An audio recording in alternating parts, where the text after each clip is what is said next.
What it do? How y'all feeling? Welcome. This is AshnielzRadio. I am your host, Ashniel. That is I. So we're talking to y'all. Yes. Now we're gonna wait until some people get in.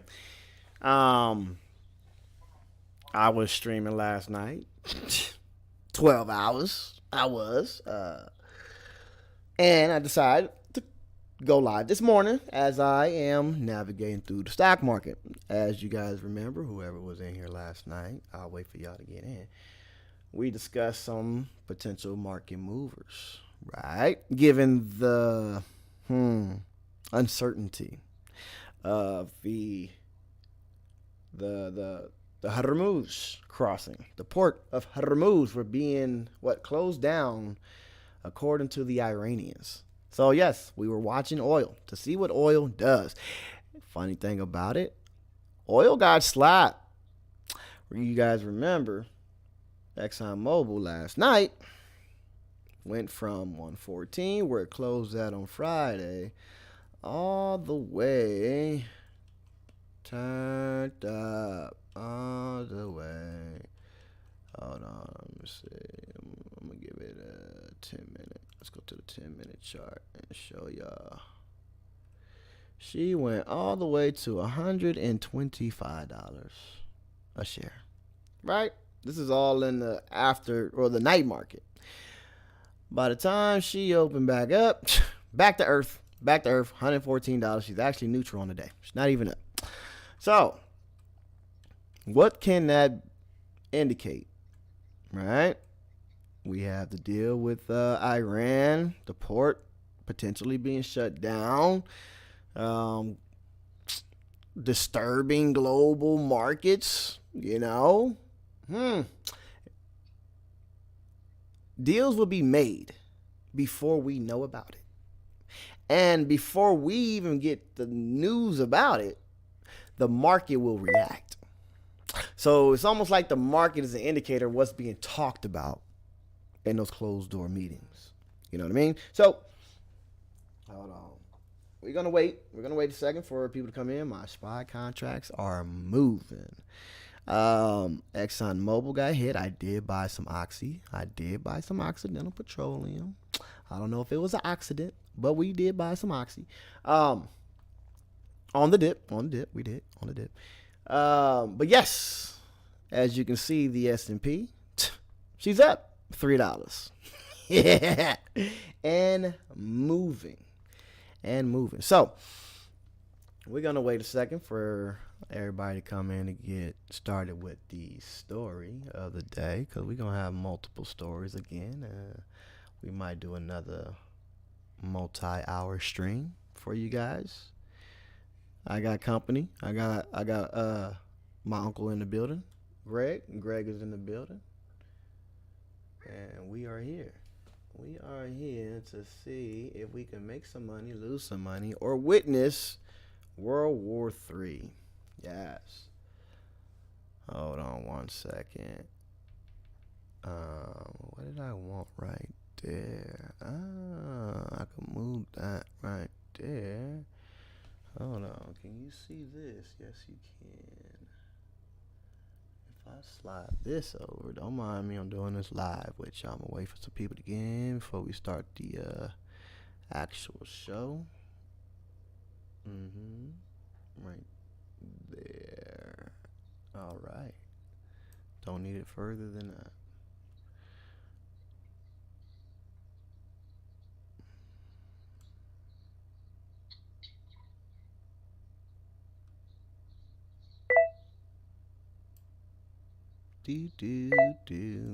Hold on, y'all. Hold on. All right. Take that.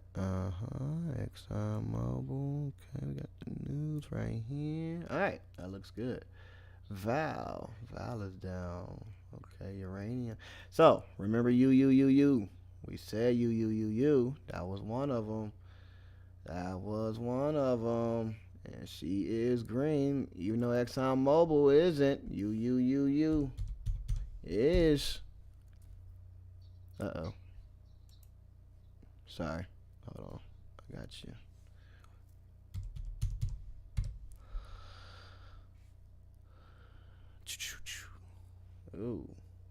SPY contracts are green. They are moving. Oh, look at uranium. Look at uranium move, y'all. Uh-oh. She's up. Not much.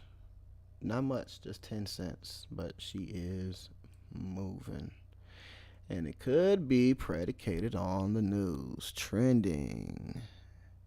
All right. Here we go. Imperial Oil renews share buyback. Is that IMPP? They trying to make it make sense. Hold on. Yeah. Yes, it's trending. Imperial Oil. Let's see. That is not IMPP. That is the entire oil industry from IMO, ExxonMobil, IMO imports. It's just, hey, why are they having out of nowhere? What did it say? Buyback? What is it? Renew share buyback program. Why are they having a buyback program out of nowhere after the Iranians said what they said?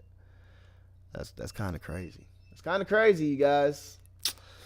CVX, ExxonMobil, Shell. Oil prices rise as market awaits fallout from Iran nuclear strikes. Yep. And that's what we're watching.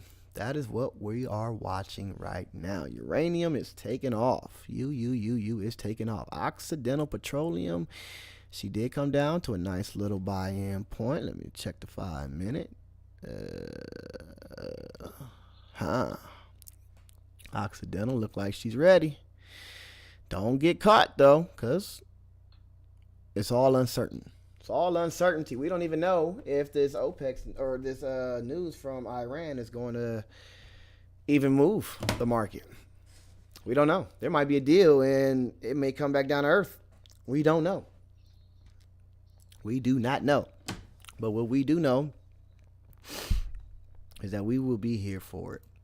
So let's see what this exiled Crown Prince has to say. Members of the International Press Corps, good afternoon. Thank you for being here today. This is a historic moment for our nation. I will begin with a brief message to my compatriots in Iran in Persian, which I will then translate. همیهنان ایران عزیز ما به جنگی کشیده شده که بانی آن شخص علی خامنه‌ای و فرقه تبهکار و ویرانگر اوست. او اقتصاد کشور را به ورطه نابودی کشانده، زیرساخت‌ها و منابع ملی را به تاراج برده، ثروت ملت را برای ساخت سلاح هسته‌ای هدر داده، امنیت ایران را در هم شکسته. All right, so that is the Crown Prince of Iran, Reza Pahlavi, and we are expecting that a good portion of this is supposed to be in English. However, it appears that it is not just yet, but we are going to bring that to you the second that it does go into English. We believe that he is going to be speaking in some other languages as well, as he is over in Paris. I am going to lift up the audio here just so we can listen in, as again, he is expected to transition into English. My fellow compatriots, our beloved Iran has been dragged into a devastating conflict, the architect of which is none other than Ali Khamenei and his corrupt, destructive faction. You hear that? He has driven our nation's economy to the brink of collapse. It wasn't plundered Israel. our national infrastructure and resources, squandered the nation's wealth on developing nuclear weapons, shattered Iran's security, and stolen the sovereignty of the Iranian people. This regime is defeated, teetering on the edge of collapse, and must not be allowed to continue. The time has come to end this ruin and begin a new era for Iran. This is a new dawn for Iran's lion and sun. Ladies and gentlemen, over the past few days, I have spoken with people across Iran from every walk of life. An officer in the armed forces, a mother fleeing Tehran, a factory worker from Tabriz, a young woman, activist for the Women Life Freedom Movement. These voices represent a nation embattled but resilient that is not asking for its freedom. It is fighting for it. From the 1999 student protests to the Green Movement, to the 2017 Dema and 2019 Abanmah uprisings, thousands of Iranians have given their lives in the fight for Iran's liberation. Today, millions of my brave compatriots continue the fight. Ooh, uranium. One of their stories moved me deeply. In September 2022, Javad Haydari was murdered protesting the Islamic Republic's killing of Mahsa Amini. His sister has continued his fight. She's one of the hundreds of activists the regime has arrested and harassed in recent days. When security forces raided her home, she cried out, "Oh God, where shall we go? Where shall we go to flee from your tyranny?" One by one, her neighbors began to respond to her. "We're not going anywhere. They," meaning the regime, "are the ones." Remember, this is an American-backed, exiled Iranian crown prince, right? His daddy was exiled back in, I think, 1979. Don't let me lie to you. Or the 50s. One of the two, right? And for years, America has their interests in these regions, and they've been propping this dude up in hopes that one day he can be the leader and take over Iran and inject the American Western interests. And they polished his stupid ass up, brought him out here today to speak to his Iranian people, to try to persuade them that, hey, this is Khamenei's fault, that the West is attacking us. This is Khamenei who is making us a global pariah. We are on sanctions. It's been like this since the students revolted back in 90 whatever. Bro, you are talking to 91 million people who knows that the West had invaded Iran back in the 50s and injected your daddy. These are the people who actually cut the head of your daddy off. These are the people that said, you better bring our real leader back now. And guess what? If you think that these people are brainwashed and the American powers have persuaded them that you are coming to save them from the Ayatollah. Oh Lord. Did you see the protests yesterday? Did you see the protests yesterday? When they was walking all over Benjamin Netanyahu's face? You better not take your ass to Iran trying to be some Western leader. Don't do it. Who've got to go.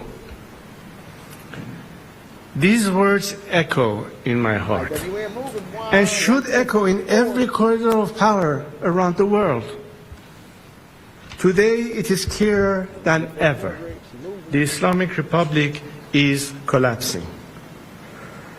Credible reports indicate that Ali Khamenei's family and the family of senior regime officials are making preparations to flee Iran. The regime is on its last legs in towns and cities across the country. The military is fractured. Lies. The people are united. Yes, The foundation that's true. of this 46-year tyranny are shaking. This is our Berlin Wall moment. But like all moments of great change, You hear that? it comes fraught with danger. He said this is our Berlin Wall moment.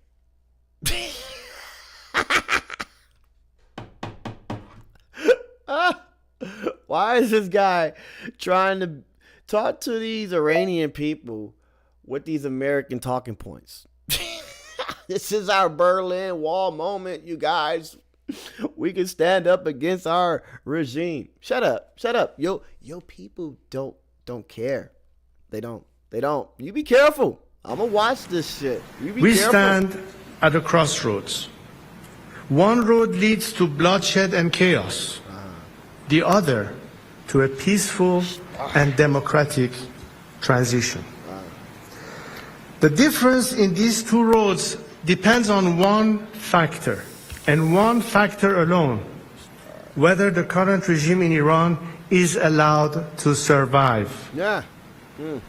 If the West throws the regime S&P a 500 is lifeline, on the move, there will be guys. more It's bloodshed on the move. and chaos. S&P. Because this regime will not submit or surrender after it has been humiliated. It will lash out. As long as it is in power, no country and no people are safe, whether on the streets of Washington, Paris, Jerusalem, he's making the case. Riyadh, or Tehran. Americans are unsafe. There is only one way Khamenei in office. to achieve peace: a secular, democratic Iran.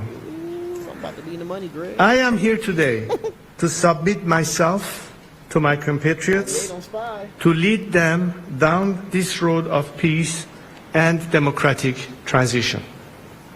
I do not seek political power, but rather to help our great nation navigate What? through What does this that mean? critical hour He doesn't towards seek political stability, power. He just want to help. freedom, and justice. What? What does that mean? To the people of Iran, I see your courage. I feel your pain. I know you are suffering.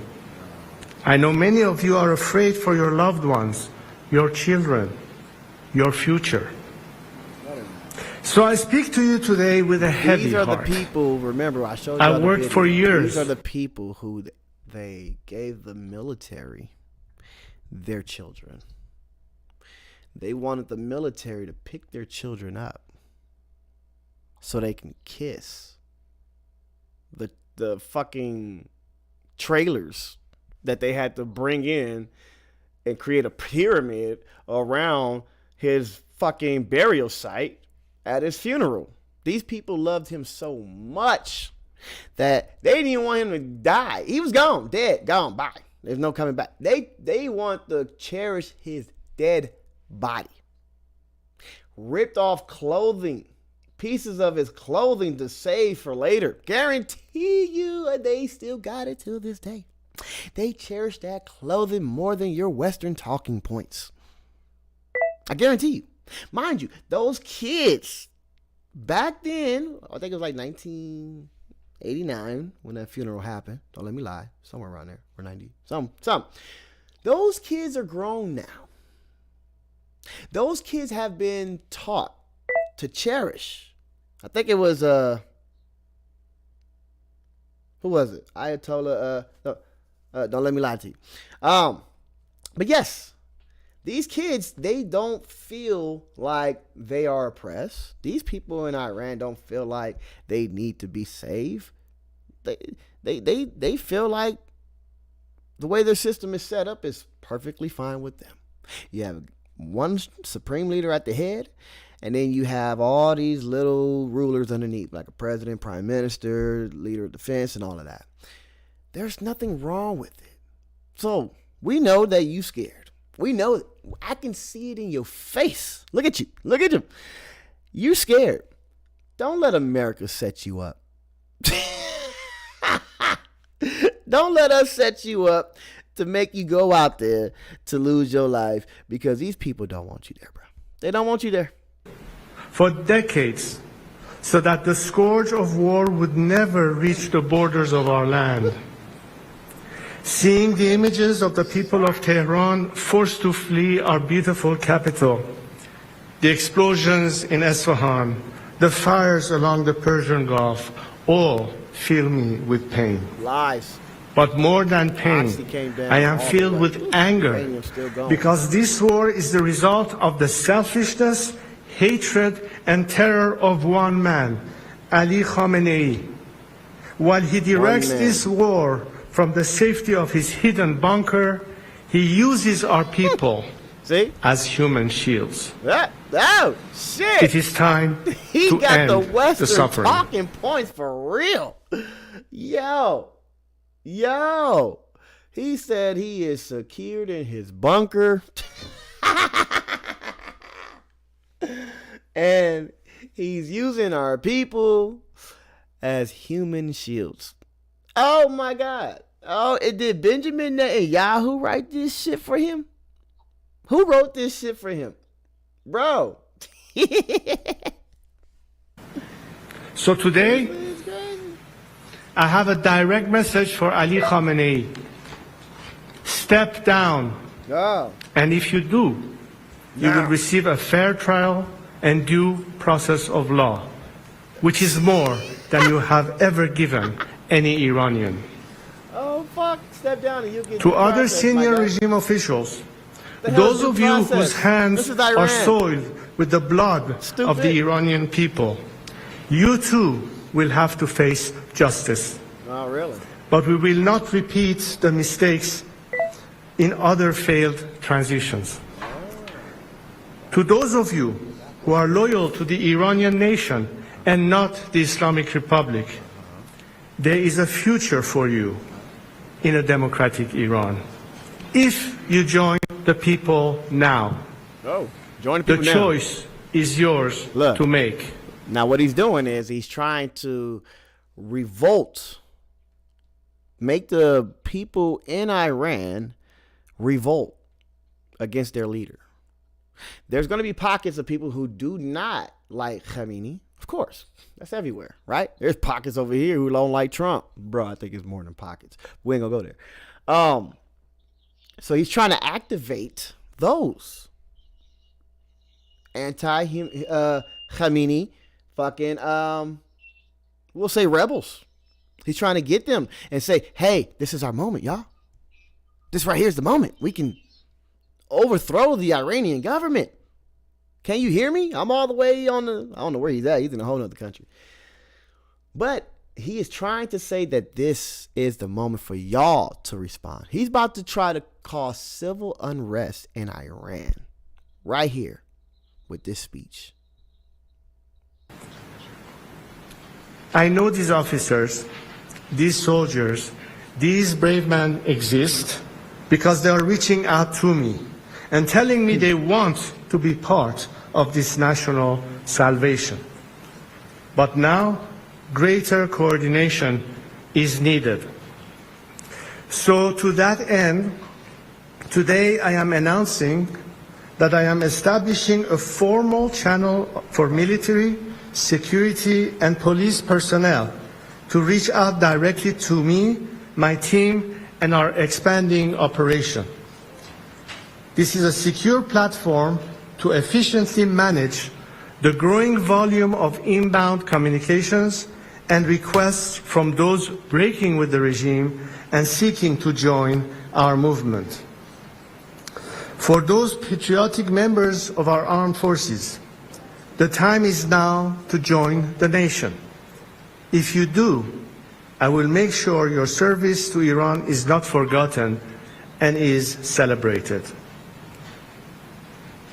To the international community, now is the moment to stand with the Iranian people. Do not repeat the mistakes of the past. Do not throw this regime a lifeline. You are right to be concerned about stopping nuclear weapons and securing regional stability. Only a democratic transition in Iran can ensure these goals are achieved and are lasting. Take, for example, the destruction of Natanz, Esfahan, and Fordo enrichment facilities. Yes, this has diminished the regime's domestic nuclear enrichment, but it does not diminish the regime's intent to acquire and use nuclear weapons. The regime, enraged and emboldened, will be seeking revenge and can acquire nuclear weapons from other rogue regimes like North Korea. The destruction of the regime's nuclear facilities alone will not deliver peace. Because he was But just the on path Fox News. I offer He was just can. on Fox News a couple days ago talking about this. And you guys can tell that American interest is trying. This is what we didn't see. We weren't alive back then. I wasn't.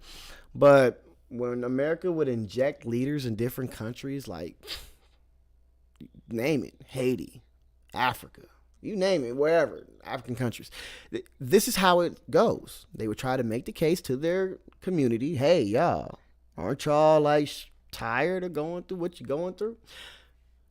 I can change it. And this shit used to work.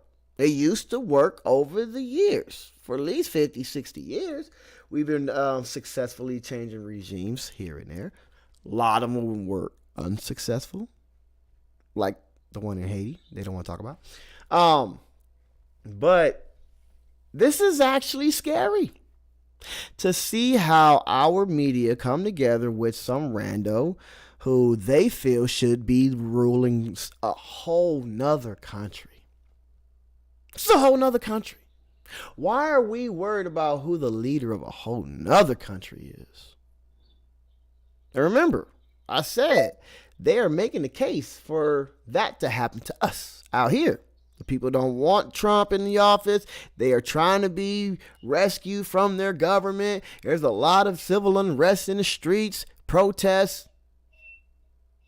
So, is someone going to inject a leader for us in America?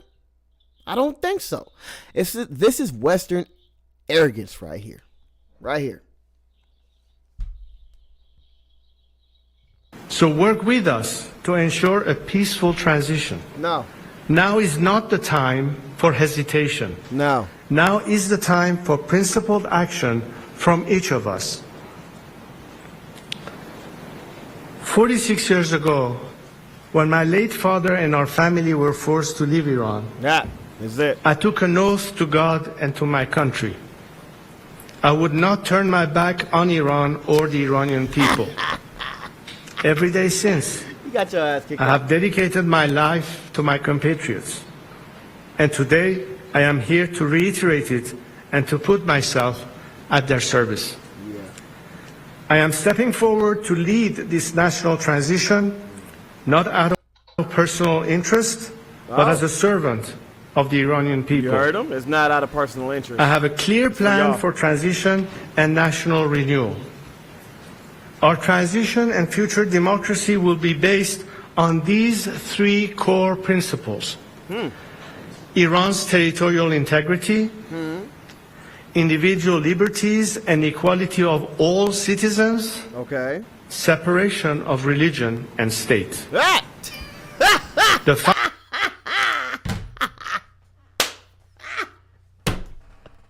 Yo! You tell me, please tell me that don't sound like an American talking point. Tell me that they didn't give this dude the American Constitution and say, here, go to your people and say, this is your new charter. This is what you guys are going to live by. There's going to be a separation of church and state. You guys listen to the arrogance. This is Iran we're talking about. Iran, who put God above everything. God is above everything in Iran. Then you have the Ayatollah, and then you have whatever she what is it?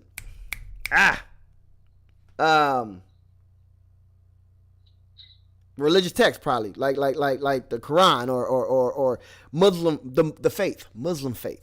So at this triangle, the bottom of this triangle, you have Khamenei, the faith, next to him, and at the very top is God. This is how they structure their shit. You mean to tell me this American-backed,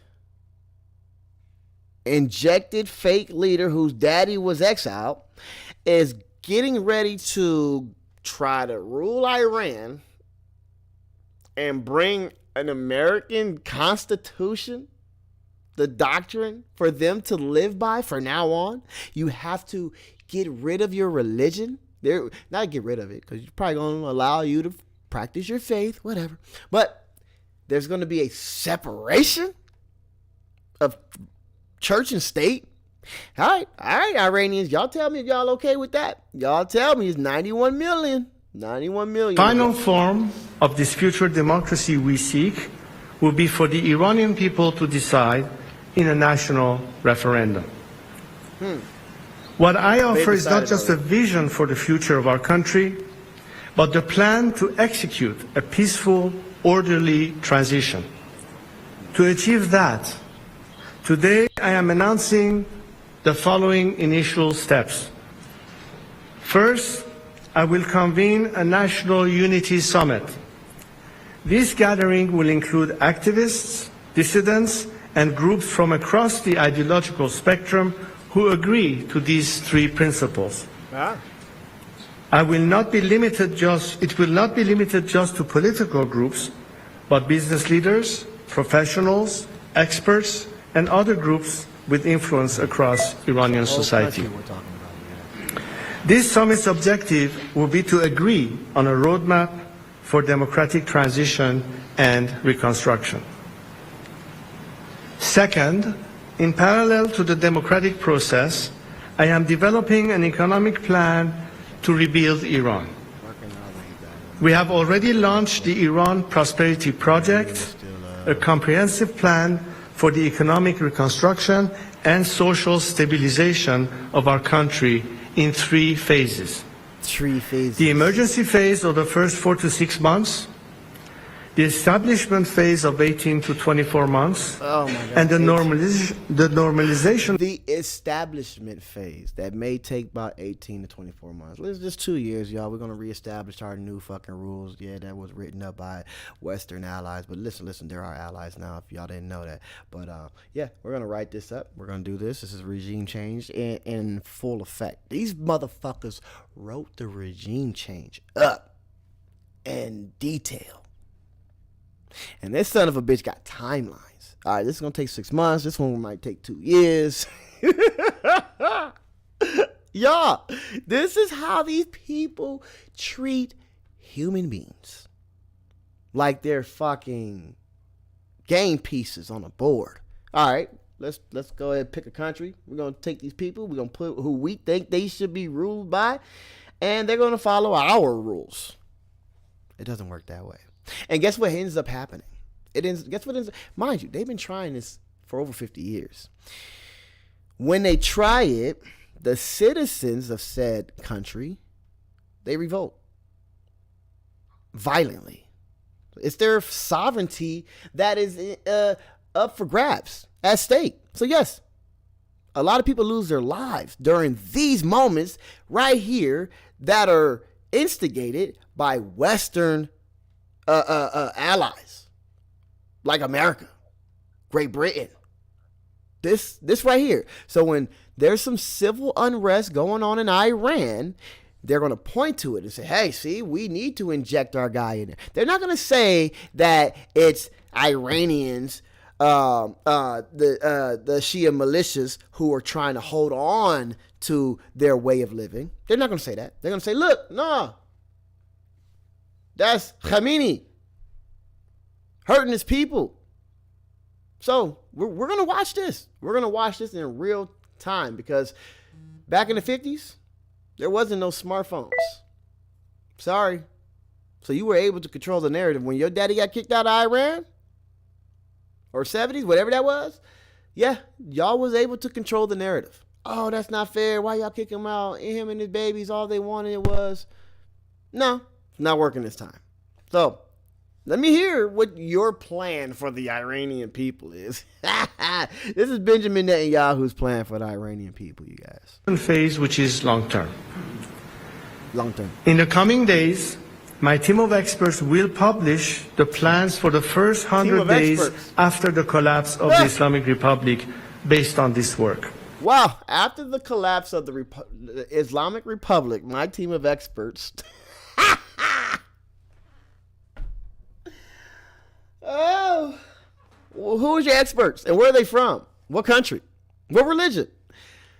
Bro, you are Delulu. You are Delulu, and whoever sent you up here is Delulu. And I'm gonna follow this to see how this shit goes, because I don't think that you're serious. We are bringing together some of the world's greatest investors, builders, entrepreneurs, and experts who care about Iran and see its immense potential. Oh, shit. You hear that? They're getting ready to colonize Iran. They're bringing the world's greatest inventors, scientists, specialists.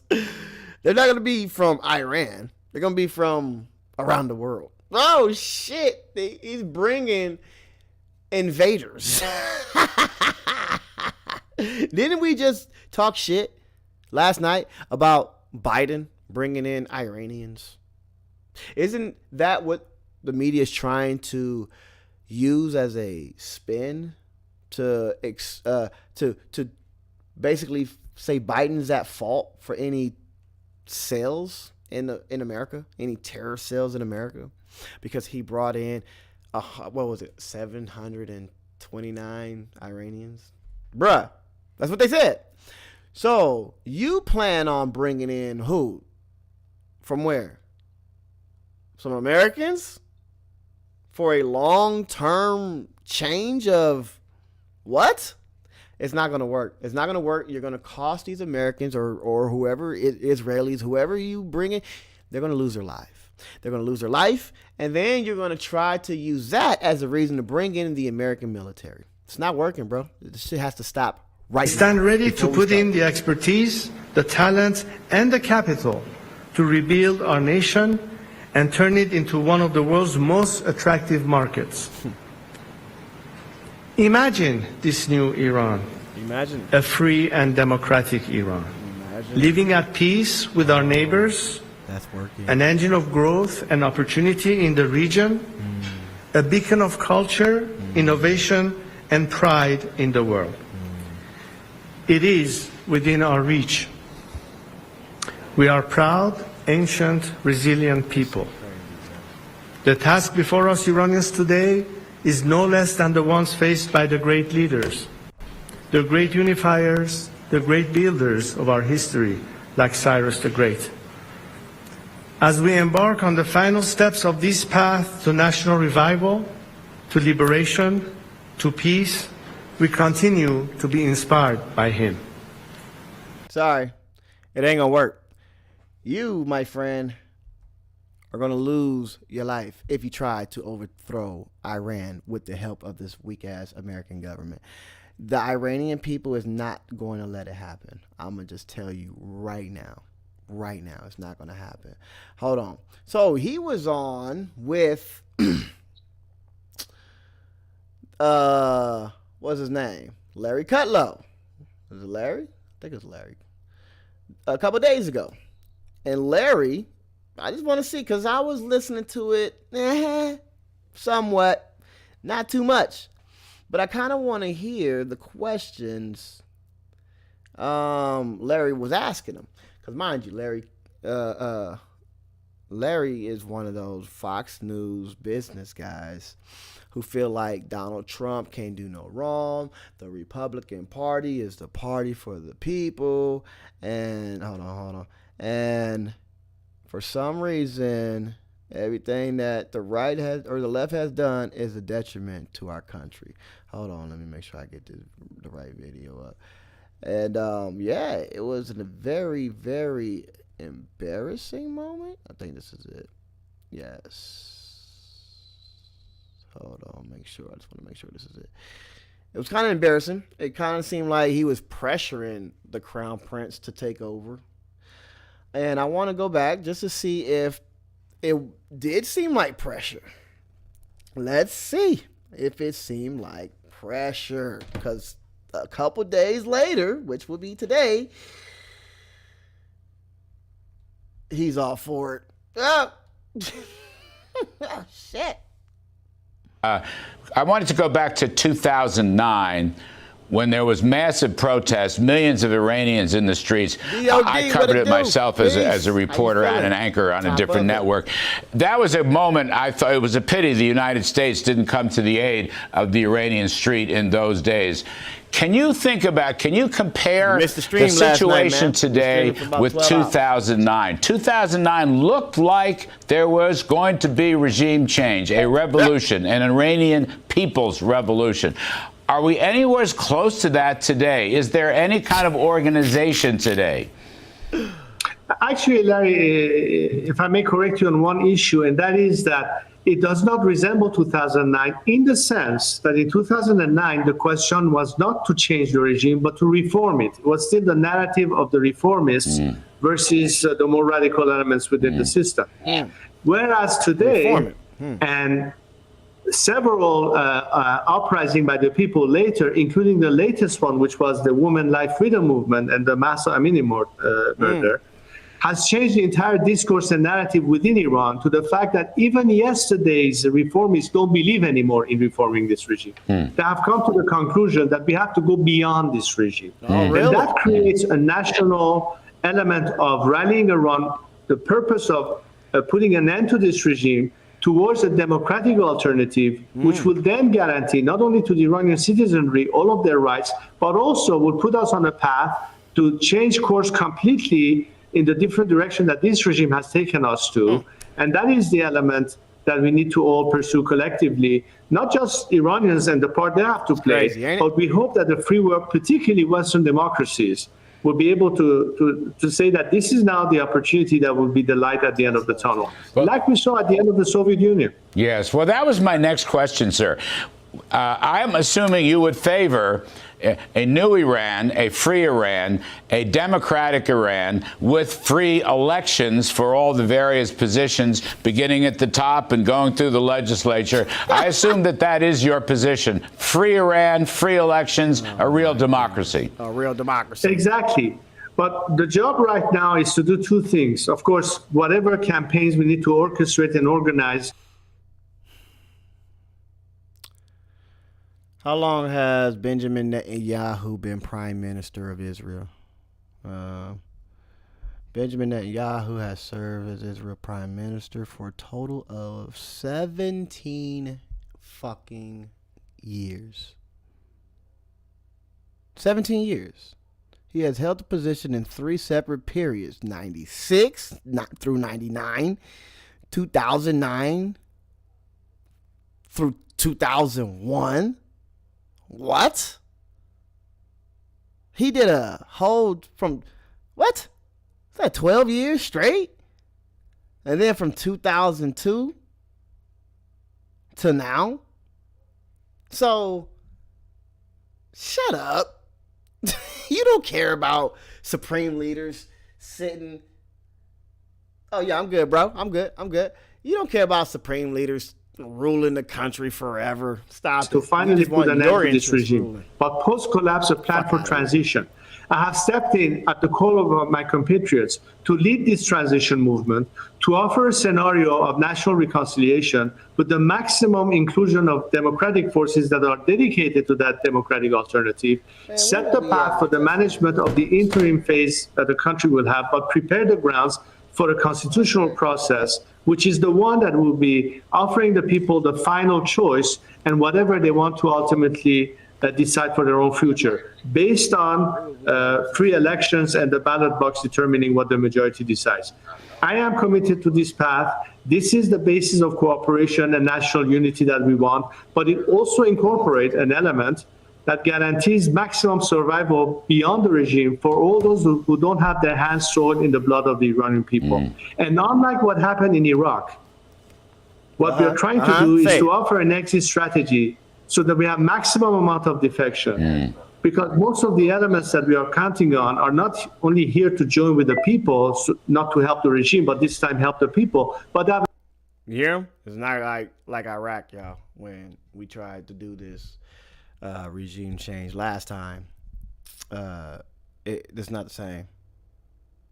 Saddam Hussein, backed by America, we tried, but next thing you know, Iran, they were putting mines in the ocean or in the river, blowing up American soldiers. Oh, they were putting a hurting on America. The Iranian military men. So it didn't work. It didn't work back at that time. But this time is different. We got it. We got it this time. I think we could change the regime. Bro, you guys are disgusting. Disgusting. Peace in the Middle East would be when America loses their stronghold over these countries. That's when peace will come about. Because right now, the way y'all talking, the way y'all acting, like y'all rule the world and y'all can do what you want and put whoever you want at the leadership, it's disgusting. It's disgusting. Have a very important role to play to maintain order and stability, so we can then move about to bring about that change in the democratic process. So, Highness, you're an international figure. You're very well known. Would you lead this effort? What role do you want to play? Do you want to lead this effort? I am leading this effort. In fact, this is something that I've committed to, and I've stepped in to provide not only a plan for Iran's transition to democracy, but even parallel to that, a plan for Iran's reconstruction and prosperity. Because the opportunity that will be created as a result of now having a government that actually cares for the people, with the national ideas that we have, will open the floodgates for investment into Iran, redressing our economic situation. I think this is actually quite in the interest of America, for one thing, which has been deprived of having access to this market since the revolution. Imagine the opportunities that there is, which is good for business, which is good for economic recovery. We need all sorts of investment in technology, in know-how, in everything that the country will need. So that kind of relationship, there's the friendship between the people of Iran and the people of America. We need help with investing in know-how. This is going to be good for our Iranian people. Bro, the Iranians have been holding off superpowers for 50 years. These people are strong enough. They have the strength, the mental fortitude, the temerity to hold off America for 50 years. They don't need to be taught anything. They are the leading global, the global leaders of oil. I've seen some of their infrastructure. I guarantee you, some of them buildings that were constructed in Iran, some of those turbines, some of those, just the whole fucking country. I guarantee you, there was no help by Westerners. They didn't need Western technology. They didn't. They were able to build oil refineries, ships, different energy sectors with nuclear plant. Hell, they was able to put 400 or 300 miles underneath the ground or something like that. Miles, feet? I think it's 300 feet. Sorry. They didn't need Westerns' help with excavation. Like, this whole fallacy of they need us, the Iranians, they're starving, they want us, they don't even have television, they can't watch BET. It's a joke. It's a joke, and it's not working no more.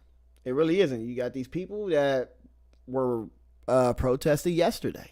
We showed it on my video. These Iranian folks were protesting. You had the women with some of their hair out. And they saying, nah, this is bullshit. This is an act of aggression by Israel and America. How dare them think they can just bomb our people? Sorry. They disagree. So for you to sit here and be like, nah, yeah, I'm the leader. I got this. I done wrote up the Project 2028 for them. I got this. I got it. Oh, Larry, I'm going to double back to this interview if it don't go well. I promise I will. Has always been there. This is a regime that has that to America. But the Iranian people love America and they would like to be able to have the best possible relationship as we have had before this revolution. I thought they screamed death to America. This nigga just said Iranian people love America.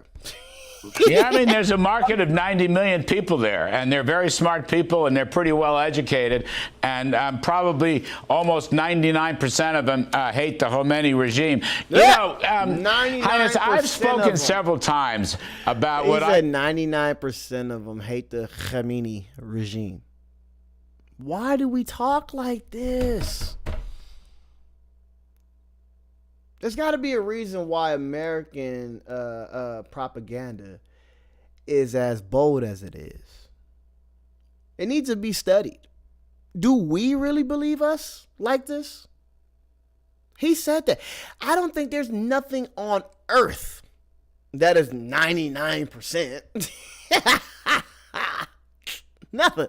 But Larry Kudlow, who is sitting in a Fox News studio miles away from Iran, as we've been having no fly to Iran warnings. That's what our government say. By all means, never. There's no need. You don't have to even fly to Iran. Do not go to Iran. How the hell does Larry know that 99% of the people don't like their government? Larry, did you see the protest? I don't think you did. I think you did, and you just want to lie about it. You just want to lie about it. I call the Persian diaspora, which I discovered as a young man when I was working for Reagan in Washington in the 1980s. I ran into all these Persians, okay, and they had, of course, left Iran and so forth. But they were, you know, Los Angeles, Washington, D.C., New York. Mr. Trump has talked about it. He knows many of them in New York City and so forth. They're educated, they're wealthy, they're bankers, they're investors, they're entrepreneurs. I mean, is it real? Am I exaggerating? And my other point, a serious point, these are the people who could help finance the reconstruction of a new free Iran. Yeah. You're absolutely right there. These people can fund it. Part of my reach out in the strategy is to see in what way can we make sure that all these entrepreneurs, investors find their lane into what form or shape they can contribute to our country's recovery. They have all indicated absolute interest to do that, but we are all waiting for the opportunity. It could not have been done as long as this regime is there. The minute this regime disappears, everything changes instantaneously. And I know a lot of people are already excited about the prospect of being able to help us rebuild our country and make Iran great again. Yes, sir. Make Iran great again. I love that. Absolutely. Oh, my God. Crown Prince Reza Pahlavi, I believe there you go. Make Iran great again.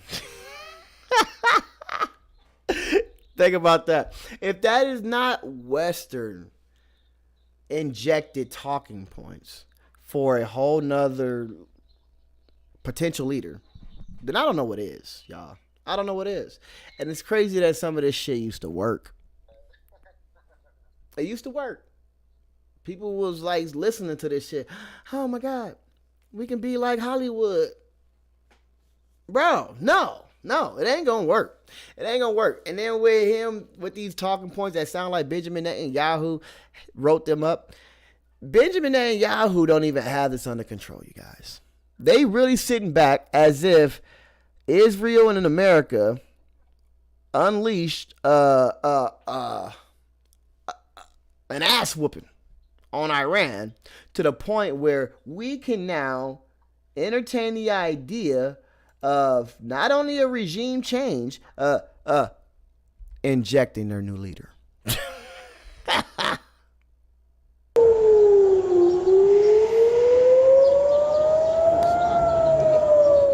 Meanwhile, Iran has launched a new wave of missiles towards Israel. Israel. Air raid sirens have been sounding across several cities. Israeli media is reporting at least one of the missiles made impact south of Jerusalem. Explosions have been heard again throughout Israel, and people were instructed to take shelter until further notice. Let's bring in Noor O'Day in Amman, Jordan, keeping an eye on the situation in Israel for us. Is the alert over now, Noor? What's the latest?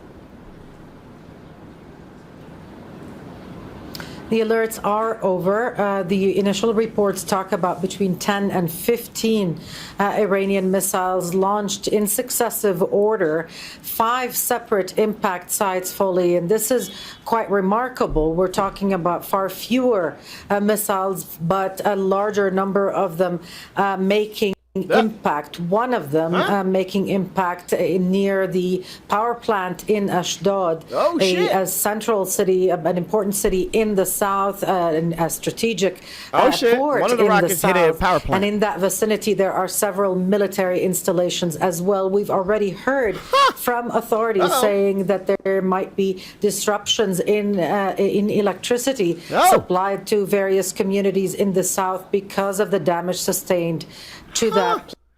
Benjamin. Hey, Benjamin. Netanyahu. You can't come out and call this terrorism. You can't. You don't have the right. This lady just came out and confirmed that there is military presence at some of the sites that were targeted today or last night. Plant. We also saw reports of impact in the Tel Aviv area, but also in Ashkelon and in Safed, all the way in the north. We don't know the nature of those locations, what were the targets, what's in the vicinity, but this was the longest time sirens had gone off in Israel, about 40 minutes nonstop. And significantly also, Noor, impact in Jerusalem, which had not happened during this conflict. Wow.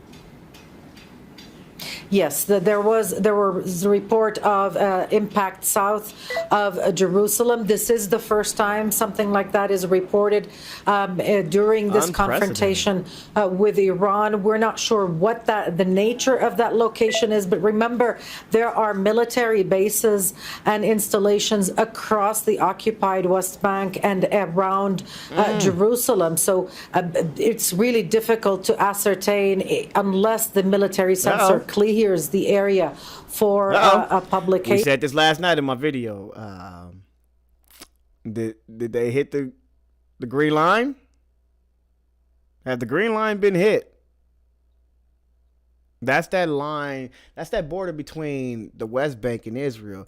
The big old wall that we see last night on The Guardian, where they were separating the Palestinians from Israelis. Yeah, and then the dude on the other side was like, yeah, well, my government said that there's terrorists over there and kill them off. Just get all of them. That way we can live peacefully over here. But we were talking about the West Bank, not Gaza. So, yeah, the Israeli citizens have this sick-ass mindset that wall is keeping them safe against terrorists who are on the other side of it when they're just innocent Palestinians, bro. So that wall might be compromised. Or the impact site for publication. Sometimes it's difficult if there are no eyewitnesses to record the events. But certainly, like we said, 10 to 15 missiles reported by Israeli media to have been spotted. 5 separate impact sites. We're still waiting to see a statement by 5 impact sites. I could have sworn it was 1. Where are we at? We at 2 minutes and 58 seconds. I want to go back. I thought she said there was 1. As towards Israel, air raid sirens have been sounding across several cities. Israeli media is reporting at least one of the missiles made impact. Yes, that's exactly what they said. Israeli media said at least one of them hit. nature of that location is. But remember, there are military bases and installations across the occupied West Bank and around Jerusalem. So it's really difficult to ascertain unless the military sensor clears the area for a publication or the impact site for publication. Sometimes it's difficult if there are no eyewitnesses to record the events. But certainly, like we said, 10 to 15 missiles reported by Israeli media to have been spotted, 5 separate impact sites. We're still waiting to see a statement by the Israeli army. The Israeli police is just talking about impacts in various sites, not being specific even about the locations that the general public knows about. And despite this lack of clarity from the Israeli military about the type of damage that's being sustained as a result of these Iranian missiles, we are clearly seeing this is having an effect in Israel. Exactly. And raising questions about. She said, Israel's even though the IDF is saying there ain't that much damage, what they say, we had our defense is holding it down. The David Sling, the Wrath of Jericho. We got these interceptors. Man, we get a building here, building there. But other than that, it's working. Jonathan said it on the show last night or this morning. Oh, yeah. Well, our defense, it works. Maybe have a couple people here hurt. Remember, they didn't talk about, I think there was like 23 dead. They say, oh, we ain't had nobody die since Monday. Yeah. Their story be falling apart. As long as I be covering this shit live for like 12 hours, their story would change in that same 12 hours. So yes, immediately, even in this 2-minute clip, we went from Israeli media said 1 may have hit, and then the other lady said Israeli media stated there may have been 5 impact sites. All right. Well, and this black woman said straight up, all right, well, BB been lying to us about the damage. But as we can clearly see, like I said last night, Israel starting to look like Gaza. Oh, Iran. That he has air superiority, but also about the effectiveness of the air defense systems. Right.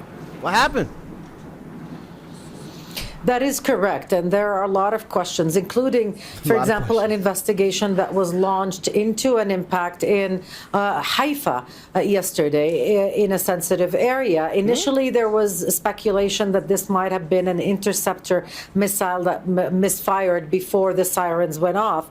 But right now, we know from reports that, in fact, it was an Iranian missile that made direct impact even before the sirens went off. So there are problems sometimes in detection and certainly in interception. Israel has a very sophisticated Wait a minute. That is breaking news that they just glossed over. You mean to tell me the sirens aren't going off right now in Israel as a rocket, a missile impacted them? So the missile impact, it hit, and then the alarm went off? I don't know. This David Sling that they try to say, oh no, the David Sling was only made for the Hamas rockets that they make in their kitchen, not these ballistic missiles that are coming from Iran. That's what they said. So we're not used to these wave of attacks. So we got to figure something out. Back to the drawing board. Do we have a drawing board? Oh shit. Our drawing board is gone too. Shit, these motherfuckers. Defense system. It's multi-layered and it's sometimes assisted by the U.S. Army, but nothing is 100% sure. And so let's the US remember, Army Israel is missing them too. used to rockets that are far smaller, that make far more limited impact from armed groups like Hamas and other Palestinian groups in Gaza and like Hezbollah in Lebanon. It is not used to the kind of barrages that we're seeing from Iran. This is an army of a very large country still able to send missiles despite Israel's continuous bombardment of various locations in Iran, which is a vast country. Briefly, Noor, how much disruption is this causing in Israel to daily life in Israel? Be honest. Be honest. Well, just for the sake of clarity, it's important perhaps to remind our viewers that there's no comparison between the damage caused by Israeli bombardment in Iran and that in Israel. But in Israel, what we're seeing is unprecedented. No. More than 30,000 say that Israelis again. have I'm going to give filed you a chance to say that again. by Israeli bombardment in Iran. Let's say that again. Let's hear it. Well, just for the sake of clarity, it's important perhaps to remind our viewers that there's no comparison between the damage caused by Israeli bombardment in Iran and that in Israel. But in Israel, what is... Boom. She said it. Again, that's the Western hubris. Oh, there's no comparison to the Israeli bombardment in Iran. We whooping their ass over there. Don't even think about it. We even got America to help us out with 7 of those B-2s and drop 14 bombs on them. But for some reason, they don't even know if it was a success. We're going to figure that out this morning, right? We're going to figure it out this morning. Okay. But other than that, we are whooping their ass, despite what it looked like. Mind you, we see what Israel looked like. Benjamin Netanyahu and even our leaders say, oh, we're targeting Fordo. We're targeting nuclear sites, mountains, deserts. Okay. So are we to believe that Iran is beat up in the mountains only? Are we going to say that the neighborhoods don't look like Israel? Because Israel wouldn't dare drop bombs on neighborhoods in Iran, right? Of course not. They're the most moral army. So most of their destruction is in like the remote areas, the desert or the mountains, right? But don't get it confused, viewers. We are hammering them worse than they are hammering us.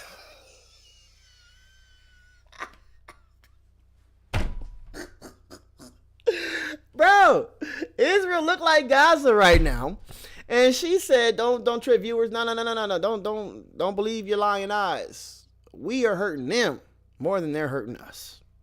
And then, of course, people are going to say, oh, well, why is Iran bombing civilian areas?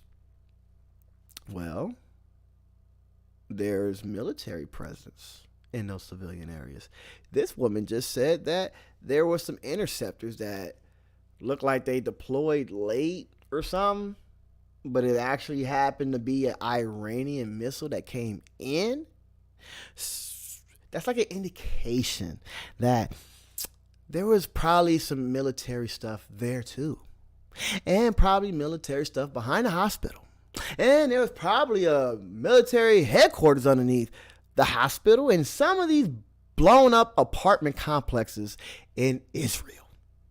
So I don't believe you that you are putting more of a hurting on Iran than Iran is putting on you, because y'all just said these alarms have never went off like this.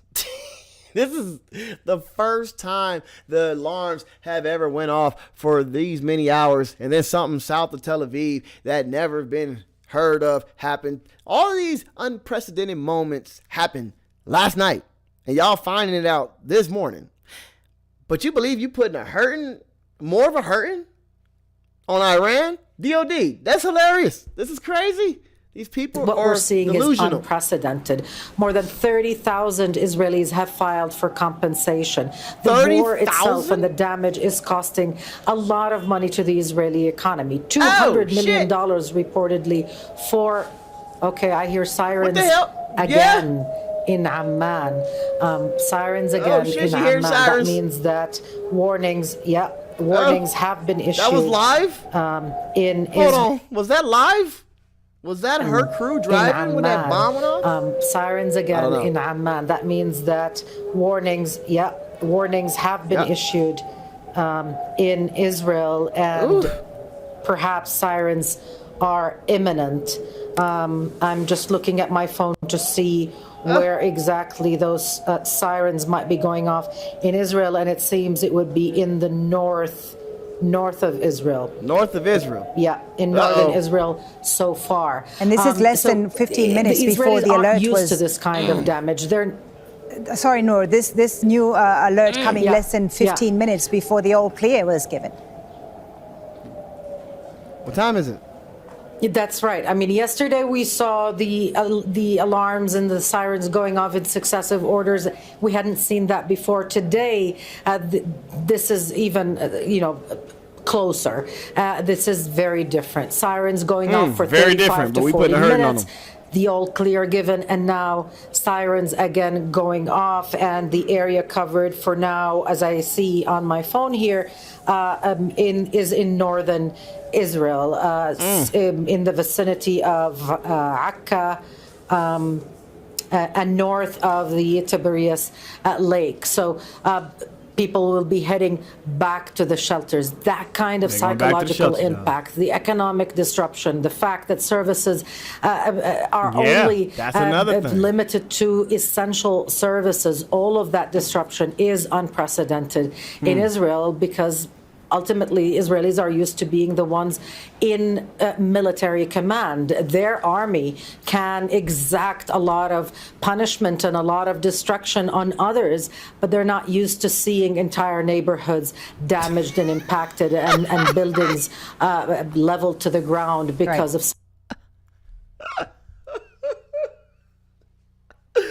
She said that shit. Oh, the IDF, they're used to just blowing up buildings. They're not used to their buildings being blown up. Yeah.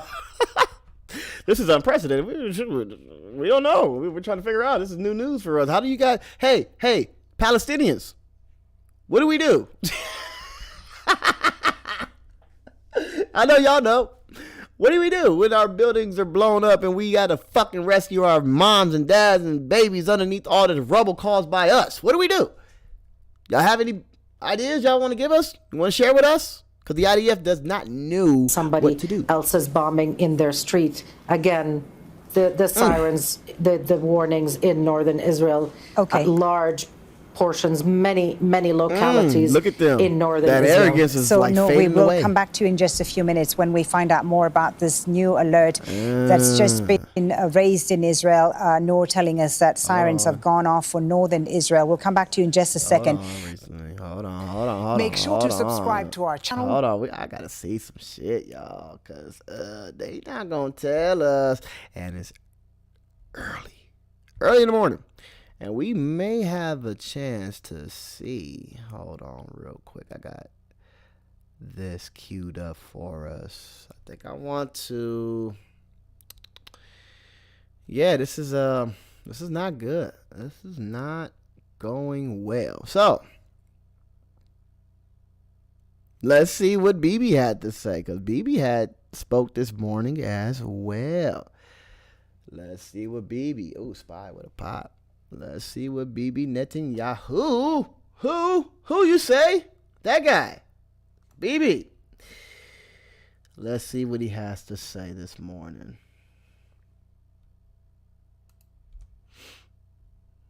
Good evening, 9 o'clock on the east coast of Australia. It is, as we speak, when the sun starts to rise in Washington, D.C., when we will start to hear again from the President of the United States, who has had plenty to say on his social media platforms, as well as a lot of action which is happening in and around the Middle East, where it is 2 o'clock right now in Israel, where bombs from Iran have been landing, despite the Iron Dome. Some have made it through. Some. Let's see. What time is it in Israel? It is 6:15 p.m. It is 6:15 p.m. at night. The explosion's pretty significant. Thankfully, as we discussed last night on the program, adequate warning means most people end up in a bomb shelter. Let's focus on Iran, though, because there is a fair bit happening there right now. Like, in fact, how can you in the live past like hour, that in a there has bomb been shelter? You just wake up every day and then the alarm go off. You go back down to your shelter, and that's what the lady was saying. It's starting to cripple the economy of Israel. Sorry, y'all not even. I can't even see me. I'm over here talking to myself. It's starting to cripple the economy of the Israeli people because they don't have no way to work. they can't even go do basic things. Shop, get their coffee, spend money, be consumers. They have to literally wake up, go downstairs for at least some time. And I think that could be an idea, because Iran said that they have enough rockets to keep this shit going as long as they want. So could that be the plan? Just to keep them underground for good and never come out and just cripple their economy? Huh? There's a lot of ways that they can be playing this chess game.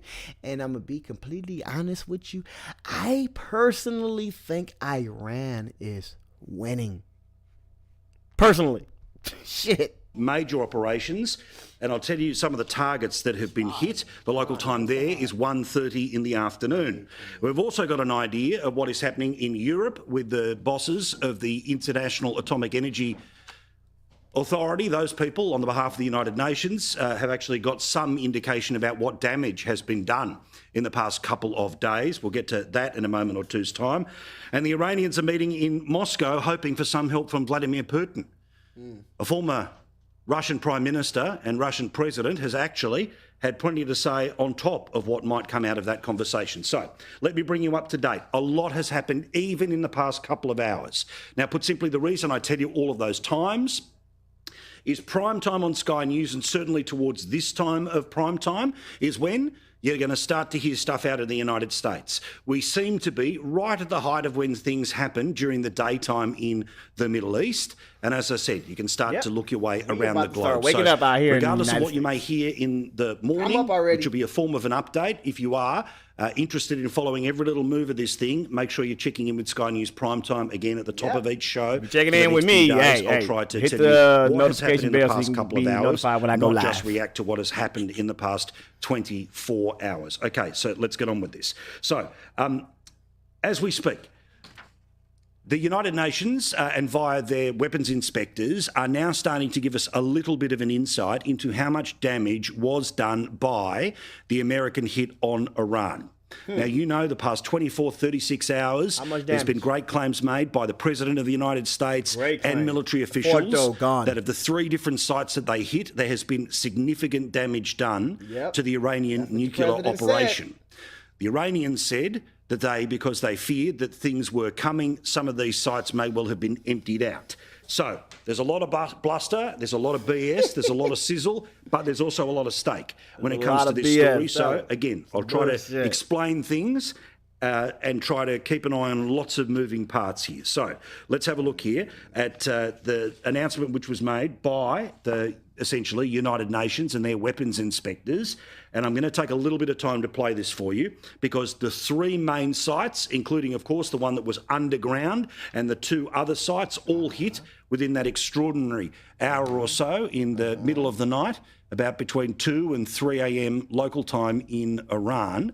Well, remember, we had to wait a couple of days to find out what the battle damage assessments were going to be. The Americans are expected to give us another insight into that perhaps as early as the next couple of hours. But in a midpoint between the early announcements, the bluster that may well have come out of America about how decisive this is, well, what is actually happening, and is there any fallout? Because obviously if you're hitting enriched uranium, the possibility for poisons to make it into the air and winds to move it around local populations becomes an issue. But here's literally fresh off the press what's just been said by the UN.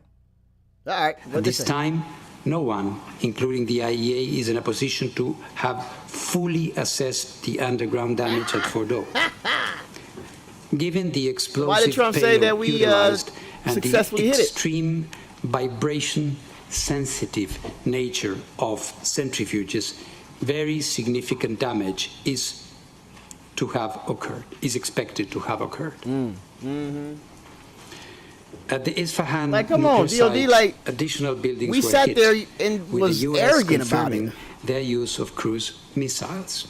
Affected buildings include some related to the uranium conversion process. Also, at this site, entrances to tunnels used for the storage of enriched material appear to have been hit. at the Natanz enrichment site, the fuel enrichment plant was hit, with the U.S. confirming that it used ground-penetrating munitions.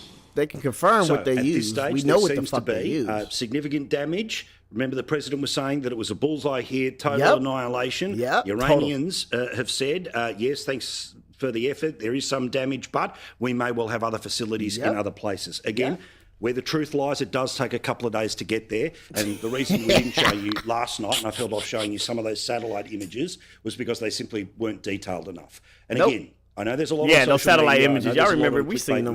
We showed them on my show. The satellite images show, remember the day before? Bro, they literally was trying to fool us. The day before, this is what Ford will look like. After the strike of these 14 bombs, this is what Ford will look like. And the way the dude was like scanning over, it was amazing. He said, it was like a command center. He's like, all right, you see the command center, right? You see it? You see it? There's a command center right there. You see it? And then he scrolls over. And he says, see that? There's some smoke. The command center was still intact, but there was some smoke. So their idea of the target that they were going after was underground. That's why you can still see the stuff on top. It's still intact. Bro. And then they pan over to like these 3 little holes. Bro, these 3 little holes look like Mexican tattoos that they used to get on their fingers when they did some dirt. You know those little 3. What did that stand for? What did it stand for? Those 3 dots? Greg? My Crazy Life or some shit? I think that it would. But that's how it looked. Those 3 dots in the mountain. That's what they zoomed into. You see this? You look at these 3 dots. That was the point of impact where the bomb went down and then exploded. And then they try to scroll over to what looked like concrete that blew up out of the entrance points or some shit. And they were trying their hardest to tell us, look, it was a successful hit. A successful hit. A successful hit. Mind you, I ain't no fucking body. I'm a dumbass in my garage in Vegas that's trying to talk to y'all. I'm no specialist by any means. But I did say, and I was asking, where's the uranium? Where's the hazardous waste? Shouldn't we be seeing like a whole bunch of nuclear waste shooting out of this facility that you guys didn't hit on top? Because if you hit it on top, that little bunker would have been, or that little command center would have been gone. You went underneath. You penetrated 3 holes right next to each other, looking like My Crazy Life tattoos. It went down. You showed us that it did do what it did because the holes weren't even, the holes, y'all, the holes were so beautiful. They were like beautifully symmetrical, right? And that told me that the explosion wasn't even premature. The explosion did detonate further down without damaging the entrance holes that were still intact. So, I'm not an expert, but I think the mission was missioned. But the shit was not there. So yes, we'll see. Trump, hold on. This is very funny, DOD. Trump may say some stupid slick shit because this is how they do us because we're the dummies. Remember, we're the dummies. Oh, I didn't say I was going after the nuclear stuff. I was going after the site.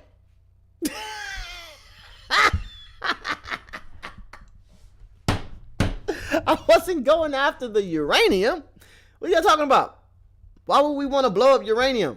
It could spill all over the place. We got Iraq next to it. Now, we were just talking about the Fordo, the concrete housing unit. That's what we wanted to do. Who's being lied to? Are we being lied to? Is Trump being lied to?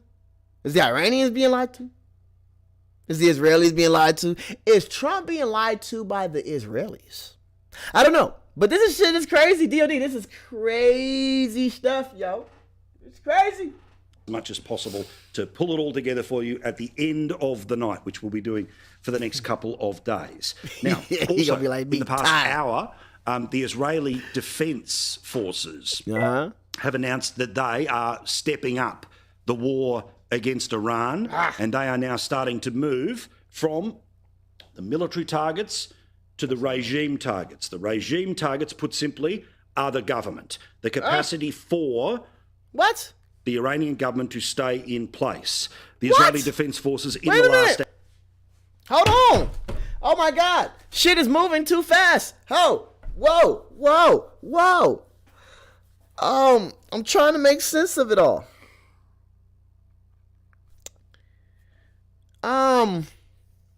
I thought Israel was only going after the uranium.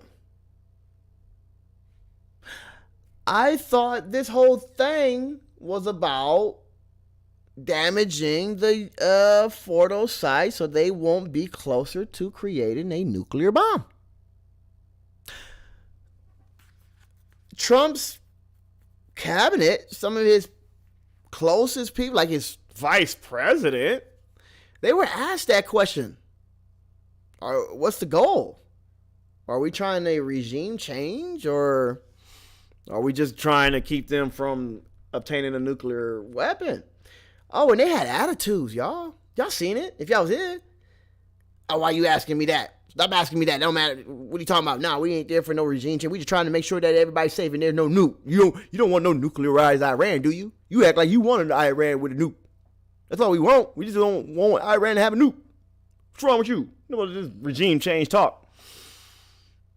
Then Trump, loose-fingered fast, he went on Twitter or Truth Social, one of them, and said straight up, yeah, regime, what? Of course, that's what do you mean? How are we not going to do a regime change when the Ayatollah is not listening to us? And then everybody who had that statement of, no, this is just for the uranium in the site, had to come back out real fast. Oh, Trump said something on Truth Social. And everybody kept asking them, like, hey, so I heard what you said earlier, but this message that Trump just wrote, are y'all attempting a regime change, bro? I thought it was just this temporary stopping of uranium enrichment. Are we really doing a regime change? Oh, bro, they was trying. Nah, y'all can't believe Trump. He's just trumping. That's Trump. This is a joke. Trump is always joking. This is for y'all. This is so Trump can fool y'all. Y'all can come over here, talk about it, and then next thing you know, some hours go by and it didn't even happen. You mean to tell me that the IDF just changed their focus? This is the Israeli military. They changed their focus from the nuclear site to regime change. Wow. This is crazy. The IDF struck 6 regime airports across western, central, and eastern Iran, destroying runways, underground hangars, refueling aircrafts, F-14, F-5s, and AH aircrafts. The destroyed aircrafts were meant to stop IAF jets. The IAF impaired takeoff capabilities from these airports, as well as the Iranian military's ability to operate the Air Force from them. Now, do y'all believe it? Is this true? Because I did see a video that was written in some language that stated that Israeli pilots, a female, was kidnapped on some mission that she was doing in Iran. So who got the truth? Statement What's saying going that on? they've So many twists and turns. 6 regime airports across western, central, and eastern Iran. They've hit runways, underground hangars, refueling aircraft, as well as a series of jets. I bet you those were the commercial destroyed aircraft airports. were meant to stop the IAF jets. Put simply, again, trying to push back against Iran is Israeli, United States, any other. We wouldn't be fueling like moving into the area. The IAF impaired takeoff capabilities from these airports. This is a guy from Australia media, and he's frustrated. He said it's bullshit that we got to uncover. He doesn't even know how to cover this shit. He knows that Iran is winning. And military's ability to operate its air force from them. So remember, part of how we've got where we've got in the past week is because the ability of Iran to launch anything but a missile has been deeply knocked back. An idea of some of the places that have been hit. As you can see, multiple towards the west of the country or the left of your screen. We know around Tehran, but there's a little more detail about one of the things they've hit in the past hour, as well as the centre of the country, and then, of course, to the east or the right-hand side of your screen. Now, traditionally, the further to the left of your screen, the closer things are to Israel. Obviously, the further away, the closer we start to get into other countries, including countries like Pakistan, which do share much and some of the border here. One of the things that has been hit in the past hour is a prison. I understand that the prison is in central Tehran. Now, the plan was not to level the prison, to kill the prisoners. Instead, the Israeli Defense Forces have released some footage in the past couple of minutes. We'll turn that around for you when we can. But what they've done is they've blown the doors off the prison, because the prison is apparently where many political prisoners, i.e. enemies of the regime, would be in place. See? Great work from our team, have turned that around very quickly. Again, you can see the doors of a notorious prison where...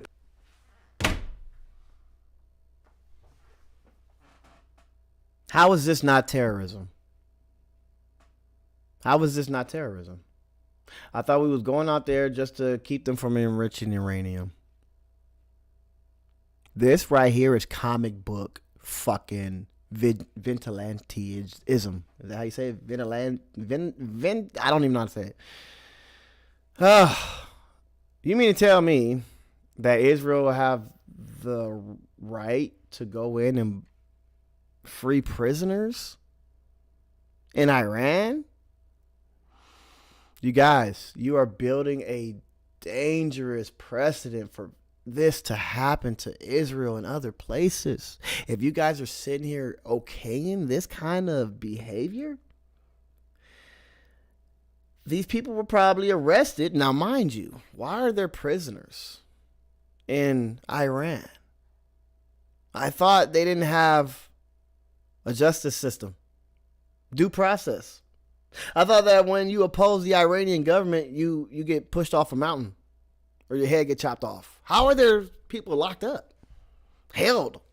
How are there people of the opposition of the government? These are people that oppose the government that you're rescuing. If Iran is so barbaric, how are they still alive? How are they able to be rescued?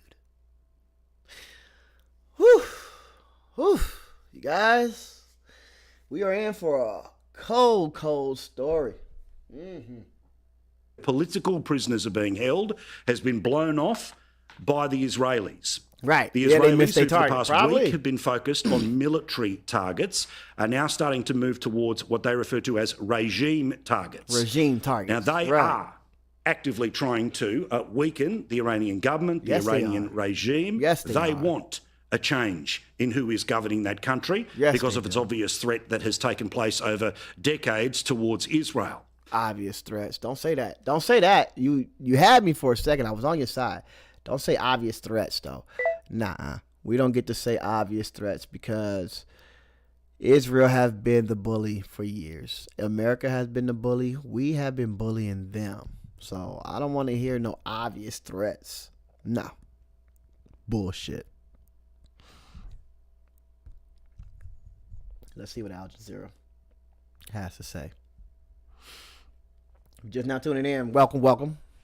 Like this video, share, Iran subscribe. to bomb the nuclear We are site. following- So it also shows that the relevance and also the impact the EU really has World is War very III. limited, but it also will have a lot of consequences for the EU Keep an if eye on the this market. situation escalates, especially because there's a lot of energy supplies going through the Strait of Hormuz, which the EU, the European countries are very much depending on. So there is a Uranium's great going back. concern here in Brussels, but also a S&P kind of a 500 coming back down. realization that their role here at the moment is very limited, and everything, of course, depends on the decisions in Washington.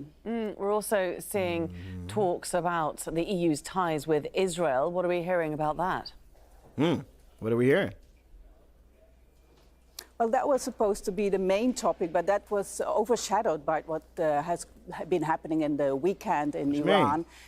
So there is a very damning report, a review of this very prominent association treaty between the EU and Israel, which is a very important instrument. The EU has to basically punish Israel if it violates human rights. Oh, It's a shit. very important article in this treaty, Article 2, and the review says now that Israel has violated more than 30 international laws and agreements in Gaza and in the West Bank. And also the EU now has said that Israel is breaching this Article 2. shit. But the consequences are zero at the moment because Kaja Kallas just told the media that she says there is no need to punish Israel at the moment. There's no motivation for EU countries to punish Israel right now. What she wants is that now this report is being discussed with Israel, and hopefully The then, motivation is the Israel violation. will allow humanitarian aid in. And she said if that doesn't happen, maybe in July there will be more steps taken. But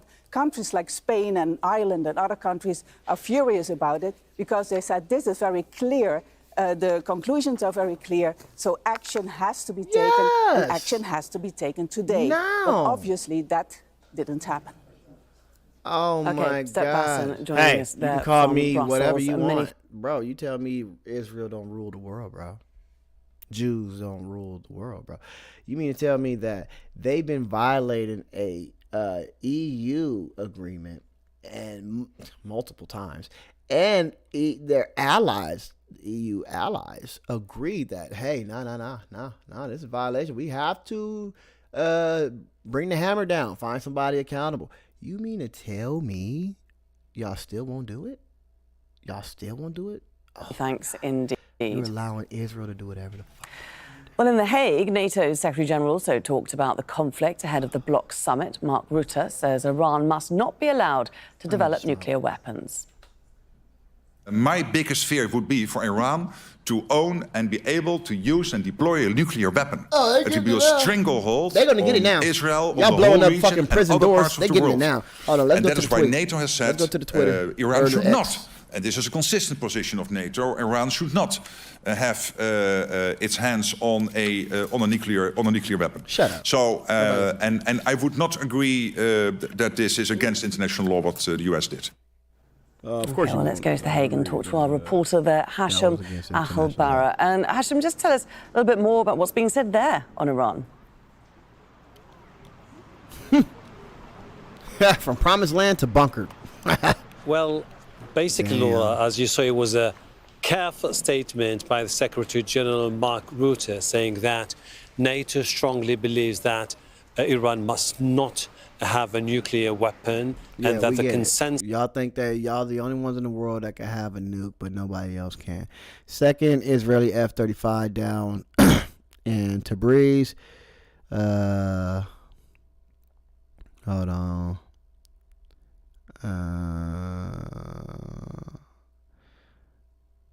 Colonel Mahaseb Shakuda, head of public relations of Ashura Corps, the second F-35 fighter jet in the Zionist regime, was shot down by the air defense forces in Iran. Defense forces of the Iranian Air Force in Tabriz. The pilot of the downed fighter jet has also been captured. The first advanced F-35 fighter jet was downed by Tabriz Air Defense on June 16th. Okay. So this is that video we just seen about the prison. Let's see what they have to say. Yeah, this is crazy. This is crazy stuff that's happening right now. Okay. In an attempt to facilitate the escape of a group of terrorists apprehended by Iran, the Zionist regime today targeted the main entrance of Evin prison. They failed in this operation, as failure is their daily routine. Wow. So they really are trying this hard, y'all. As my market comes down and I didn't buy my puts like I wanted to. Hold on real quick. Oh, this is crazy. This is crazy. They are actually getting their asses handed to them. And now they're doing shit like blowing up a prison to get more help. That's basically what it is. We need help. We need help from inside Iran. Hey, Queen, how you doing? We need help from inside Iran. So let's go ahead and blow up this prison, which I hope somebody make the case that there shouldn't be no political prisoners in Iran if they are so barbaric. In today's attack on Tehran, the illegitimate Zionist regime targeted Shahid Bahasd University. That sounds like a school.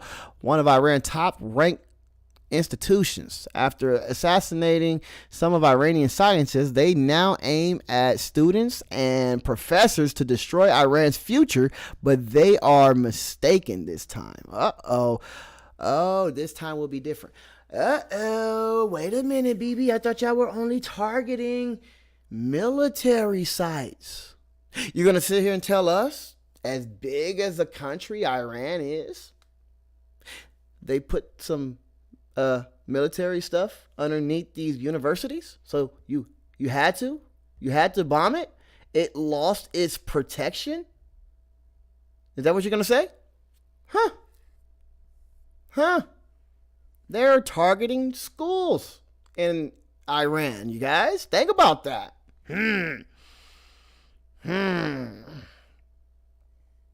Hold on. Let's see what else. Another attack on Fordo. Spokesman of the Qom Province Crisis Management Headquarters. Moments ago, the aggressive enemy once again attacked the Fordo nuclear site. There is no danger or threat to the citizens.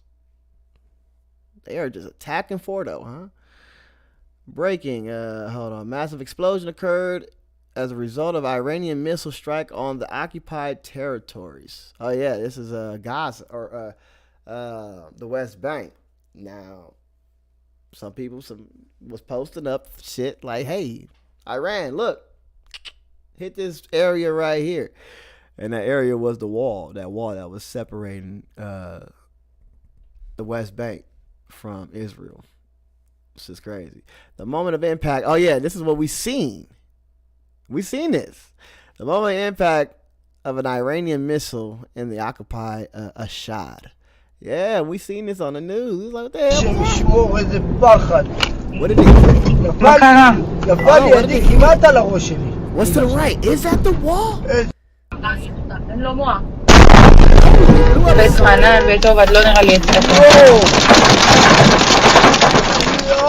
איזה פחד. מה, עינב? השם ישמור, איזה פחד. נפל לידי כמעט על הראש שלי. We'll pause it. It was a building there before it hit. Right here. Okay. What is this building? We're going to see. What is that building? Whatever this building is, it's no more. Whatever this building is. Let's see this again. בית חנן, בית טוב, עד לא נראה לי אצלך. יואו, איזה פחד. מה, עינב? השם ישמור, איזה פחד. Oh man, Major General Syed, I don't know these names. Chief of the General Staff of the Armed Forces of Iran, the United States, and he passed away. I remember this. Let's see. Let's get more videos. Footage of the moment where an Israeli Hormuz drone was shot down by Iranian air defense. Ooh, look at how it's coming down. Y'all got total control of the airspace, huh, in Iran? Ooh, shit. Did the pilot get out? Did the pilot escape, y'all?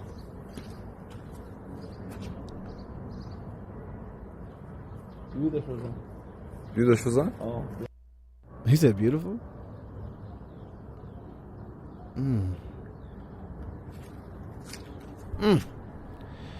Well, that happened. And this is old news. All right, so we caught up to date on the Iranian military's troll page. Oh, Fox News is live. Let's see what Fox News got to say. Hold on real quick. This is the IDF. Let's see what the IDF got to say after they woke up this morning and seen all the destruction.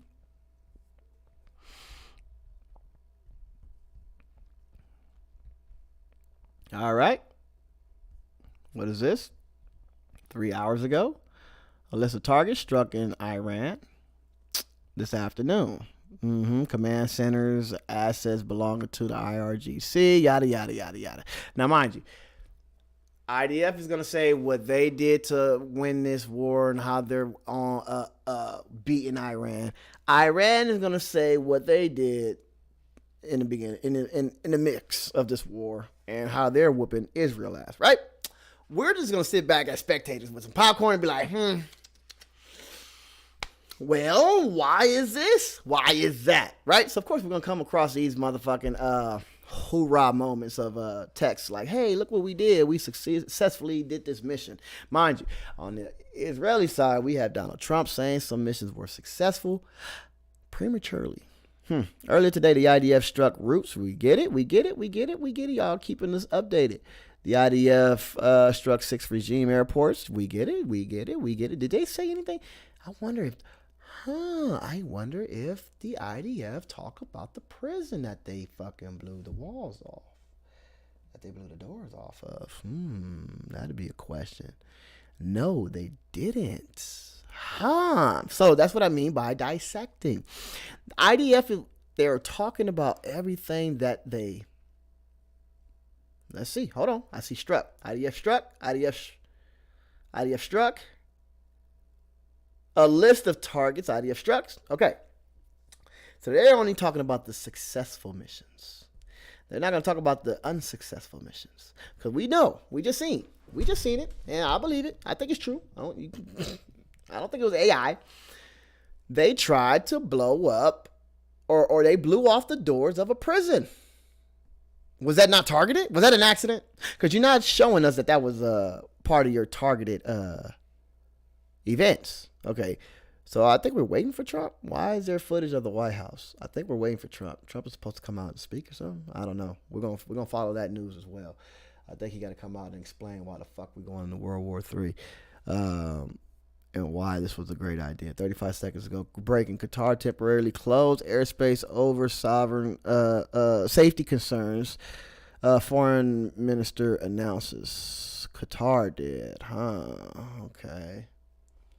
Okay, I'm watching the market. Uranium pop. Oh no, SPY drop. Oh no, help me. Okay. 16 minutes ago, a U.S. embassy, Qatar, warnings advise Americans to shelter in place after weekend strikes on Iran, despite Qatari's officials assuring the security situation remains stable. I wouldn't believe it. I would be getting out of there if I was you guys.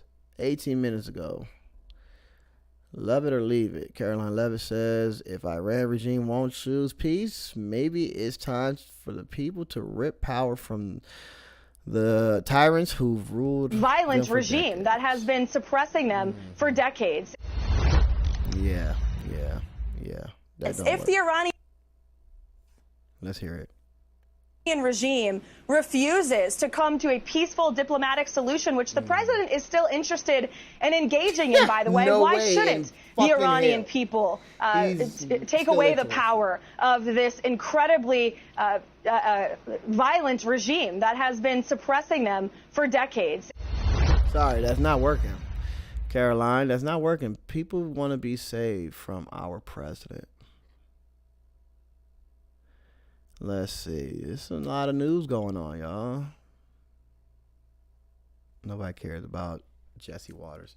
All right, let's see what CNN has to say. Let's see what the CNN has to say. Of course, 12 hours ago, that's it. 16 hours ago. So CNN ain't got no updates. They are letting the championship cook. Thunders.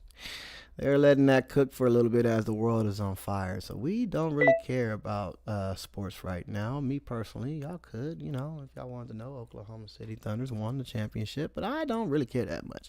I do want to cover this. This is Trump's tweet, look at the tweet. Get this bum out of office ASAP. He's talking about Congressman Thomas Massey of Kentucky. He said, it's not MAGA, even though he likes to say he is. Actually, MAGA doesn't want him, doesn't know him, and doesn't respect him. Trump, have you seen how MAGA is treating you, Trump? MAGA don't like you, Trump. Oh, have you ever seen $15 a gallon gas before? Have we ever seen $15 gas before? Well, we're about to. Yep. They are closing it. Let's see if we can get some more news. What's going on in Al Jazeera? War per se, not just specific targets, but actually going after a country. This was unheard of. There we go. A good number of years, the last 45 years, not one American president will actually give a green light to an Israeli prime minister to bomb Iran, let alone join them in the bombing of Iran. Right. So this is a whole new thing where they're normalizing war, they're normalizing violation of international law. Right. Two, as you said, with time, aside from normalization, is acceptance. In the region, from Turkey to the United Arab Emirates and from Saudi Arabia to Moscow, there's a certain acceptance, or a certain complacency. They condemn, they don't like it, or actually some of them really like it, even love it, but they won't say so publicly. And hence, the idea that they're waiting for America and Israel just to do something even more dramatic, as long as it doesn't overspell to them. And third and last, as we spoke earlier, they're trying to create the kind of chaos within the country that they think if you give it time, either the regime is going to have to be very repressive towards the people, like Saddam Hussein was after 1991, or you're just going to actually take your time and just go after them. I mean, they say that they're up for it as long as it doesn't spill over. But just talk us through the fallout that we've seen from regime changes in the past, especially when they've been imposed from the outside. Because you transparency, get I bought the vacuums, dip on next don't time you? over. And instability. The thing is that certainly the Israelis don't care, right? They're not a responsible regional power. They're not a responsible international power. They're not the United States. The United States is supposed to be, for now, 70 years, the guardian over the international order, right? Certainly after the Cold War, it became definitely the sole superpower with responsibilities. Sometimes world policemen, sometimes, world enforcers, sometimes the enforcers of international UN Security Council resolution, like in Libya and so on, for many, many decades. Now we're the fucking... Everyone's looking at not everyone, certainly not NATO countries, right? But most others are looking at the United States like a rogue country, that is carrying all these things that are incredibly irresponsible. Yep. Back to your regime change. We are looked at. There is a book by the National Security Advisor of Kamala Harris, who was, just from last 4 years. The book came right before then. It's called Losing the Long Game.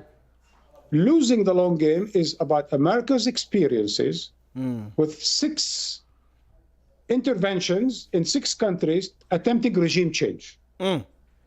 That's in recent memory, right? Yep. And he concludes that this is a losing long game. Yep. That the United States never benefited and those societies never benefited.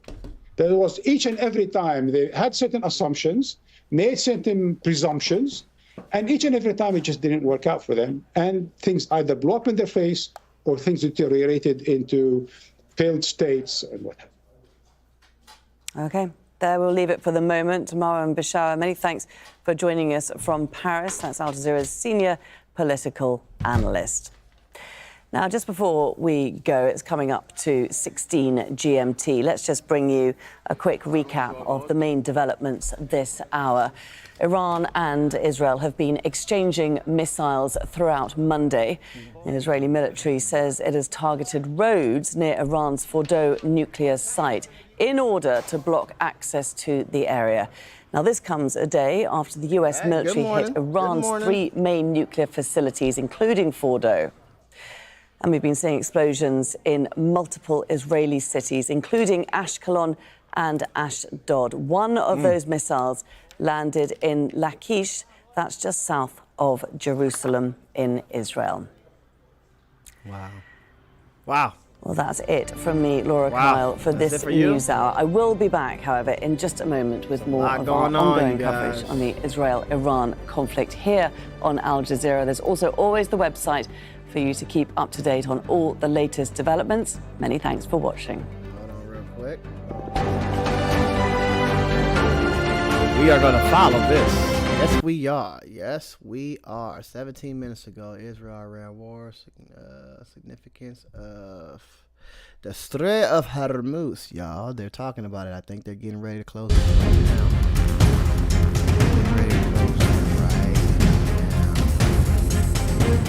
This thin sliver of water is the Strait of Hormuz, one of the most important and strategic waterways in the world. Located between the southern coast of Iran and the northern coast of Oman and UAE. Since over 85% of global trade is done via sea, straits like Hormuz, which connect important energy source nations in the Middle East with the rest of the world, gain increased significance. Hormuz is 33 kilometers wide at the narrowest point, but the shipping lane is only 3 kilometers wide. And this narrow... this piece of shit. Let's see what this motherfucker got to say. Good afternoon, everyone. Shalom. I'm David Menzer, spokesman for the National Public Diplomacy Directorate in the Prime Minister's office. It's Monday, June 23rd, day 11 of Operation Rising Lion against Iran's nuclear and ballistic missile program, and day 626 since the October 7th atrocities.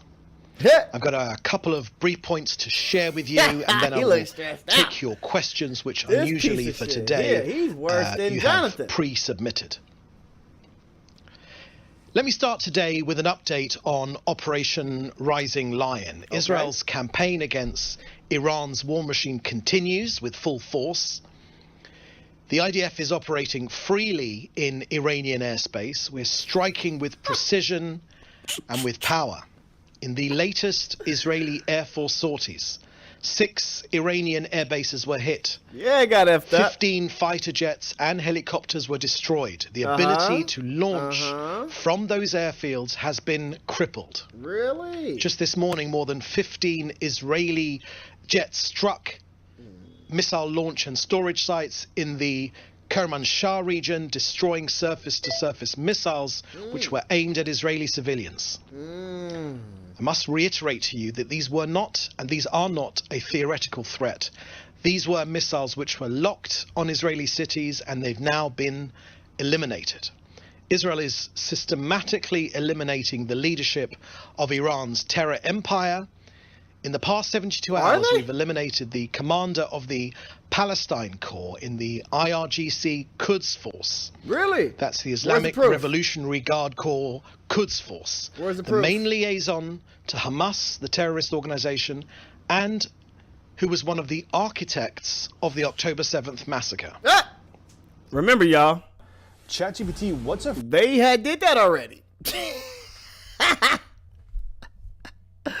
They took out all of Hamas's leadership. We've been crippling Hamas. They are not a factor no more. What is he talking about? I thought that was done. They got a new leader and you took him out too? You guys, the guy who spearheaded October 7th, that's that whole shock factor for the people that's listening. Oh my God, yeah, October 7th was horrible. Oh, you got one of the people that was a part of it? Oh, thank you. Bro, first of all, you're lying. I don't believe you. Second of all, who cares? There's going to be more people to take a spot that may be a little more radical. Fuck out of here. I muted it. Senior IRGC commander in the UAE division. His name was Izadi. Now, he wasn't just a general. He was a terror strategist. He coordinated directly with Hamas in Gaza, terrorists in Judea and Samaria, and Hezbollah in Lebanon. His mission? The annihilation of the state of Israel. That mission has died with him. In addition, I can share with you that earlier today, the IDF struck to obstruct access routes to the Fordow enrichment site. Now, the contrast could not be clearer.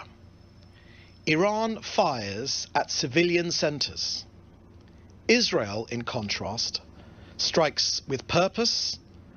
We are conducting targeted strikes against military assets and terror commanders. The Iranian regime continues its indiscriminate missile fire at our civilians. We don't believe you. Just last night and again this morning, missile alerts were sounded across this country as Iran attempted to rain terror on our innocent people. The Israel Defense Forces and the security establishment have all relevant agencies are fully prepared, both defensively and offensively, for any scenario. Next, I want to share with you our latest figures. Share with us. Since the beginning of this operation, the Iranian terror regime has fired around 500 missiles and over 1,000 UAVs at Israel's towns and villages and population centers. Really? 24 people have been murdered here in Israel. Damn. Sorry to hear that. 1,361 have been wounded, 14 seriously. 15,000 people, that is 15,000 people, have been evacuated from their homes that were damaged by Iranian ballistic missile fire. Next to our hostages, as has been reported, the IDF has bravely recovered 3 hostages whose bodies were brought home. The 3 are Ofra Kedar, who was 71 years old. She was murdered at Kibbutz Be'eri. She was just out for a walk on that Saturday morning when the terrorists killed her. How did she die? Yonatan Samarano, who was 21 years old. Shelling. Remember, there's a lot of Israeli He was murdered shelling in Be'eri after fleeing from the Nova Party. You'll remember that it was Yonatan Samarano. When the dust settles and Israel is forced to have a real investigation, not investigate themselves, but like when the UN and all these other countries and allies come around to do an in-depth investigation on October 7th, the Hannibal Directive is going to be one of the disgusting fucking observations ever. Because they already said a lot of it, and people are so dumb to even catch it. But some of these houses, because remember they said Hamas was burning infants and alive and shit. They were blowing them up. We have footage of babies being charred. Well, Hamas didn't have that kind of capability. And it showed that a lot of these bodies that were charred, it was consistent of a tank shelling. Some of the houses that were stripped, the roofs of the houses that were fucking shot out, they were consisted of a Apache helicopter. Hamas don't possess none of the weapons that some of these injuries had, or some of these people had sustained. And that's where the investigation is going to bring out. They're going to be like, well, these paragliders that came over, all they had equipped was a couple AR-15s. I didn't see where they had a fucking flamethrower, where they could have charred bodies. Bro, charred bodies, you have to be burnt at a degree of Lord knows what. This had to have been real hot. You think a quick in and out move by Hamas was going to charge somebody? You could burn down a building and not get a charred body. They might be burnt. Hell, they might be dead. But charred, like you touch it and just ashed. That was an explosion from like a tank. So yeah, when that investigation come out, it's going to be amazing. Thank you, babe, for my coffee. She must have seen me yawning or heard me.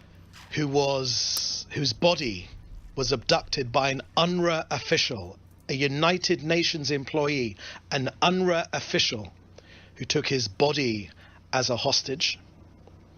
And Staff Sergeant Shai Levinson, who was 19 years old, a tank commander who fell in battle. They're not good. And as he fell, he saved the lives of many, many people. I bought the ExxonMobil dip. This rescue operation was made possible thanks to precise intelligence information. The families were informed upon the completion of the identification process.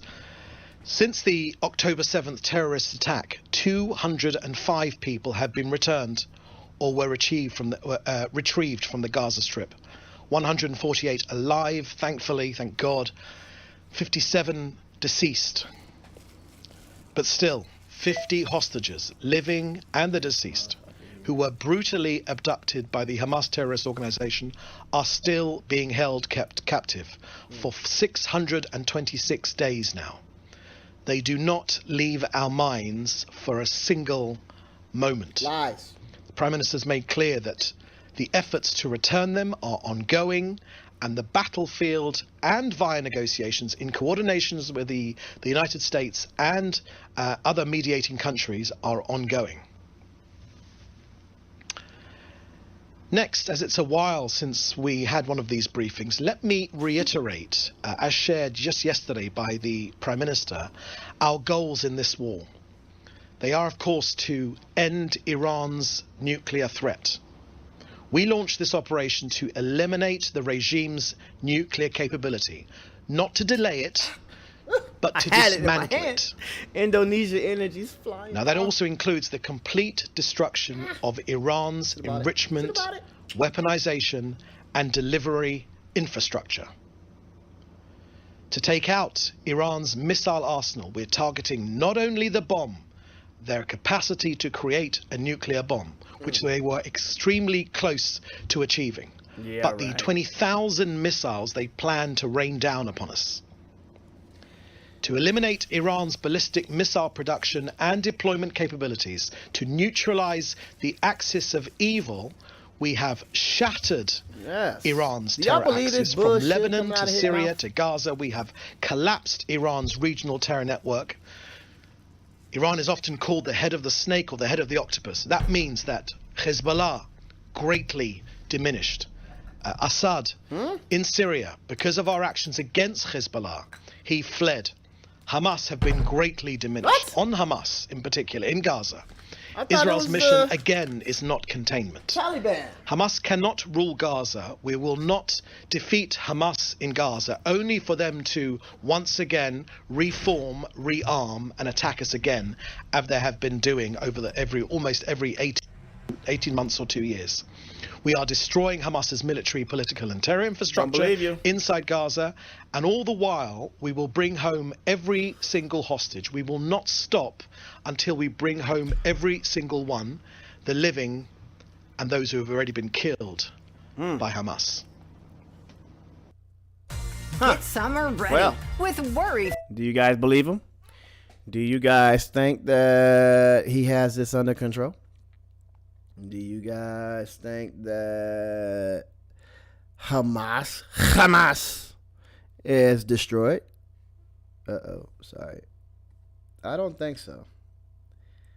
I do not think so. So they said the threats are coming in right now, you guys. Threats are coming in right now. Hold on. Operation Midnight Hammer over the weekend, targeting 3 Iranian nuclear sites with several precision bunker buster strikes. Wait a minute, that's Israel? Iran and Israel have been exchanging missile fire this morning. Close-up. Iran here we go. is also threatening to close the Strait of Hormuz, a critical energy choke point where 20% of oil flows. Is that one of our Secretary of ships? State Marco Rubio told me he would encourage China to stop Iran from shutting down those operations. Joining me now is the chairman and CEO of United Refining Company, Red Apple Group, also Gristedes and D'Agostino, she tried to say, supermarkets. John Catsimatidis back with us. John, great to see you. How are you doing? Good to have you this morning. Thank you for having us. I want to get your take on oil prices and how you expect prices to move this summer after all of this. How do you expect this? Right now, the oil prices are stable. And they've moved. They were down as low as $58, $59 about a couple months ago. And in the last, 10, 15, 20 days, $10 last they night. moved from the low 60s to 74, 75. It was they're stable this morning. The threats are coming in. But don't forget, 20% of... Hey, look, this is Brent crude, right? This is how we calculate our oil consumption by the barrel, right? Right now it's at $77 a barrel, right? Look, what was that, 5:30? May 30th, they're clocking a $62 a barrel marker. From May 30th to now, 6/20, we are at $77 a barrel. Gas prices have not risen to this extent yet. No. There's something called a lagging indicator for those who I was in the video last night that was trying to ask about stock market stuff. There's something called a lagging indicator where things will happen and then it would take a while for you to see it either in the market, in the prices at the stores or at the gas station. So this war with Iran that just started, right? It's not even on this chart. It's not. But Trump's presidency is. So I have a question for you MAGAs that said that he was here to bring down gas prices and all of that. Why did the price of oil rise when Trump came into office? And it looked like it's been a consistent rise and then a major spike in June. What is that? Oh, that's June 13th. When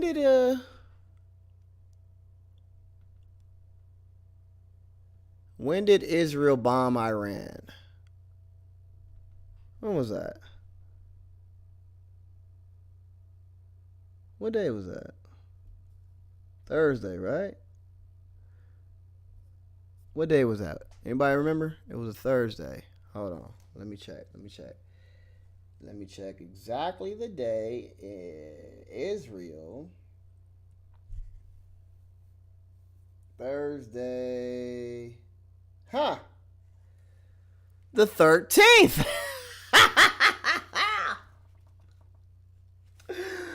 It was Friday the 13th, right? Friday? Yeah. So that Thursday, the 12th, is when Israel decided to launch their attack on Iran. And on the 13th, Brent crude shot up. And it was at about $60 or $66 a barrel, somewhere in there. And it shot all the way up to $78. So, yes, we are about to see some negative effects behind this war For some reason, we've been creeping up prior to Israel's invasion. And now the gas prices, have you been to the pump? It hasn't shown none of this yet. That's the lag. That's going to come in within the next few weeks. You're going to see all of this. Not even what's going on now. All of this is about to hit the pump. The world's oil moves through the Strait of Hormuz, and a lot of it goes to China, and a lot of it is used by OPEC. I think the threat is just a threat. I don't think anything's going to happen. The prices are stable right now.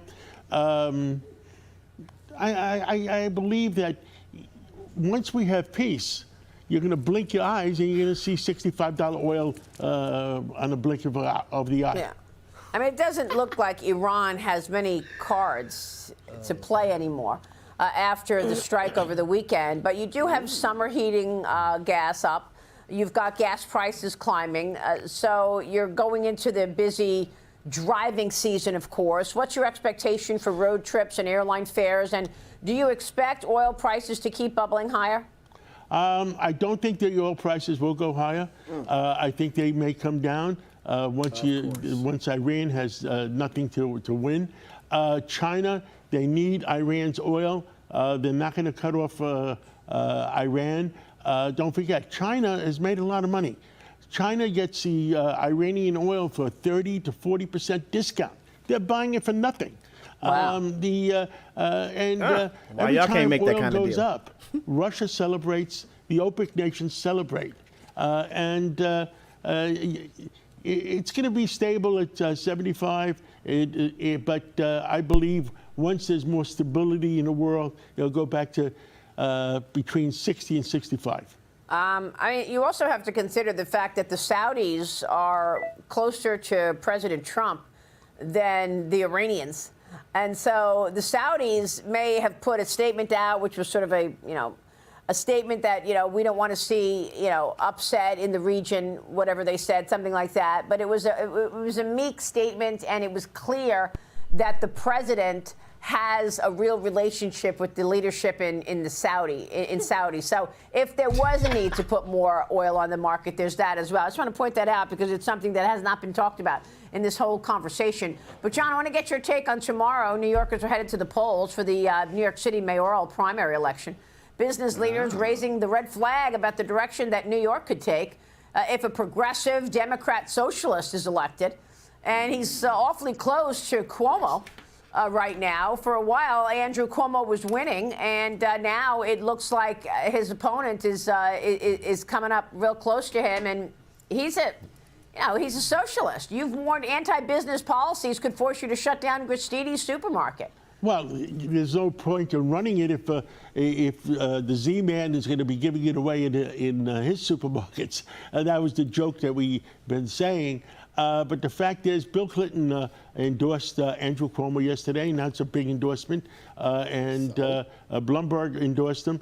I think the people of New York City are starting to believe that Andrew Cuomo is the best bet for the Democratic Party, other than some of those crazies that are running. So what kind of policies do you expect to come out of a Cuomo administration in New York City? Well, Cuomo is still going to be under the thumb of New York State on Governor Hochul and the Assembly and the state Senate. This is crazy. And the City Council. This is how strong your party affiliation is, mind you. Maria don't like Andrew Cuomo. No. He was governor of New York. Or governor, mayor, one of them. Don't let me lie to you. During COVID, and they all rallied behind him and tried to get him out of there, calling him this and that. He was the reason why a lot of people didn't get to spend the last moments with their old their grandparents and old community because they were dying from COVID. And Andrew Cuomo shut down New York and shut down hospice centers so people couldn't catch the disease from these people, I guess. Or they couldn't spend their time with their family. So, yeah. Oh, it was a purge. A purge for Andrew Cuomo during the COVID era. And then after that, a scandal. Yep, scandal came out talking about he was engaged in some kind of activities unwarranted by a female. So yeah, Chris Cuomo, his brother, lost his job for standing next to his brother, his CNN job. He said, my brother ain't never. She lying. Ain't never. So they both went down together, which, if there's no proof, I feel you. Fuck her. But Maria Bartiromo, she was one of the fucking main vocalists of Andrew Cuomo and getting him up out of there. Now, she's like, is he a changed man? You think he's the guy for the job? Because this socialist that kind of got the lead is kind of running up and trying to take this position from him. He's a socialist. And he's getting close. What's up with this Andrew guy? Is he good? What's his policies like?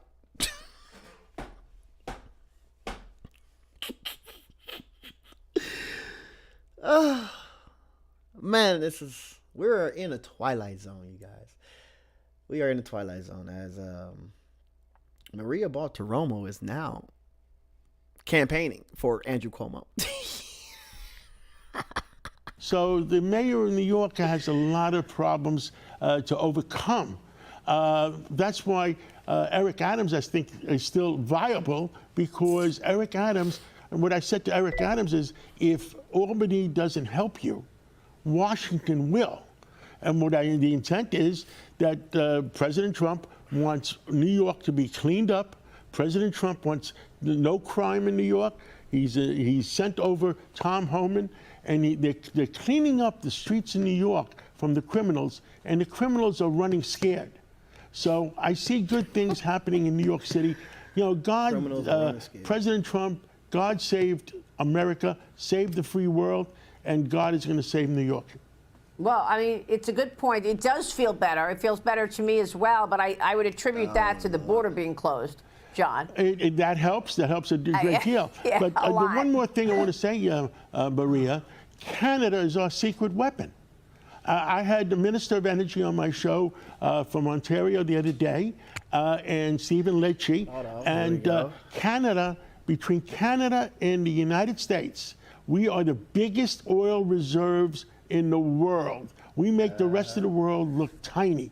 And if we work out the right deal and get the right pipelines in from Canada and the United States, we are self-sufficient.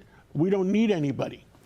President Trump has been trying to do that, by the way. Let's see. Yeah, the Keystone. But John, the Keystone? on this policy question Keystone of Pipeline. New York, we're going to... Let's see. What is the status? What is the status of the Keystone Pipeline? The Keystone Pipeline, operated by South Bow, is currently operational after a recent shutdown due to an oil spill in North Dakota. The spill occurred near Fort Ransom, North Dakota, and resulted in a shutdown for repairs and investigation. The operation had...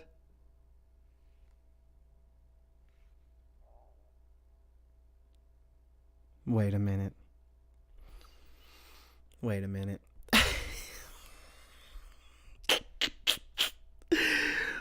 When was the Keystone Pipeline shut down?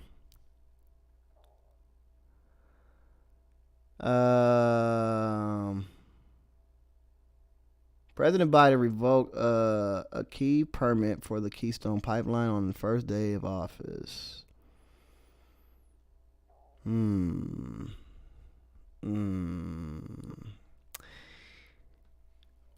did the Keystone Pipeline start leaking?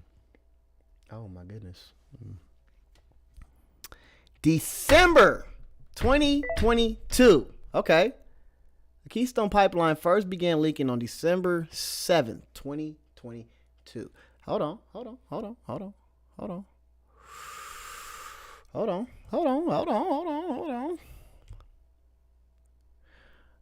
What day did Biden shut down the Keystone Pipeline?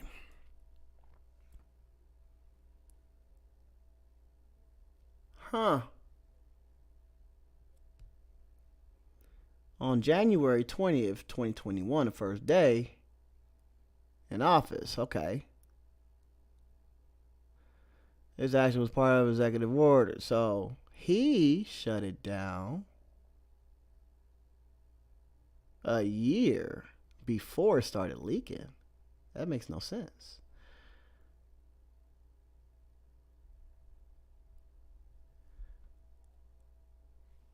Is the Keystone Pipeline still leaking? They fixed the leak. So I don't know if y'all remember when the Keystone Pipeline situation was going on. I'll give you a quick rundown what it is. It's a pipe going from Canada to the Dakotas, through the Dakotas in America. And a lot of the speculation was when Biden had shut down the Keystone Pipeline that he raised gas prices. Well, the Keystone Pipeline was under construction. It was like a new pipeline that they were entertaining to go from Canada to America so we wouldn't use fuel, because we're using fuel to drive tankers up there, drive tankers to Canada to pick up fuel and then bring it back down to service our gas stations and such. So they came up with an idea, instead of driving and wasting fuel, to do a pipe, bam, from one end to the next. Well, it was going through native territory. That's what they wanted to do. They wanted to route some of the pipe through native territory. And of course, Congress and all of them had wrote bills to say, no, you can't do that. Of course, you had big oil trying to fight and say, oh, that's not fair. This is innovation. We're trying to renew America with all this new oil. Yeah, it was the biggest fight, to where Biden said, fuck it, we just shut it down. When Biden shut it down, a lot of conservatives used that as the reason why gas prices went up. Mind you, we never got oil from the Keystone Pipeline. Never. Not an ounce. Nope. It was just something they were doing. So when Biden shut it down, everybody used that as a thing. Now, this Keystone Pipeline is running, and it's not leaking, and Trump is trying to, I don't know, let's hear what Maria has to say, because I guess that was part of the deal he made with Canada. VTO? We're going to know who the Democrat candidate is tomorrow. And do you think that the Democrat candidate likely wins in November? I think if once the Democratic candidate is picked, and I do believe it's going to be Cuomo, and then you have Eric Adams having a big announcement on Thursday, I understand, that I think it's going to be 50-50 between Eric Adams and Andrew Cuomo. All right, 50-50. And Adams has decided to run as an independent. Yes, so John Lindsay did. And yeah, whatever. We don't care. This brilliant device keeps your home cool in summer, even during heat waves and power outages. It's smaller than a lunchbox. Cools any room within 3 minutes. And uses Operation Midnight Hammer was an epic operation that caught Iran completely off guard. As they say, our bomber pilots are now back home in Missouri. And President Trump thanked them in a post last night for a job well done, exclamation point, all caps. We're learning more about the many levels of deception and decoy. It was like a James Bond movie that went into this mission. The real strike force went east toward the heavily fortified nuclear facility at Fordow. Those B-2 bombers dropped a dozen bunker buster bombs on Fordow alone, each weighing 30,000 pounds, and they never once encountered enemy fire. Chief National Correspondent, Security Correspondent Jennifer Griffin is at the Pentagon. I tell you, you just can't stop being wowed by what we pulled off, Jennifer. An absolutely flawless mission. But Harris, U.S. military forces are now on high alert across the Middle East, expecting an imminent response from Iran. The U.S. Navy actively planning its response should Iran's Revolutionary Guard Navy mine the Strait of Hormuz. Few here at the Pentagon think this is over, despite Saturday's flawless military strike on Iran's 3 nuclear facilities, a plan that has been honed and practiced since 2008. U.S. B-2 pilots have been practicing this 37-hour round-trip flight to the Middle East for years. The 30,000-pound bunker buster bombs tested against hardened targets as recently as last year. this operation underscores the unmatched capabilities and global reach of the United States military. As the President clearly said last night, no other military in the world could have done this. 125 U.S. warplanes, each B-2 refueled in midair 3 to 4 times each way on the nonstop 18-hour flight from Missouri. An air refueling bridge across the Mediterranean and Middle East, 14 GBU-57 bunker buster bombs among the 75 satellite-guided munitions dropped, and 30 Tomahawk missiles fired from an Ohio-class submarine 400 miles away, which stayed in the air 1 hour and 40 minutes, time to drop after the last B-2 struck in Fordo. Captain Todd Sawhill, an intelligence targeting officer focused on this problem for years, was asked whether the Tomahawks could destroy Isfahan and the deep tunnels where the Iranian uranium conversion takes place. No, in that case, it's extremely limited because those weapons are really designed to go after surface targets. They don't have much penetration capability. The problem is, like you mentioned, the mountain, which is deep under hard granite and unreachable by conventional munitions, to include the GBU-57.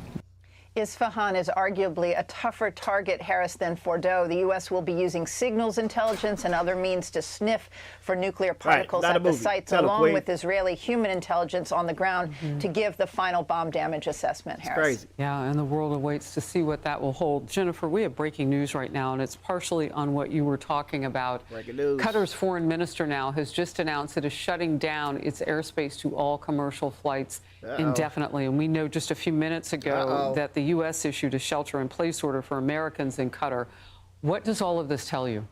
Well, there's very significant intelligence and a warning that Iran could strike at any time, an imminent threat to Qatar.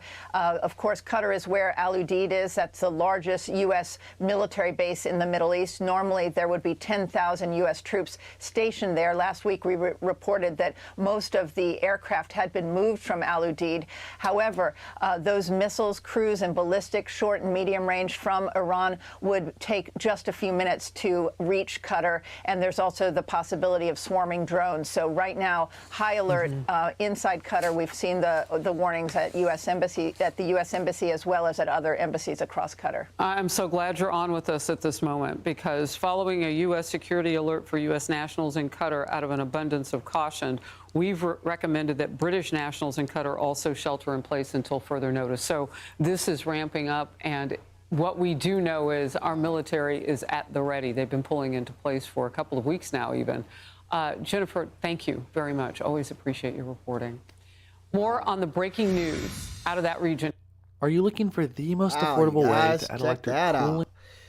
They are at the ready. They are at the ready.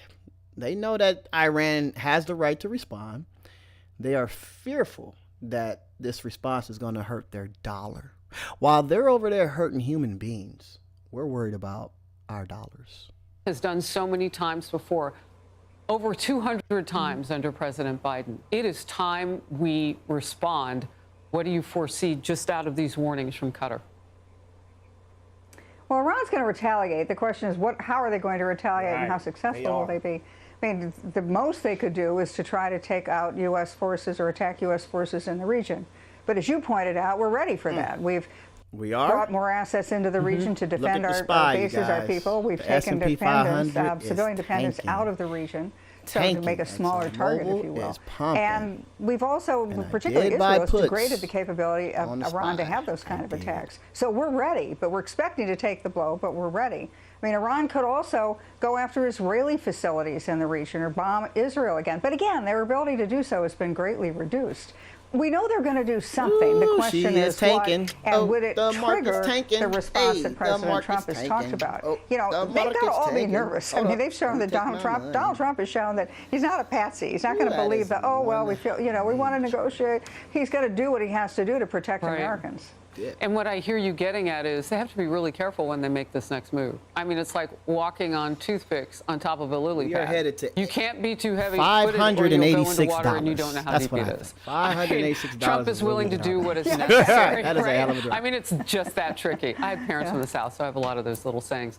But look, what you're saying is they've got to try to hit us, but not hit us too hard. I don't know if they can pull that off. Many of their military commanders were taken out by Israel. And the ones that remain know that if they, they could be taken out as well. I mean, it's pretty clear that Mossad has thoroughly penetrated the Iranian military, the Iranian civilian leadership. And if they try to do something that would, especially something that would cause loss of American life, they might as well pull the trigger on their own heads.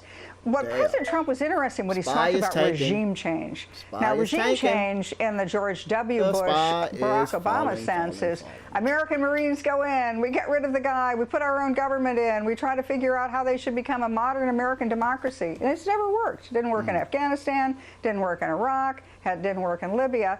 President Trump has said to the Iranian people, look, you should have leaders who make your country great again. It's up to you. And he said consistently throughout his 2 terms that it's up to the people to decide their own country. You decide what kind of a government you want, what leaders you want, how you worship your God. It's up to you. If you want to do regime change, that's on you, but we might applaud it if you do this in the case of Iran. So a few minutes ago when Ambassador Danone was here, he was telling me, and it seems like a point of desperation, we were both agreeing off camera, and then the conversation ensued. He said that they are hiring prisoners coming out of jails in Israel. Iran is doing this, trying to find the angriest among them to see if they can flip them as assets and give them menial tasks, he said. They'll send them, take a picture over here, you get a little bit of change for that, until they work them up into doing something worse. That's an act of desperation, right? I mean, the Ayatollah we know is in hiding. Quick $100. He already has decided he's going to be a martyr. He's 86 years old. He's dying of cancer. What a great way to go out. He's already designated 3 people who would be his successors. But you have to wonder what's the conversations they're having within the leadership group of Iran. Took my money. The generals looking at each other and saying, I've had this job for 48 hours now. My predecessor was assassinated. I want to keep this job. Did I sign up for this? Did I sign up for martyrdom? And maybe, as President Trump says, the Iranian people want to make Iran great again. President Trump's offering an opportunity to come to the negotiating table and extend the hand of freedom and peace. Yeah, and meanwhile, Iran looks for enemies within the countries that it would like to have death of. Yeah. KT McFarland, great to have you. Thank you so much. Thank you for watching the Faulkner Focus. How the Iranians are responding. This is It just came out. There's a new website where any Massachusetts residents, as long as you live within a zip code in the state. And back now to our top story. President Trump scheduled to meet with his national security team this afternoon after the U.S. carried out strikes on 3 key Iranian nuclear facilities. You're looking at some satellite images behind me showing the damage at the sites. It's just unclear if they were able to neutralize the country's nuclear efforts. The strikes were at Fordow, Natanz, and Isfahan. Pentagon officials say the sites sustained, quote, extremely severe damage and destruction, end quote. But Iran is disputing the extent of the damage, saying it had moved critical material before those strikes took place. For more on the situation, let's bring in Nahid Siamadust. She is an assistant professor of Middle Eastern and Media Studies at the University of Texas at Austin. Israeli thanks for being with intelligence. us. Apologies if I mispronounced your name at all, but we really do want to get, please correct me if I got that wrong. But you got it. Thank you very much for having me. Wonderful. We're having a difficult time getting reaction from people inside Iran. From what you can tell, what is the sentiment among people there from what's just happened over the weekend? Well, they're really scared. Internet and phone lines were down for quite a while, but yesterday I was able to get in touch with family. Many of them have left town. Many of them, have elderly or children. They can't really leave town. They don't have a place to go to, and so many of them have remained in Tehran, where bombing is happening all over the place, and we don't really get the extent of it on Western media or from any media, to be honest, because communications are down. But Israel has been striking all kinds of civilian targets, hospitals, media centers. And so people are truly very scared and trying to just stay safe. Right. Before the U.S. strikes on nuclear facilities, the internet service in the country was down. Last week we saw Israel strike state television while they're live on the air in some pretty dramatic footage. I'm curious if people in Tehran, for example, differentiate between Israeli strikes and U.S. strikes, if at all, or if they see the two nations as being one and the same. Because there are some disagreements among the Iranian people in their own leadership. I'm just curious as to how they see this campaign. I mean, at this point, Iranians are really not differentiating between U.S. and Israel. Before the U.S. got involved over the weekend and bombing the nuclear sites, they were still hoping that perhaps they can put some trust in the words of the U.S. president, who kept sort of flagging the idea of negotiations. But at this point, nobody believes anything that, the U.S. president utters, because he's constantly kept saying that negotiations are still possible, meanwhile helping Israel and also attacking Iran directly. And yet, after all these very harsh bombardments, still saying, well, there better be peace now. I mean, this makes no sense to any Iranian, or I imagine any human being anywhere, that you bomb the hell out of them and then say, let's have peace. So I think they see them as one and the same entity. They understand that Israel has been waging a war of annihilation against another people, the Palestinians in Gaza, for about 2 years now, and that it has now come to their shores, and that they've also been bombing locations all across the Middle East, in Syria, Lebanon, really trying in many ways to obliterate the state, right? State infrastructure, military sites are part of it, but media, electricity sites, telecommunications, satellite sites. So the question is, what is the goal? What is the end goal here? Is it to obliterate states all across the Middle East and leave them without functioning societies, so that then Israel can, have supremacy, military and political supremacy over the rest of the Middle East? Iranians are really, truly, just bewildered right now and just scared. What do Iranians want to see happen next? I think they want the bombing to stop. Number one, the war to stop. This is no way for any kind of positive change to come about. They've seen this regime change horror show across the region before. They understand the results have never been good for the people. So the voice that is really coalescing around Iran all over, from stories on social media, is stop the bombing. War is never the answer. I just bought a SPY destroying Iranian infrastructure and civilian neighborhoods cannot lead to any positive results. So first of all, stop the war, and then let us figure this out. Iranians have been pushing for democracy and rights from within on their own count. No matter she is what, going to fall, we are under pressure. They now have rallied around, if not the Islamic Republic flag, certainly around their country. And they've been at this before. The Iran-Iraq War of the 1980s, when Saddam Hussein attacked Iran. The U.S. and many European governments were initially, actually for the duration of the war, behind Saddam Hussein and gave him all kinds of weaponry, including chemical weapons. And Iranians stood up and really fought that for 8 years. And so they're banding together again, as much as they do not like their own government. They would like to have a more democratic government. This is worse than what they had, imagined doing to bring about those kinds of changes for their own country. So you understand. It's important to remember, at least, I think, 13 million people in the Tehran metro area, tens of millions of people. So, when there's market volatility, right, to the downside, we have things like inverse. When the market goes up, like SPY, QQQ, IWM, and the VIX, sorry. Let's just say these ETFs, SPY, IWM, and QQQ. When they go up, there are some things that are inverse of them that will go down. And QQQ, Invesco QQQ, her inverse is SQQQQ. I don't really play QQQ that much. I play SQQ a lot, or the VIX. So, as we can see, there's pressure in the market, right? People are pulling out. There's uncertainty. We don't know what's about to happen. So what I did was what I like to call a strangle. I try to keep my portfolio balanced during this uncertainty.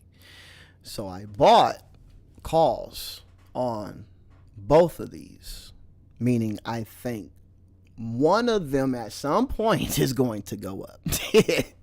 So if the SPY come down 9 times out of 10, SQQQ will go up because QQQ is coming down. If SQQQ is going up, the SPY is coming down, which I said I'm playing SPY only up to that purple line right there, and I am out. That was fun. That was another $32 to add to the 90 something that I made. And I still have, because I think she's going to fall right here at that purple line. So I have my SQQs that I'm holding. So I'm out of SPY, as y'all can see. Hold on real quick. I'm trying to explain at the same time as doing something. Let me check my SQQs. Okay, SQQs are retracing because I bought them up there, and they're down $20, right? So I just took $30 out of my SPY, right? So essentially I'm down $10 on the play, unrealized, because I haven't sold my SQQs. So we're going to see, because I really think that this market is going to have a dramatic, which I might get back in on the downside on SPY, dramatic fall. Matter of fact, I'm going to make my move because my thesis is she cannot break this 200, and I would be mad if I don't buy them. So I'm going to try to play the SPY back down as she continues to fall. Hold the phone real quick. I'm going back to the 86s, the 286s. If I could show you guys, hold on. 586s, 286s. I can't tell you the prices of how or the expiration date because I'm not a financial advisor. But if you look at the SPY on the daily chart and you understand what these EMAs are, you can see that the SPY, as I just bought in on the downside, you can see that the SPY, hold on, because I don't know why my daily chart is not there. The SPY has a retracement, and we just gave out dividends. Ooh, when was this? Friday. The SPY just gave out dividends on Friday. And, ooh, here's the fall. Bam. Right there. There's the fall. A lot of volume. Oh, my goodness. If you can see. I don't think y'all can see. Nope. Okay, that red line. You got a green line and that red line. I think she's falling to that red line, which would be the daily 32 EMA, and that price is $586.77. So that's what I'm playing. $586 for a few days out. I can't tell you exactly because the SEC gonna come knocking at my door. But I'm already up on the SPYs that I just bought. I'm already up on the SPYs. She literally came down, or right at that purple line, she got smacked. So that's just my little thing. I don't know how far I'm gonna play it. I'm gonna see how much I can get out of it. We'll see. The market is unpredictable. Trump could come out with some news right now. We made a deal, and boom, the market flies, and then I lose on it. So we'll see. We'll see. We'll keep an eye on it. No pun intended. Yep. All right. What we got? We got more breaking news, imminent threats. What we got? Talk to me, because this is gonna be a crazy day. I believe we're gonna have a crazy day, you guys. Something's about to happen. Claiming success after the U.S.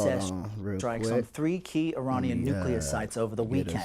These images you see next to me are from inside the Situation Room, showing the. Let's see, we got some live. He's going to put American forces in harm's way. That's like the easy, sensible position that's patriotic and rational and doesn't. What happened? Did we lose him? Donald Trump everything he wants, and yet.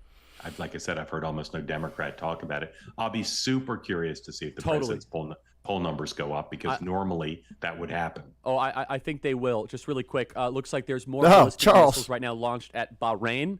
So it looks as if they're going after multiple targets based on reporting happening real time here on the program. This piece of shit right here, like Charlie the Kirk. Qatar missile strikes were intercepted, and all 6 headed to Doha were neutralized, intercepted. Huge victory for the U.S. military and for the Saudis and the Qataris and the British. So basically, again, it's a very layman understanding, but basically, we fly a bunch of fighter jets, and we try to send out a bunch of flares and disruptors that try to make the missiles explode in air. There are sirens right now in Kuwait, so we are not out of the woods yet. Bahrain, and Kuwait, and Iraq are probably the next 3 targets right here on the program. Hey, B, as good Iran morning. Looks to retaliate What it do? from the U.S. bombing on nuclear sites. Stay right there. It's going down. It is going down. Hold on. Let's see. It seems like Iran is responding. Thank you, Mr. Speaker, and I yield back. Iran is responding. The gentleman yields. The chair recognizes the gentlewoman from New Mexico, Ms. Stansbury, for 5 minutes. Thank you, Mr. Speaker. Responding to American bases. Mr. Speaker, I rise today to say no to endless wars. That's right. President who breaks the law daily. No to a Republican Congress that is so weak and so spineless. No to a president who breaks the law daily. No to a Republican Congress that is so weak and so spineless that they refuse to stand up. No to congressmen and women who refuse to do their jobs. No to a Republican Congress that is attempting to rob the American people of health care, food, and public lands. No to lawmakers who refuse to speak out as this administration undermines the rule of law, due process, and American democracy. No to members of this chamber who have been so kowtowed by Donald Trump that they are failing to stand up for the American people, their own people who elected them in good faith and sent them here to defend this country and uphold the Constitution and the rule of law. We say no. No. Mr. Speaker, I stand here today as Donald Trump has taken us to the precipice of war, a constitutional crisis, and millions living in fear and marching in the streets.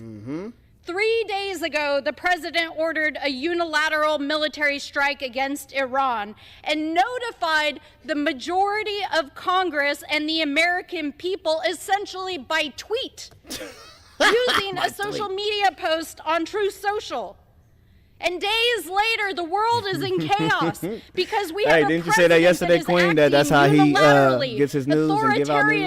Authoritarianism on the rise across the planet, and a region that has been destabilized by conflict and violence, putting millions of people not only in this country but across the world at risk. American troops in harm's way, Iran seeking help from our adversaries in Russia, and to date, we have had exactly zero briefings from the president or the White House about their strategy or intent here in this chamber. What they know, what they plan, how they're going to protect our troops and our bases and the American people. I don't like and it. This Pineapples follows on days of Donald Trump attacking the American people on our own soil. I'm out. Deploying United States Marines as combat troops and National Guard against our own That's people. why I got out, because he's trying to bounce. I wanted my money. I was up $25. Add that to handcuffing and pushing a United 30 States and a 90 senator to the or floor. whatever it was. His U.S.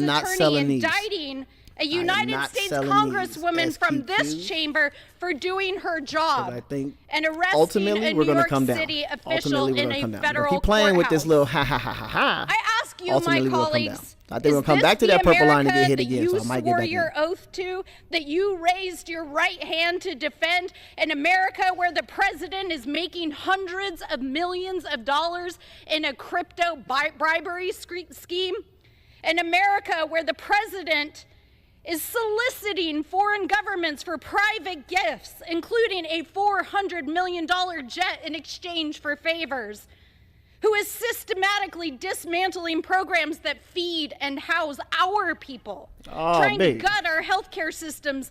What happened to your knee, B? What happened to your knee? I hope you're all right. We hope you're all right, y'all. Give B a shout out. She has a bad knee, y'all.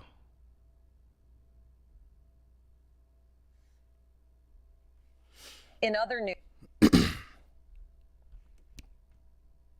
Oh, I could have held it. Oh, look, she's falling. Oh, I could have held it. I got scared. Oh, no. I could have held it. Sorry. Idly by and watch as your president dismantles the systems that uphold our democracy and the rule of law. How can you sit here and watch as he recklessly deploys the military at home and abroad, threatening the safety and security of our people? Going up. How can you sit idly by and watch as children starve across the world, including in Gaza and Sudan? Right. How can you justify a man who... Little rundown of what just happened on the market. As y'all can see, like I said, when the SPY goes down, SQQ go up. This top left we have is ExxonMobil. I sold my SPY puts a little early. It's okay. I seen a little bounce, but I'm trying to do the show and work at the same time. It's my job. So, but I still think ultimately the SPY is going to come down. So I might get back in if she come back to that purple line and come back down. But I'm holding these SQQs, which just went back red. They were green, but for transparency, they did go back red as we get in this pop on the SPY, right? So we're gonna see how this plays out. We're gonna get this major pop probably. Let's see.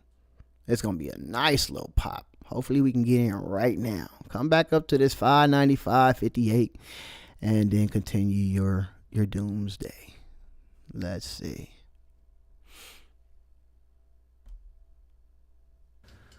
Thank you. Mr. Speaker, I rise today to recognize the University of Georgia and its remarkable students for achieving a national with Iran for the last 46 years. Or more likely, or more accurately, Iran has been at war with us. In 1979, they took American citizens hostage and paraded them out on the news day after day after day until President Reagan secured their release. In 1983, a suicide bomb in Beirut, paid for by the Iranians, killed 63 people, including 17 Americans. In 1983, later that year, he just wore his hat today. We all know they blew up our barracks with our Marines, killing 241 people. Between 2003 and 2011, more than 600 American soldiers were killed by Iranian proxies. And then obviously on October 7th of 2003, 1,200 people were killed by Hamas. Say that again real quick. Hold on. I want to hear him say that again. And then obviously in 2011, that year, we all know they blew up our barracks with our Marines, killing 241 people. Between 2003 and 2011, more than 600 American soldiers were killed by Iranian proxies. Where? And then obviously on October 7th of 2003. How convenient. He didn't say where those American soldiers were killed. You guys, we know where those American soldiers were killed, right? Right? And there's a reason why he didn't say it, right? Because he's forced to admit that it was an invasion. They have to call it the invasion of Iraq. The invasion of Iraq. The invasion of Iraq. So when you put invasion on there are some witty people out there that would catch it and be like, 600 Americans died? What was they doing over there? And they can catch the fact that maybe the Iranians were, being tactical, freedom fighters, fighting against invaders. Maybe, but he conveniently left that part out. 1,200 people were killed by Hamas, but Hamas is a proxy. Right. How many did Americans and largely kill? paid for by Iran. Iraq. Within that 1,248 were Americans. Which leads me to ask this simple question. What if they had had a nuclear weapon. What if? You see, for decades, American presidents have said Iran can never have a nuclear weapon. A lot of talk, but not a lot of action. And so over and over and over again, Iran moved forward, building their bunkers deeper, building their sites more widespread, putting the world further at risk. But when Donald Trump talks, he doesn't just talk. When he says he's going to do something, he does it. And so over the weekend, we saw this president do what has been necessary for decades to make sure the largest sponsor of terrorism in the world does not have the power to kill us all. Because make no mistake, imagine if they'd had a nuclear weapon on 9/11. Imagine if they'd had a nuclear weapon on October 7th. When our enemy... Wait a minute. I thought studies came out that it was the Saudis that had something to do with 9/11.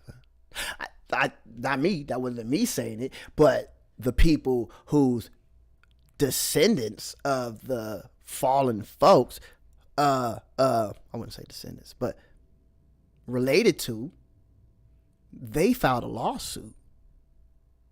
And in that lawsuit, if you guys ever filed a lawsuit, there's something called discovery. And during the discovery process, it showed a lot of Saudi Arabian activity and influence during 9/11. These tell us they want to kill us, we should believe them. When they say death to Israel, when they say death to America, when they say they want to wipe us off the map, they mean it. And they mean it because we live in a world where we do not all share the same values, where there is good and evil.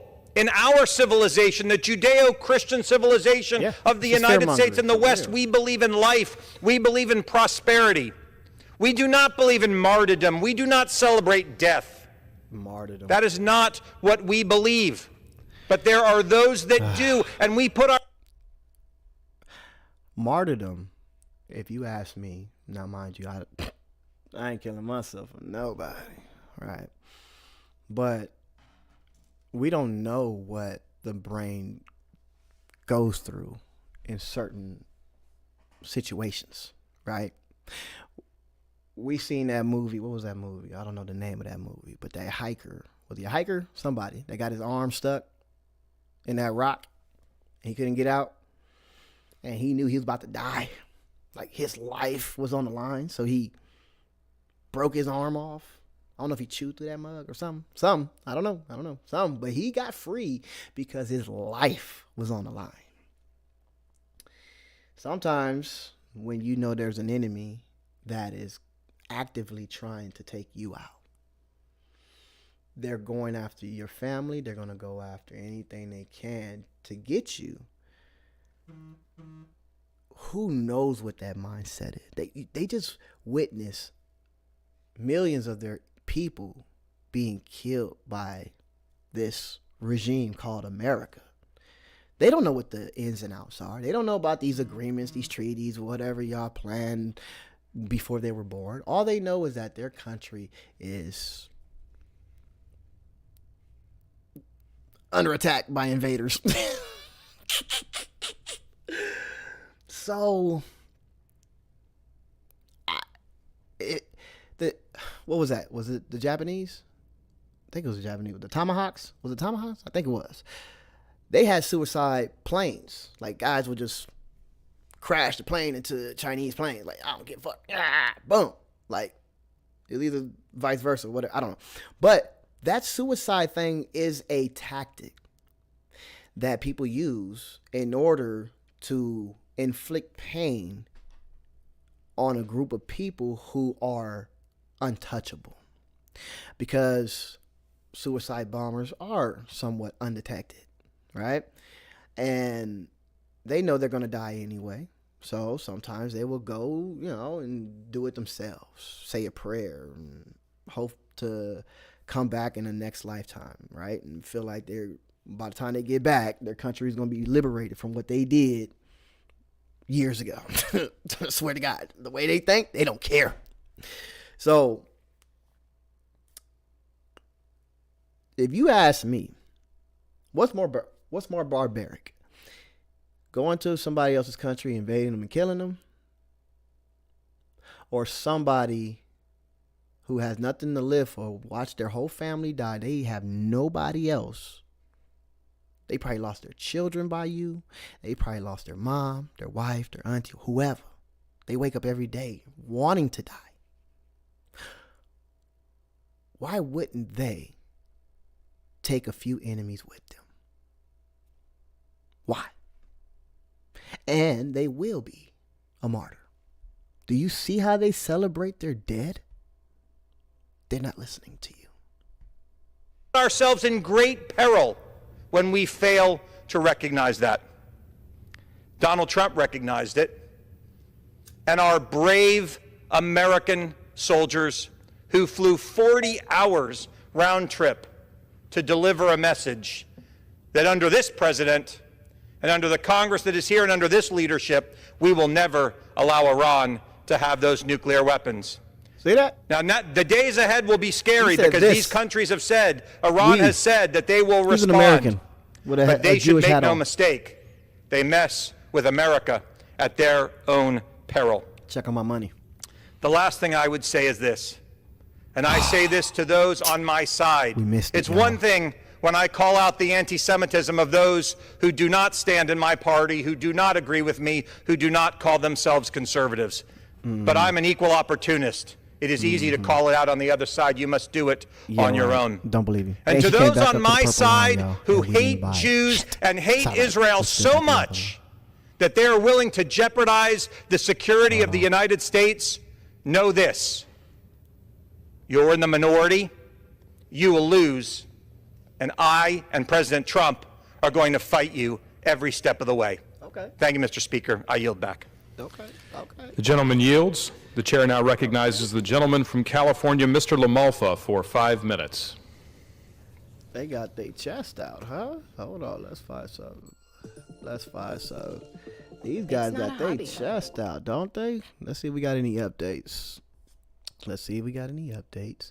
They got their chest out. They think that Mr. President is the guy that is going to allow them to continue to do whatever they want. As I've been following this situation for a little bit, I noticed there is no loyalty with the Israelis. They will turn on you on a dime. And then what I've noticed through the years of Trump's presidency is he's the wrong person to turn on. So this might be more of a self-destructed type of situation that we could witness live. So we don't have any updates yet. We'll check CNN. We don't have any updates yet on any of the military. Hold on. Trump still ain't out yet. He's still not out speaking. And that was the last thing we got from Fox News. He's still trying to come out. This is 2 minutes ago. He's still trying to come out. We're going to wait. I don't know why they keep refreshing that stream. It's like they take it off every 20 minutes and put it back. Say he'll be back. He'll be here in 2 minutes. CNN don't care about nothing but the championship game. And hold on, let's see what the people are saying. Are people talking? What are people talking about?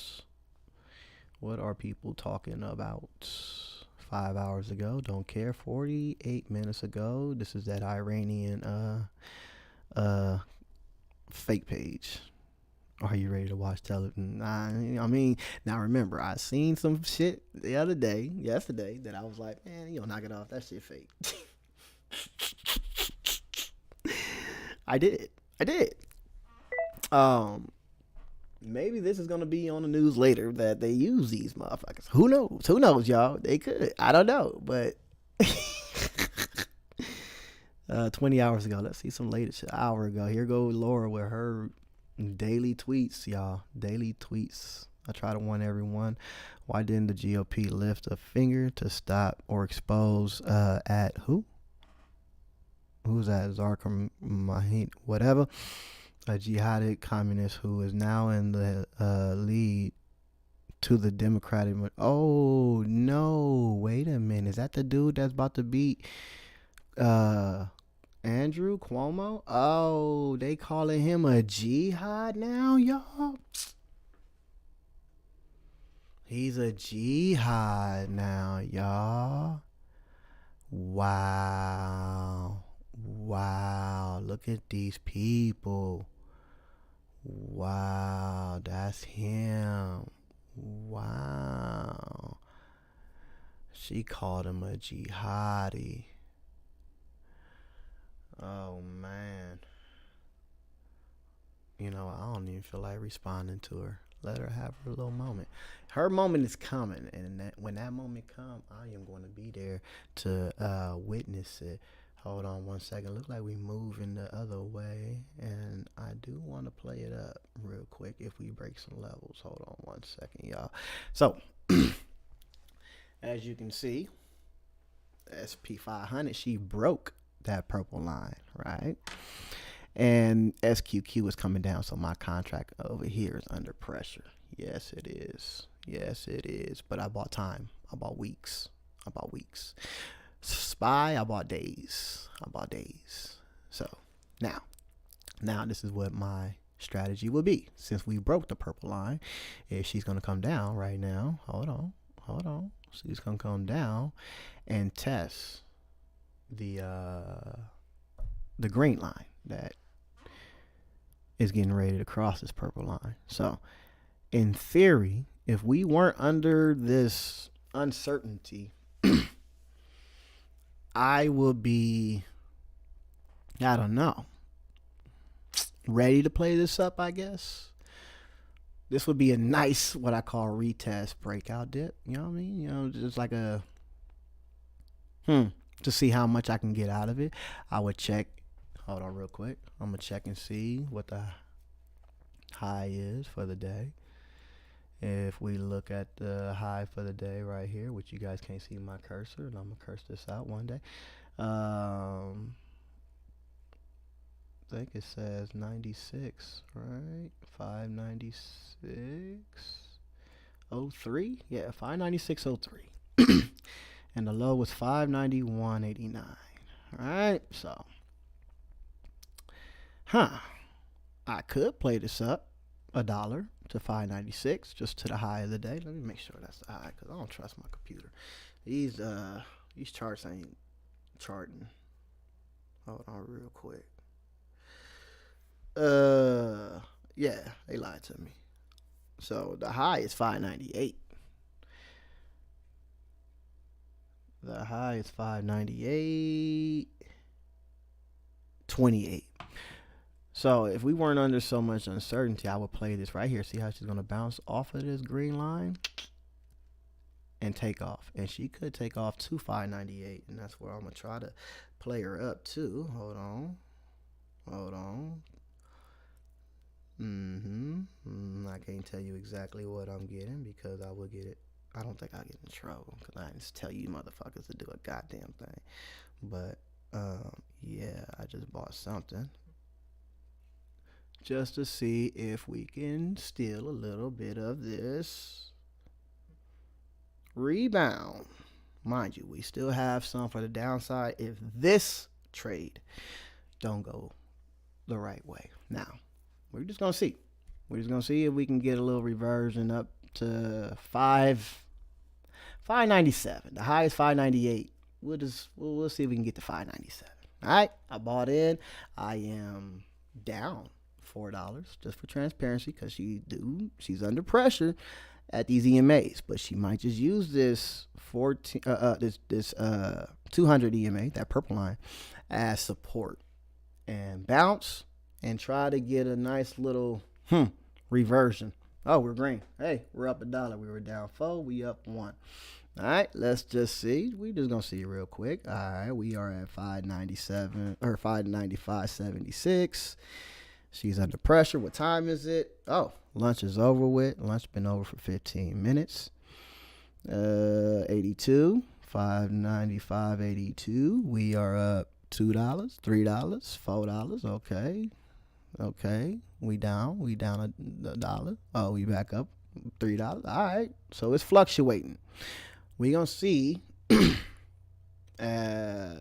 Hold on, cause we gonna see what she do. If I zoom out a little bit for y'all, I'm gonna give y'all the 5-minute real quick. I'm gonna give y'all the 5-minute look at this real quick.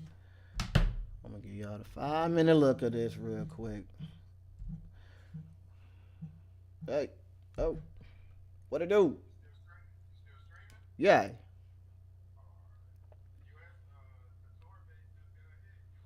Who? Oh, it got hit? I heard we didn't get hit. I heard that we blocked it. Hold on. We got breaking news, y'all. The SPY is going up. TLT is coming down. And let me see. United States Qatar base hit.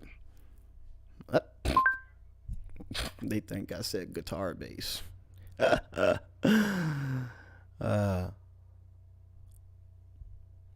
on. United States base in Qatar hit. They not listening to me. I got too much going on. What is it? I think that's it. Yeah, I just bought it back up. I just played it down. Huh? They not telling me. I said that's a Q. That's not a G. Okay, hold on. Why are they putting guitar when I put a Q? Hold on. Yeah, that's what I thought. We seen where they successfully intercepted it. We didn't see when they actually hit. They struck back. We know they struck back. Right? We was here for the strike back. Hold on. Let's get some volume. Let's see what the homies saying.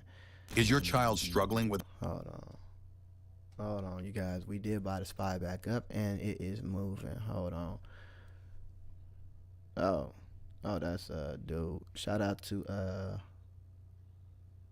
Merced Media. I think that's how you say it.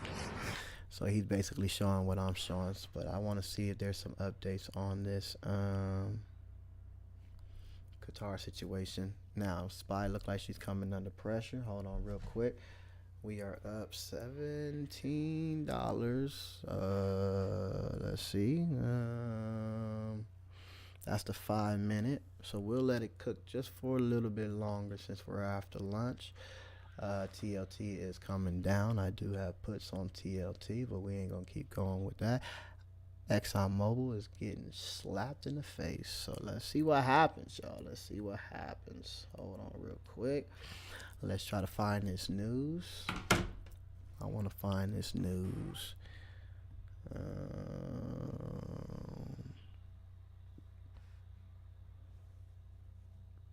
This is not new. This is old. We know that would be expected since these countries are within that region of responsibility. But this is exactly what many of these Arab states had wondered. I asked the Secretary of State, Marco Rubio, just yesterday, what is the U.S. policy if an ally is hit, and would the United States defend them? And his response was indirect, but that this is why these U.S. bases are there, because of the threat from Iran. So he did say everyone is waiting to see what more could come. These are well-fortified institutions. Those other concerns we've been talking about at CBS for days, sleeper cells, low-level terror attacks, those things are harder to gauge against. And we do know that on the homeland front here in America, officials have been talking about planning for that as well. Margaret, you used the word calibrated. The president during the campaign made some references to that retaliatory act that Iran took in response to the killing of Qasem Soleimani. And he suggested in his remarks that that it was that the Iranian response was kind of calibrated. In other words, almost with a theatrical quality. Something had to be done to satisfy domestic pressure, but that it was not on a scale of 1 to 10, say a 10 response. Is that the way in which you mean calibrated in terms of this early action that we're learning about just now? Precisely. In that 2020 attack, we know from the then head of CENTCOM, General McKenzie, who's written about it, talked about it on our... Permission to fight has been given to those who are being fought because they were wronged. And indeed, Allah is capable of granting them victory. That's a minute ago. That's 1 minute ago from the Iranian military.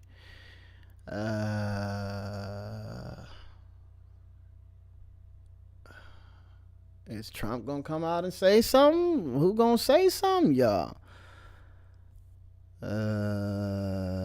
These bastards been quiet.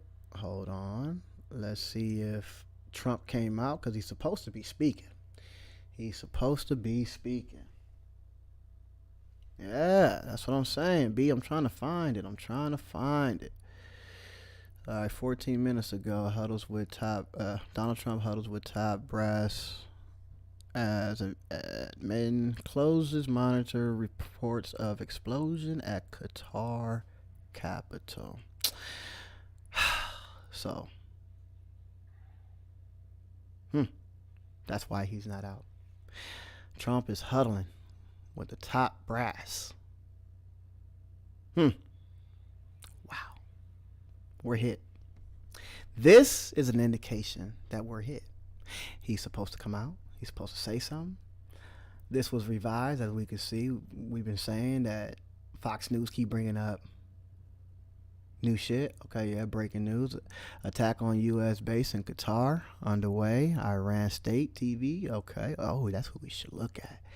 We should look at Iran State TVs. I know, spies moving, man. I'm glad I bought it back up. We are up $20, you guys. We are up $20. I'll give you guys. We're still looking for it. I'm gonna just let y'all know where we at on the S&P 500. She's at 596.64. We are playing it up to the 597 and some change because the high was 598. Remember? All right, because we got to find some news though. We're gonna find some news.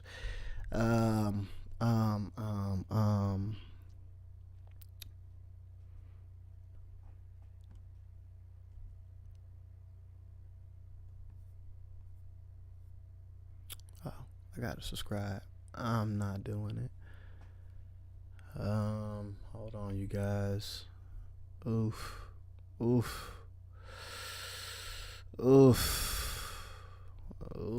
I gotta sell this so I can continue to work. I'm gonna take my $23.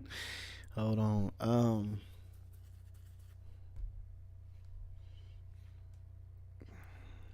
Wow. Apparently, yeah. Caroline Levitt. Is Caroline Levitt speaking? Let's see if Caroline Levitt is speaking. Cause yeah, bro, I think we got hit. And they are not saying it.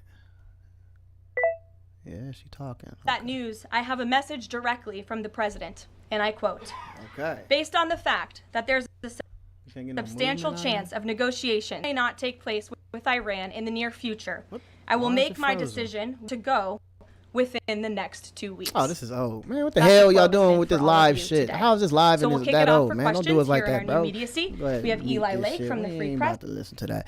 Nah, we need something that's going on right now. Carolina shut down.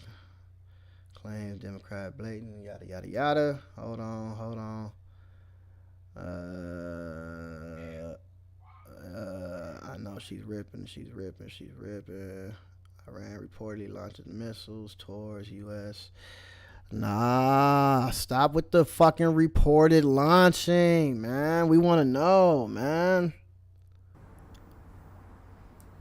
Right. So Margaret talked about the vulnerability of US forces here in Iraq and in neighbouring Syria. We are just a few miles from a US base here in Erbil in northern Iraq. And I've spent time on some of those small US military outposts in Syria. I thought Margaret's reporting suggesting that this was a calibrated response is just fascinating, perhaps suggesting that this is almost, I guess, a face-saving operation, for want of a better word, on the part of the Iranians, that they need to not look weak in front of their regional rivals and their own people. But I would say this.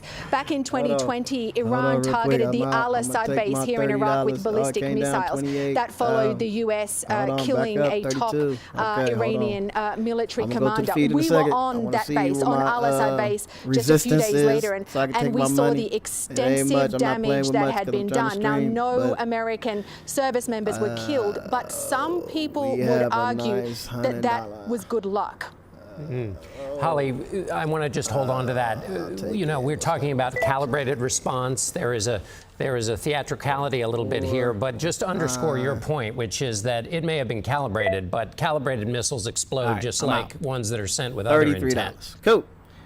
Oh, $32. There's always the risk of miscalculation and human error. Happening? I think the bigger picture here is we don't know how this is going to play out. If it indeed was a calibrated, as you say, almost a theatrical response, then do we also see diplomatic wheels turning? Do we see Iran capitulating or at least agreeing to curtail its nuclear program? Or does this potentially spiral out of control into a bigger regional war? Exactly. Holly Williams, thank you. Let's bring back in CBS News national security contributor Samantha Vinograd.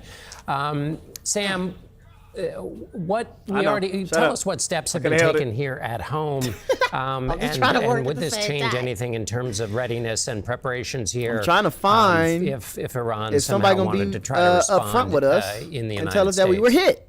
Shit. Sure, John. I will also note, just closing out the overseas element, that I do have sources indicating that the White House is anticipating additional strikes on U.S. bases overseas. And as I mentioned previously, the U.S. government has taken significant precautions to protect our members of the military to the greatest extent possible. Here in the U.S., security officials at the federal level have done outreach calls with their partners at the state and local level, with governors, with major law enforcement and religious associations, in anticipation of Iranian retaliation here at home. That could be individuals directed by Iran to launch attacks, part of their global proxy network. They've spent decades cultivating a surrogate network here in the United States, what we call sleeper cells in layman's terms, or individuals inspired by what's happened overseas to act, individuals we call homegrown violent extremists. Potential targets likely will be people in places associated with the U.S. military, people in places associated with the U.S. government, members of the Jewish community, and people in places associated with this. Oh.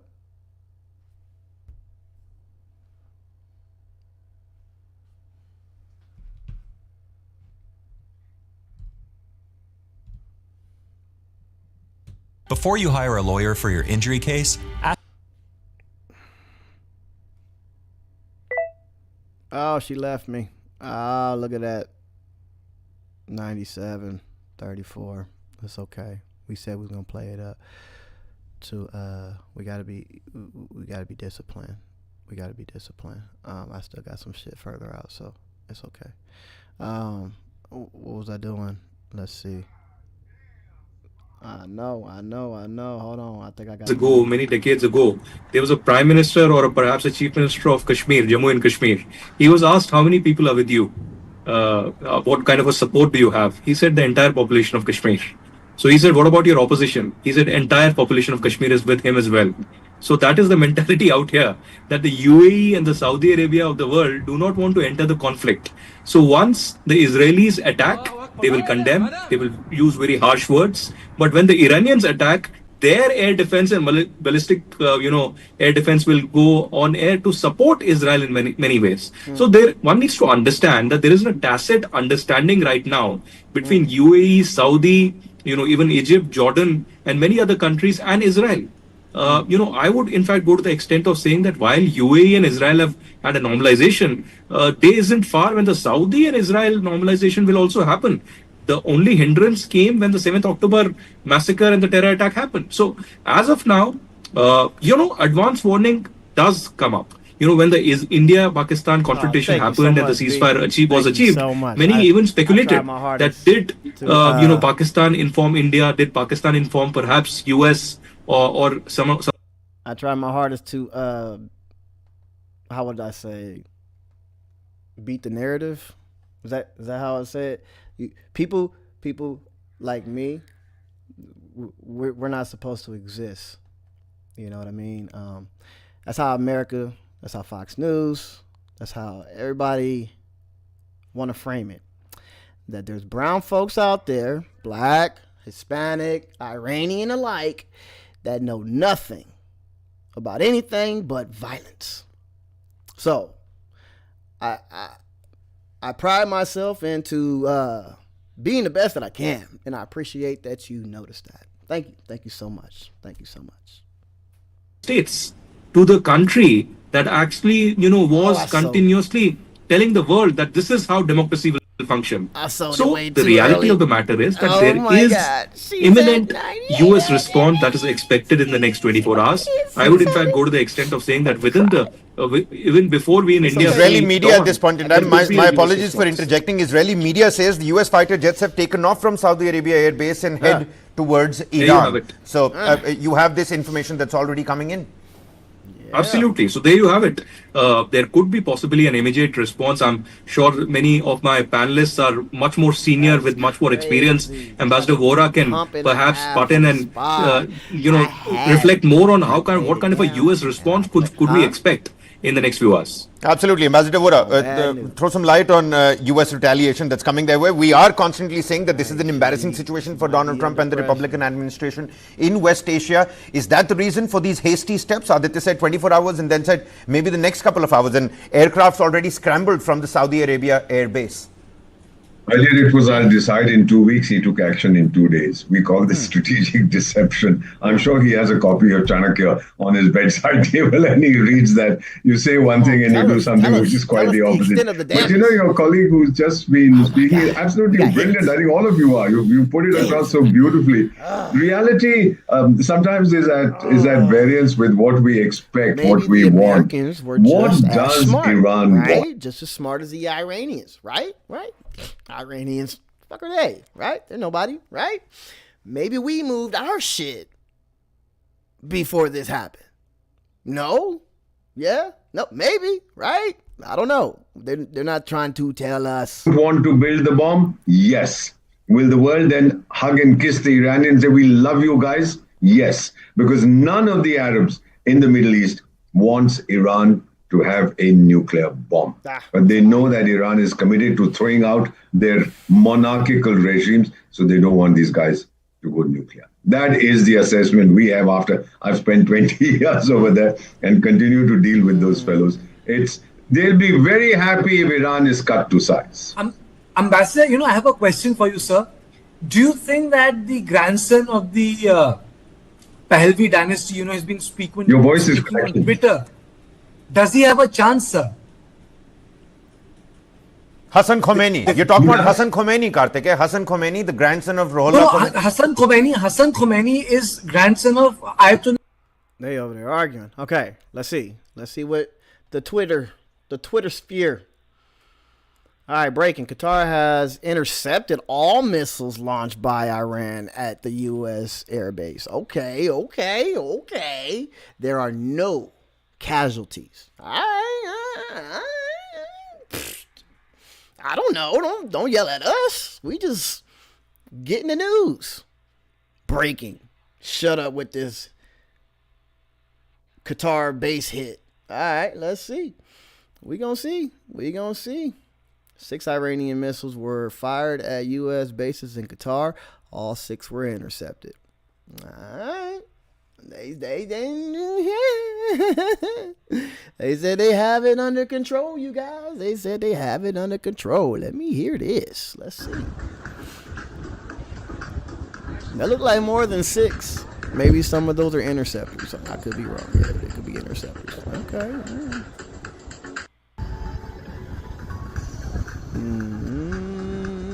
Okay, there we go. That one got hit. That looked like more than 6. Look like a lot of interceptors are hitting a lot of rockets. All right, well, let's see. Is this the same video, different angle? Is it? Yeah, same video. Same video, same video. Let me see. Let's see this one. Okay, this one. Yeah, look how America defend rocket incoming. Oh, shit, Israel ain't got nothing on America interceptors, y'all. Damn, it look like the 4th of July over there.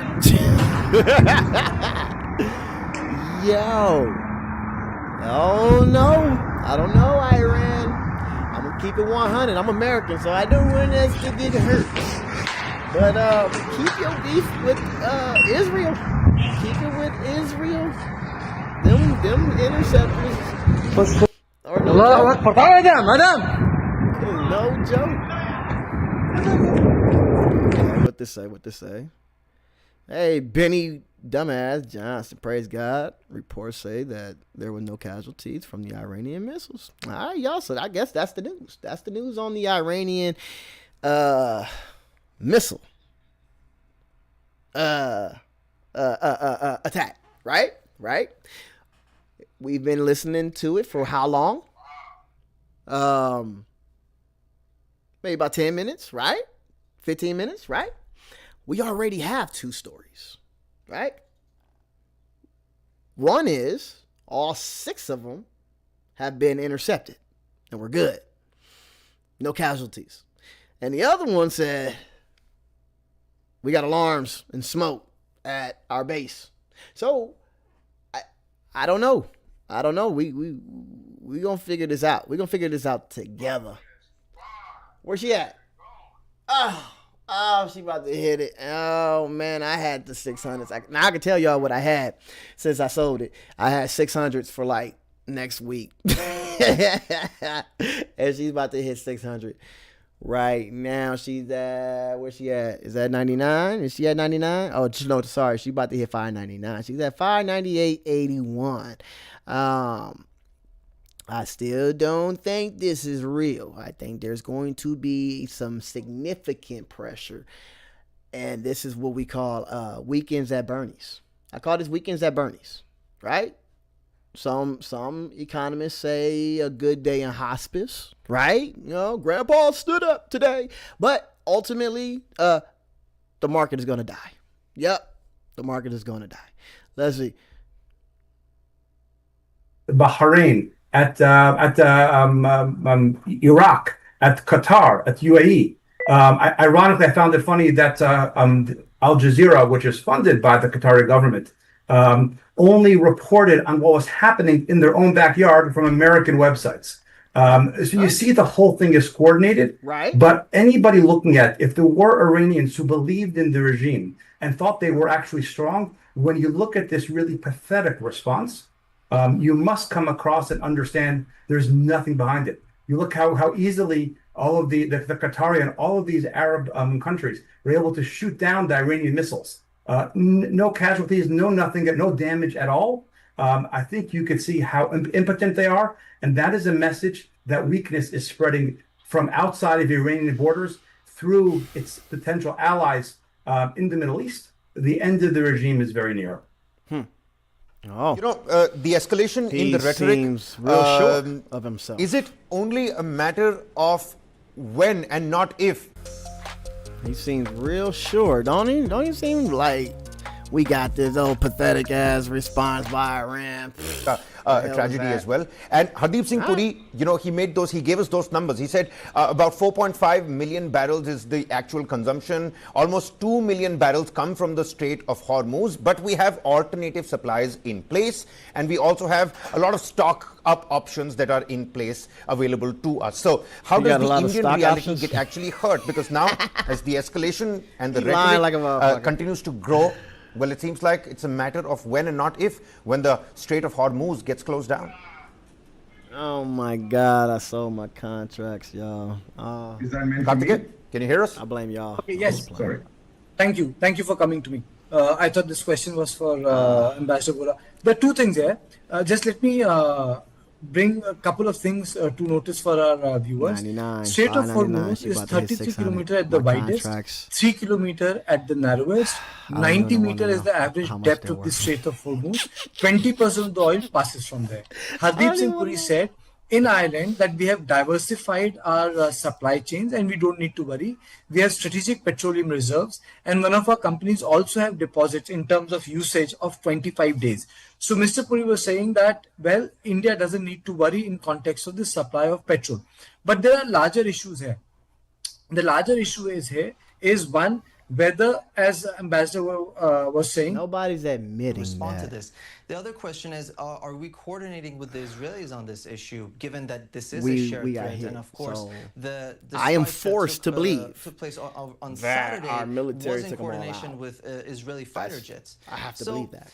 Okay? Given that the ball's So that's in our my court, we need position to, I think, as still right assess now. It could what change. do we predict the Islamic Republic to do But moving forward? yeah. Do we see the supreme leader right now, as he's hiding in a bunker, whether he would order more strikes against U.S. bases, hiding in a bunker. or as I mentioned earlier, are they going to escalate on the front regarding the Persian Gulf, the Strait of Hormuz? Are they going to disrupt shipping like they have in the past? So I think at this point, we have to wait and see how much more Tehran is willing to escalate, and the response, of course, needs to be proportional. What we've seen from President Trump is that he's never really backed down when it comes to responding to Iran, as we saw in 2019 and 2020. So it is very likely for us to see some sort of a response What when was it that comes high? to this Iranian aggression. But She again, broke it's the a high. bit She hit soon 99, to you assess guys. whether Iran is She fully did done hit with this 99. She retaliation, broke that or is it going to be a 98. response wave? That was the previous high. She I looked also like want to she's put going to up, continue again, being another bullish post here of Fox News intraday. correspondent Aisha Hasmi. What time is They're it? We saying still this: the got an Pentagon hour, is not aware 45 of any minutes. U.S. casualties. Nope, I In lied. parentheses, there injuries or deaths. A Hour U.S. and, official 18 told minutes Fox News. Jonathan, piggybacking off of this latest information that we have here, can you talk to us a little bit about some of the intelligence that the U.S. has here to be able to but I get would like to these play it updates down in a really timely manner back to the and purple very line. quickly as well? A $3 It drop. probably depends on the two factors. One of them being whether Iran did communicate this strike in advance, and on the other hand, whether America was expecting it. On the latter, it is of course very likely for 95, Washington to right? be anticipating a strike, given that they took All right, pray out for me. I'm going to 3 play it down, y'all. I'm going to play it down main real Iranian quick, nuclear real sites. quick. These were I sites don't that think we the staying Islamic up there. Republic had Oh, they invested left me. heavily Oh, in, and they were they the didn't prime pick me up. reason behind the Oh, they didn't pick 2015 me up. negotiations and the 2025 negotiations. No. Okay. hold On the other hand, again, let me check this pot. assuming and trying to think like the Iranians in this context, trying to see it from the perspective of the supreme leader himself, trying to de-escalate while still sending a response would be their best way out of this situation. Given that also another angle is that China and Russia have not necessarily stepped in to help out Iran. In contrast to what we predicted, China and Russia, their support for Iran has been, for the most part, Go to the 1 diplomatic. minute So candle. Iran is getting So if you look at the 1 increasingly minute, she's isolated. bouncing It no off of longer has this its green proxies, line. and it's again not in a That's the situation 14 to provoke EMA. She's further bouncing off the responses from 14 Washington. EMA. And I'm looking to see if she come underneath it. She come underneath it, I'm in. I'm in and playing her down to somewhere roughly 596, 595 area. And that would tell, SQQ would tell me if that play is going to be a good play. If SQQ get a pop right here, because we got March coming in 15 minutes. So let me see. I'm going to see if I'm going to play it down. It might be a significant flush candle. Significant flush candle. We're going to see. We're going to see. Oh. Once again, that Qatari officials have said there are no reports of any casualties. No casualties, y'all. Some additional word possibly from the White House, maybe Caroline Leavitt. We did just get Adam Schiff, who posted 2 seconds ago. He said, what'd he say? As Iran attacks our bases in the Middle East, I'm praying that our brave service members in Qatar, Iraq, and everywhere else stay safe. Looking through some of the other ones right now, many of them not necessarily related. So I'm kind of looking through all of these, but those are just some of the comments we are getting. You see Chuck Fleischman's post here. As I mentioned, he did say, may God bless and protect all our brave armed forces across that area. Adam Schiff saying, as Iran attacks our bases in the Middle East, I'm praying that our brave service members in Qatar, Iraq, and everywhere else. Hold on, we're going to find it. There's sirens going off right now.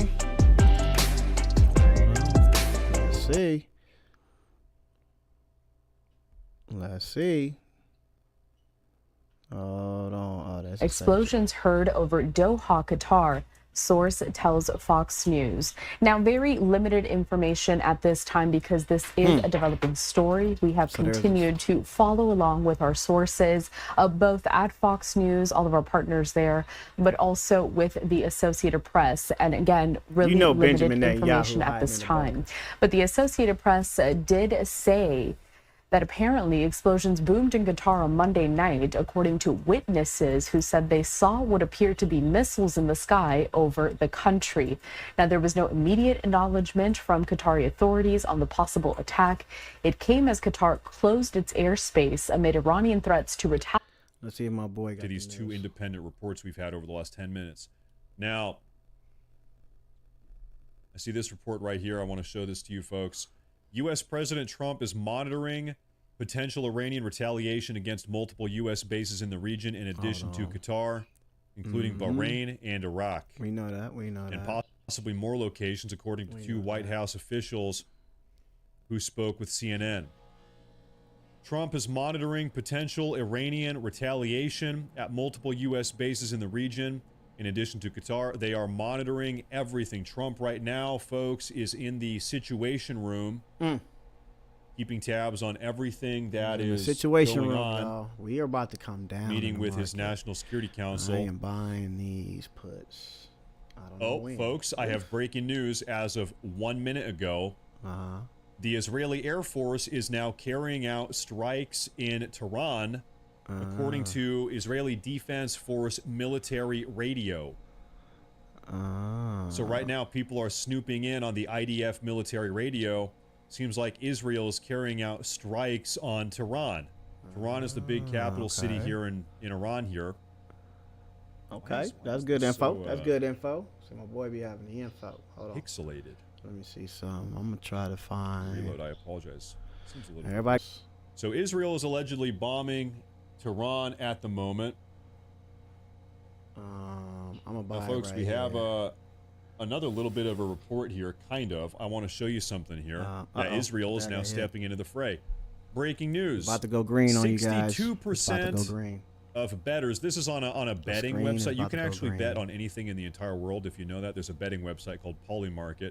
There are people betting on whether or not the U.S. military will get involved offensively against Iran to the downside by June 30th. For transparency. Will there be another, because we already did the other day, will there be another U.S. military action against Iran by June 30th? So it looked like if we come underneath that green line right there, that 14 here are EMA, 62% yes. down. People are betting money on this right now. Right now, $2 so far. Okay, let's see. Fingers crossed. It could go the other way. I don't know. And I promise I will let you know. That is what I'm seeing. All right, what happened? People are willing. Screen is green. I know. Screen is going to go green on you guys. This is a lot of news going on right now. That is what I'm seeing. People are willing to bet on anything these days. Yeah, buddy. I am too. Back on these cameras. I am not biased. I will bet on the up. I will bet on the down. I'm going to open up some of this breaking news coverage. I think we probably have stuff coming out of... Wait a minute. Where is he? Oh, shit. Out of Newsmax. I'm gonna put on some coverage here, folks. Oh, shit. While I try to find some more updates. I think I think we do have a lot to talk about here. Oh, yeah. I'm good. All right. Sorry. Okay. Now by the regime appears, by all accounts, as you've just been reporting, as though they're trying to screen. It's coming back now. It's coming back this now. was our response to the hits on our nuclear infrastructure, and that we don't expect, or we don't. Sometimes we'll see quotes in Iranian state media. Things in Arabic or Farsi, like "we consider this matter closed," is a popular line that's used often. We have not seen that yet. State TV. Performing on the biggest stage in the world was just one step in my journey. Hi, I'm Ronnie, an IT. They've also been on TV today saying that Tel Aviv has burned to the ground, so you cannot take anything that they say reliably. Why? Of course, the Qataris are strongly condemning the attack and say that this is a flagrant violation of their sovereignty, airspace, and international law. We see the airspace closing over the UAE as well. Hundreds of flights are now diverting into this very busy air corridor, which was strained already by the closures of the air. Breaking news, folks. In the Gulf, there's an organization called the Gulf Cooperation Council. The Gulf Cooperation Council, it's a collective of all of these Gulf nations. They just issued a statement saying bring it on down. The Iranian attack against the Al Udeid Air Base is a, quote, blatant violation of Qatar's sovereignty. This is from the Gulf Cooperation Council. Around the world for the next 24 on the way down, on the way down, on the way down. Let's go, let's go, let's go. We'll continue to monitor if this news come out that we were hit and there's fear and scarcity, because this was broadcast apparently so early on to Qatari officials, this market will fall so hard and so fast. Would take place per some Qatari accounts and reports. Then it's likely that all of the aircraft, we know this is standard practice, the U.S. Air Force, the British, the United Kingdom's Royal Air Force, and the Qatari jets that are also stationed at this base, they would have been in the air before this attack was taking place. None of these jets left just hanging on the tarmac. So if they're still in the air right now, is there a response? And with the president in the situation room, is there a response to... In Saudi Arabia, President Trump scrambled numerous American fighter jets out of a Saudi Arabian U.S. Air Force base. They're in the air right now. What are they going to do? What are they going to do? President Trump is in the Situation Room right now. Is it? He could snap his fingers and have these fighter jets go bomb something in Iraq. I'm sorry, in Iran. Any minute could happen. Jet, or from a U.S. jet, possibly even a British jet, possibly even a Qatari jet. John? Just a wild scenario where you have Iran just further alienating itself from the region. Now we have that statement of condemnation from Qatar. Will other Arab countries follow suit? Zach Anders, thank you for that report. We appreciate it. And you heard Zach mention the airspace. Do we still have the live feed? Hold on, y'all. It's Verizon's Summer Bundle. All new and existing customers get iPhone 16 Pro, Apple Watch Series 10. I muted it a long time ago. They didn't want to mute it. So it's looking like there was an attack, and it's almost seeming like we're not getting actual answers out of there. It doesn't look like it, y'all. It doesn't look like we're getting answers. Whether there are other threats against U.S. facilities, U.S. bases in Bahrain, the home of the Fifth Fleet, in Iraq, where there are significant numbers of U.S. forces still, or Syria. If there are those attacks, then that will put pressure on the Trump administration. And we also have to wait and see what the response is from the Trump administration. Given how categoric they were that any reaction, President Trump said this, and Secretary of Defense Hegseth very clearly after the strikes on Iran, if there is any reaction, any response, any retaliation from Iran, then the response from the US will be even greater. And that is then dangerous territory that you get into a situation of escalation. Dangerous territory. A risk of escalation because there are a lot more military assets in the region. Ian Panel, thank you so much. So from the symbolism of Qatar to other possible strikes, let's take it to Ann Flaherty at the Pentagon. And Ann, if we think of possible additional strikes that could take place, we've got Iraq, we've got Bahrain, we've got Kuwait, all crucial places for U.S. military assets that could be the next target. Yeah, that's exactly it, Kara. I mean, think about 40,000 troops in this region. They were in place before the U.S. Launched that brazen attack on Iran's nuclear facilities. And the concern that U.S. officials in this building tell us is wanting to keep them safe, wanting to protect them from these Iranian missiles. We don't have good visibility on exactly what kind of, stash the Iranians have with these short-range and medium-range ballistic missiles. Yeah, U.S. officials tell us they have some idea, but they certainly can bury a lot of their weapons, and they wanted to be prepared. So we knew that ahead of this attack that many of the military aircraft in Qatar had been moved to other bases, for example. We had heard nearly 30 of them had been moved. And then we heard as this attack unfolded, we heard it was short-range and medium-range missiles that were launched from Iran, that Patriot missiles were in play to defend this airbase. And then, of course, the concern is the protection of troops in other countries, as you said, Iraq, Bahrain. There's a lot of concern with that. But U.S. officials here tell us that they have been prepared for this, that the past few days leading up to this event, it's all been about arranging assets in a way that would protect these 40,000 troops in the region, Kara. All right, and thank you so much. Let's take it now to General Robert Spalding, retired former B-2 bomber pilot. General, we were set to talk to you just about the B-2 bombers and the mission, the incredible stealth mission that they carried out over the skies of Iran over the weekend. But now we have this breaking news, so I just want to bring you into the fold. We will talk about the B-2 bombers and what happened during Midnight Hammer, Operation Midnight Hammer. I guess if you look at all the preparation that we now know about, the fact that the Qatar Air Base had been cleared out weeks ago, that it appears the president was prepared for possible retaliation immediately. Hegseth, Kane were in the situation with eyes on Iran as these missiles were being launched into Qatar. The symbolism of the fact that CENTCOM is based there. My guess is you are not surprised that Iran chose this base for its first retaliatory strike. Now the question is, will there be other strikes, and will we continue to be prepared for those?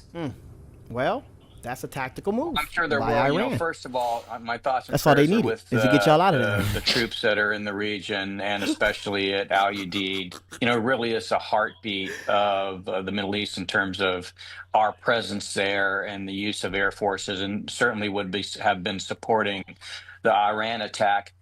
They have been well prepared to receive this. They're well defended. Sounds like the Iranians actually coordinated this with the Qataris, meaning they were hopeful that nobody actually got hurt. I think that gives some room for nuance to the president in terms of how he might respond to this. All right, stay with us, General, because we are going to be talking again as we have continuing updates right here on ABC News Live throughout the day. I'm Kira Phillips. We have a lot more news right after the break. Don't go far. Well, guys, a lot more news when she get back. And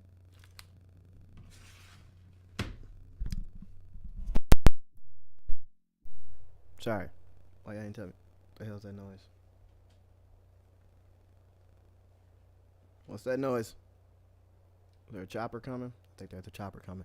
So we got a lot of news, y'all. There's a lot of news breaking right now, and seems like the world is on fire. I don't know about transparency. I don't know if they're being as transparent as they could be. There's a lot of feedback over here. Hold on real quick.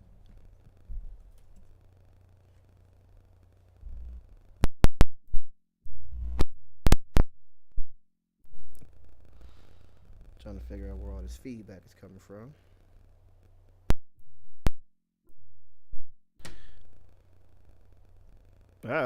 But yes, I don't know how transparent they're being. I don't think they.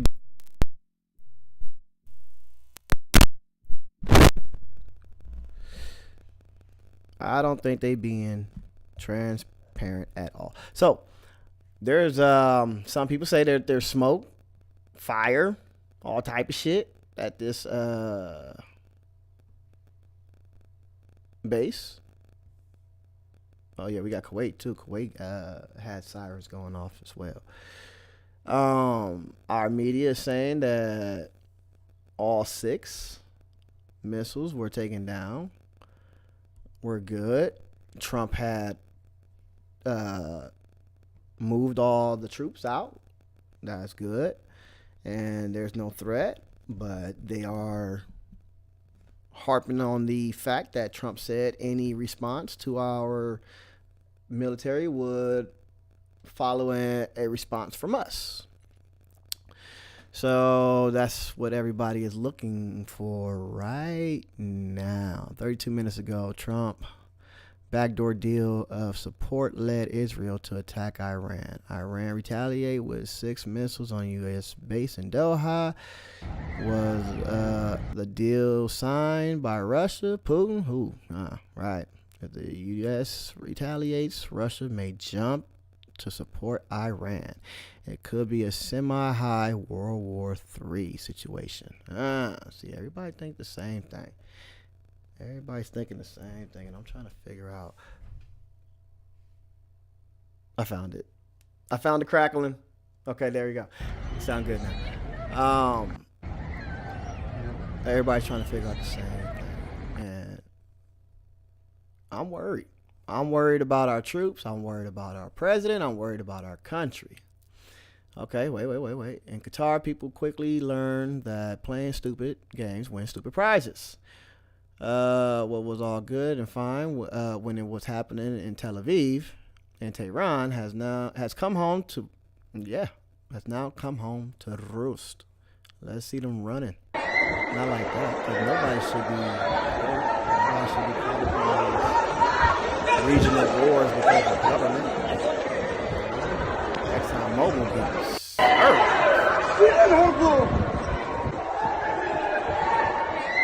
Spot. Put some Exxon.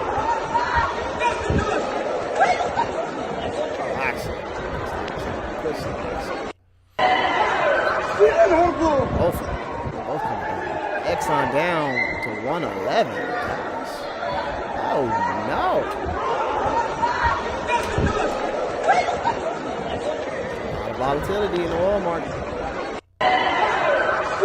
This looked like fear.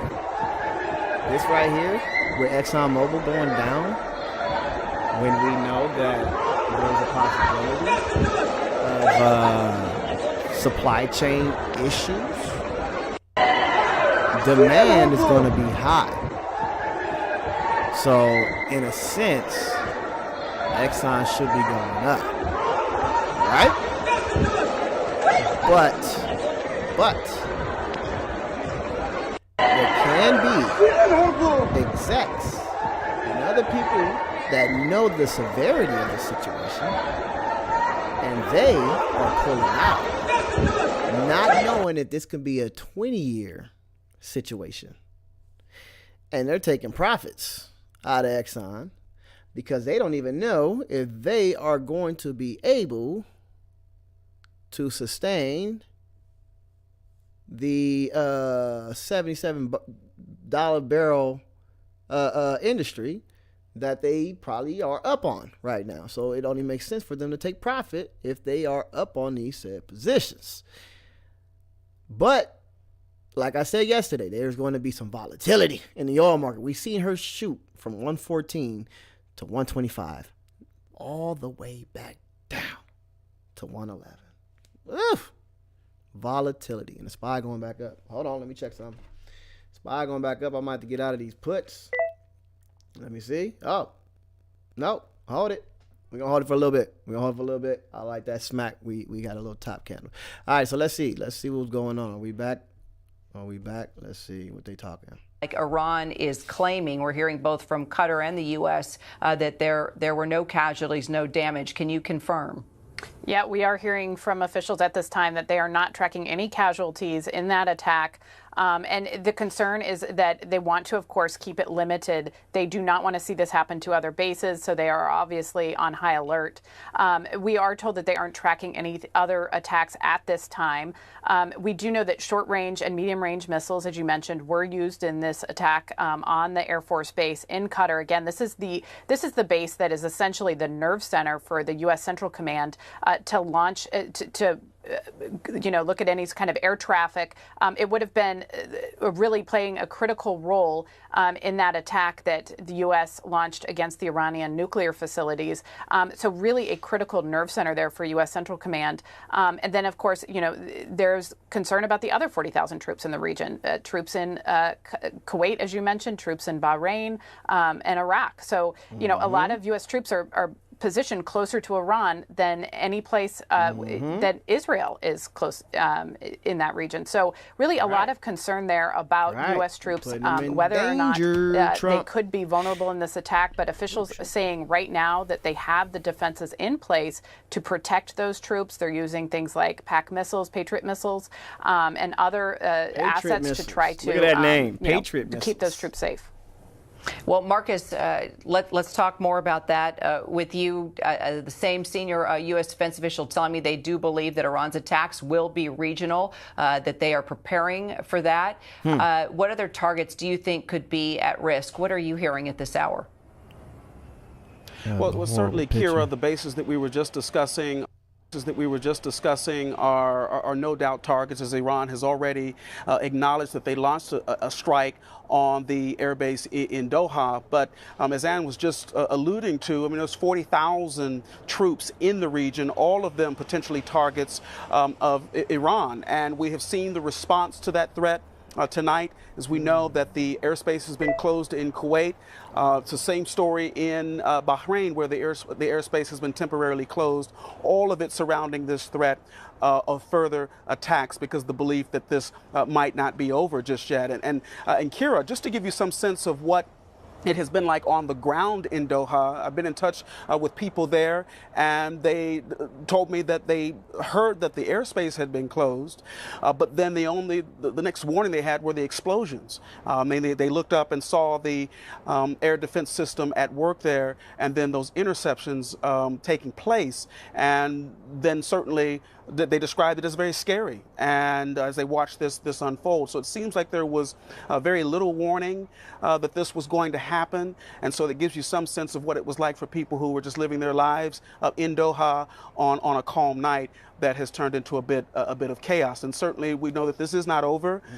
Even here in Israel, there are still restrictions for people, officials urging them to stay home, not to go to work. Also, the schools remain closed, and also gatherings are prohibited, all because of the threat that still exists. And just a quick word, Kira, on the response that we've heard from an Israeli official, the first response, this coming from a spokesperson with the IDF, saying that they're in touch with their partners in the region, and that this is more proof of the violence that Iran is a terrorist state that threatens not just Israel, but the entire Middle East and the world at large. Kira.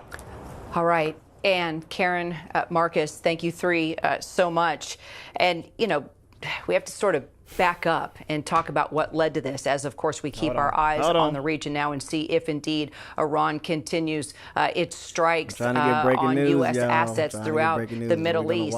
But one of the big questions being asked right now is, did Operation Midnight Hammer actually obliterate Iran's nuclear program? Trump says yes. Vice President J.D. Vance says it's only substantially set back. And then our own Mick Mulroy, who is former CIA and Special Forces officer, says that the strike has now turned back the clock on Iran's nuclear program 3 to 5 years. Well, my next guest is not only a retired Air Force fighter pilot with air dominant systems expertise, but he's got a degree in physics as well. So he hasn't just dropped the bombs. He knows exactly how they work and if they've actually done their job. Retired Air Force officer and defense specialist Jeffrey Needles joining me now. Jeffrey, let me just start with how will we know that the strikes that were made on the locations in Iran actually contained nuclear materials and were effective? Because as you know now, Iran is coming forward saying, no, we moved all those materials before the bombing happened. That's what Trump is saying. So I guess maybe you should should gut check me there. Do you believe that's true? Involved, right? And then explain to me, how do we know what was hit and if it was effective? Yeah, thanks, Kara. The intel community is going to be looking at overhead imagery and target pod footage to assess damage on these facilities. They're also going to be working in a slightly other piece of the spectrum. They're going to be looking at radiation detectors and gamma ray spectroscopy to assess if the highly enriched uranium was present or leaked at any of these sites. Highly enriched uranium, just for gee whiz, has high concentrations of the isotope U-235 that as it radioactively decays to thorium-231, it emits an alpha particle, but also very distinctive and characteristic gamma radiation. Yeah, we know what you're talking about. So they're going to be looking for this fingerprint emission to help identify the presence. He just make us look dumb. Uranium. He made us all Got feel it. like we were so dumb. knowing right? what you know after being with the Air Force for so Trump many is lying years and being a part of these types of missions and studying Iran and studying the intelligence, do you believe for a second that Iran moved out all nuclear materials before these bombings happened? So much of that has to do with day-to-day real. Be a real one. In the moment, Be a real one. She that said she's national sewing her assets curtains. are assessing, but because they had spent so much time trying to fortify these underground sites, and it seemed that we took them by surprise. I have hopes that we did manage to get after all of it, if not all of it, and really truly contain their program. Got it. All right. So the bomb that was used, the type of bomb that was used, was designed for an attack like this, but had never been used before. So tell us about the MOPS capability and why it was dropped specifically this past weekend. Right. Yeah, after the wars of 2003, we found that some of our hardened target weapons, or bunker busters, everybody likes that term, just weren't actually quite as effective as we'd hoped they were. So as a result, the DITRA basically called for the creation of the GBU-57, the massive ordnance penetrator, which was specifically designed to go after these deep underground targets like the Fordo uranium enrichment facility. This is truly a bespoke weapon for this specific target set. The bomb itself, it's a 27,000-pound ferrous cobalt bomb body, and I think you have some imagery there. And it's designed to drive at least 200 feet into concrete and earth to deliver its 5,000-pound payload intact to be able to effectively explode and get after those facilities. Down $12. Got it. Something, and I know, a lot of people just don't understand this like you do, but a lot of people have been asking, hey, they blew up nuclear materials. So how do we know that there's not going to be a health hazard like Chernobyl? Folks that don't understand operations, what do you say to the typical American that was worried about the innocent civilian in Iran when these explosions happened, and you're talking nuclear materials? Right. Thank you. Yeah, sure. Obviously, there's concern that materials, if they're stored in vulnerable above-ground buildings, that radioactive particles could get in the air and create a plume like we saw that deposited radioactive particles over Europe after Chernobyl in '86. However, a carefully planned attack against an underground target could actually work to trap and seal in these materials under layers of earth and rock. Hopefully, the future is that these sites also become inaccessible to the Iranians, because any attempt to excavate and get back into these sites would pose an obvious radiological health hazard. Jeffrey Needles, always good to talk to you in times like this with the firsthand experience that you have. That's what Appreciate the plan you. Thank you. Not for it to blow up and spew all over. Well, for the more, place, let's bring in National Security Defense Analyst the McMulroy mountain along with and have it just fall down on itself and be buried under 300 feet of rock, opposed to spraying everywhere, all over neighboring countries like Iraq and others. So, let me see. We got breaking news. We're gonna keep this feed going. The Trump White House knew something was going to happen. Clearly, they were prepared today. They were in the Situation Room monitoring these retaliatory strikes. So I guess from your experience, What did you make of today's attack, the symbolism of Qatar, of course, and CENTCOM's main air base? And then are you concerned about other strikes now in the region? These are all the same videos from the air So, Kira, strike. you're right. Al Udeid is the forward command for Central Command. It's also the Air Force component of Central Command. And at any given time, there's around 10,000 troops in a whole air wing there. But it was clear, and I am in the region, that they moved out most of those aircraft and most of those troops were spread out in other countries. And that this was basically telegraphed, I believe, by Iran, potentially through intermediaries, to include Qatar, to the United States. And that's why I think, as you rightly point out, the Secretary of Defense and the chairman were sitting in the Situation Room.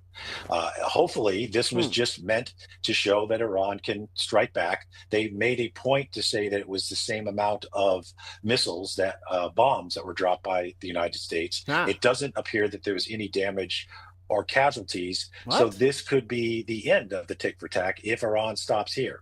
And of course, that's up to the President of the United States. I thought it was 6. All right, so Trita, let's bring you into this now. The Iranian response appears to have caused no damage and no casualties. They dropped 14 on us. Do you think there is still a window for diplomacy here? Did y'all catch that?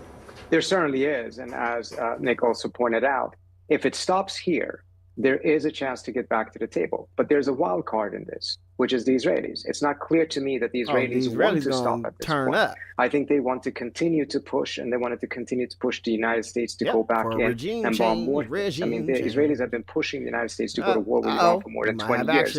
It seems odd to me that at this point, when they have gotten further than ever before, they would be okay with withdrawing. But I think Trump probably would want to find a way back to the table. But even if he manages to do so, if he continues to insist on the Israeli red line of no enrichment, I don't think he will get a deal. This whole episode started off with Trump shifting the goalpost and adopting the Israeli red line of no enrichment instead of the American, his original red line of no weaponization. Had he stuck with his original red line, I think there actually would have been a deal by now. And Trita, while I have you, because you've written a number of op-eds recently. That's a nice pop. Trump had threatened the Ayatollah. That's a nice I job. have eyes on you. I know where you are. He basically was saying, I can get you if I want you. And he said, but I don't want you. I want peace first. Here we go. And then this attack happens. Now he's coming forward saying he's floating the idea of regime change. Do you think, with your experience and your background, that a regime change is coming? And if so, do you think it will be by revolution? No. So we don't have any examples of regime change coming through airfare, war from the air. No, yes, to we actually do. do a real regime change, you would have to have troops on the ground and actually install the new government. You see that what shit? I think the Israelis, He's lying. We have the Israelis saying that we want regime change. We have Trump saying we need regime change. And we also have the Israelis blowing off the door of the prison that is holding the Iranian prisoners who oppose the government, which I don't even know if they all Iranian. I bet you some of them are American and Israelis. I don't know. Maybe not. I doubt it, because if there was Americans locked up, we would have already went at war with them. But how are you saying that there's no signs from the air that shows any regime change? Bro, yeah. There's a lot of signs. Yeah. So let's see if we got any other, hold on. It's Verizon Summer Bundle. All new and existing customers get... They not messing with me. I got a lot going on. As the SPY continues to die, we are down $8. Oh, she's coming underneath that red line. Ow. Watch out for the red line. Red line. Remember that green line that was talking about in Palestine? We haven't heard yet if that has been compromised by last night's rocket attacks by Iran. Wow. Ad upon ad upon ad. We got ads for days, y'all. And let's see. Diddy, no. Don't do that to me. Don't you do that to me. Keep that on mute. Yes. Yes. Anything. All right. Let's get some live footage. This was a question. What would Iran consider to retaliate for the massive attack that was launched by and unprecedented attack launched by the U.S.? Again, we're getting this from Iranian state TV, but we have 3 new pieces of information. Let's go live here. Countries in the region, which was a concern in the immediate aftermath of U.S. strikes on Iranian nuclear sites over the weekend. So time will tell whether this is an opening volley or the extent of the response. We knew something had to come. We knew that the supreme leader and Iranian officials were signaling that a response would come, but we were all waiting to understand what would be targeted and whether civilian casualties, American casualties would result, because that would be determinative of the United States response from here. Right. All right, Olivia, thank you so much. Let's bring in Andrew Boyd, former director of CIA's Center for Cyber Intelligence. Just, first of all, what are you watching and who are you talking to right now? Oh, no. Well, I mean, I think Olivia and Margaret have it right. I mean, we have to determine what the Iranian intentions are. Is it a limited strike so that we could get back to a point of negotiations, or is this just the opening volley of a retaliation? Earlier today, I spoke to your colleagues about the potential of cyber retaliation against U.S. networks inside the continental U.S. I still think that's a possibility, but again, that would be result in more of a nuisance for Americans than anything definitive, such as casualties at our bases in the Gulf. I don't think anybody can really make a conclusion unless something has been communicated to the administration that we're not aware of, that this is the end of it. I hope for the safety of our troops that it is. There is still also the possibility, in addition to cyber attacks, that the Iranians attempt to close the Strait of Hormuz to shipping, which would obviously also be an escalation, which would have severe economic impact in the region. And I think the United States would have to respond in that case. What else Why would are they you have to respond watching if for they use right their now? nonviolent We keep hearing that there could be another attack very soon in terms of a timeline. If they do Is there anything any way to us, kind of look at if we that? lock the door? Well, we have 10,000 various military personnel at Al Udeid Air Base in Qatar and near Doha. We have other bases in the region. Could the Iranians use Iraqi Shia proxies to attack some of our bases in Syria, in eastern Syria, or our personnel at embassies around the region? That is what I would be watching. I think both the U.S. military and the U.S. State Department in the field are taking precautions and protecting our people. But if the Iranians are really determined, they could cause U.S. casualties at a number of these locations, and I think we'll be following that for the next 24 hours at least. And what does this mean for Americans that are in the region right now? So I think our diplomatic personnel, our U.S. personnel, have protective measures and ways to defend themselves. What I do worry about is we have a fairly large business footprint. American citizens who work across the Persian Gulf region, the Arab Gulf region. I'm worried about their safety because they don't have those defensive measures that some of our government folks do. Right. Is the U.S. prepared for extensive evacuations? We're always prepared for evacuations as necessary of diplomatic families, U.S. military families. I don't think we'd actually evacuate our combat forces because they have to be prepared to defend Americans or to conduct other strikes are we going on to Iran. I think we are prepared home? for that, but what level of execution on those preparations we have to do, I think we'll be seeing in the next several hours. All right, Andrew Boyd, thank you so much. So CBS News congressional correspondent Nicole Killian is on Capitol Hill. Nicole, tell me, what are you hearing from lawmakers? What are their reactions?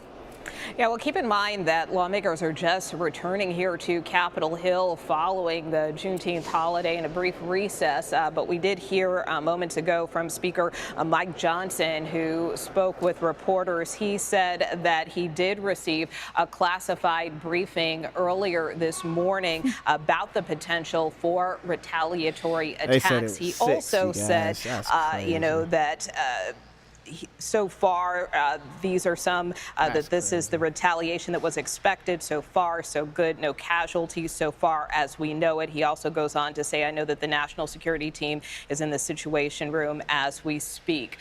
So that coming from Speaker Johnson just moments ago. He also, it appears that he was asked about, there are several war powers resolutions that are being proposed by members of Congress, both in the House and the Senate. So he did tell reporters that he does not think that is necessary or that this is an appropriate time to try to hold a vote on something like this. Of course, this is a concern that many members have about the U.S. being potentially dragged into further conflict in the Middle East. Some lawmakers believe that Congress should have been briefed ahead of that initial strike by the United States that was ordered by President Trump on Saturday. So as I mentioned, there are various proposals floating. In fact, House Democrats are also drafting yet another war powers resolution that we could see at some point this week, basically, again, trying to claw back some of those powers that Congress has in terms of a declaration of war. There's a lot of semantics with respect to that, in the sense that,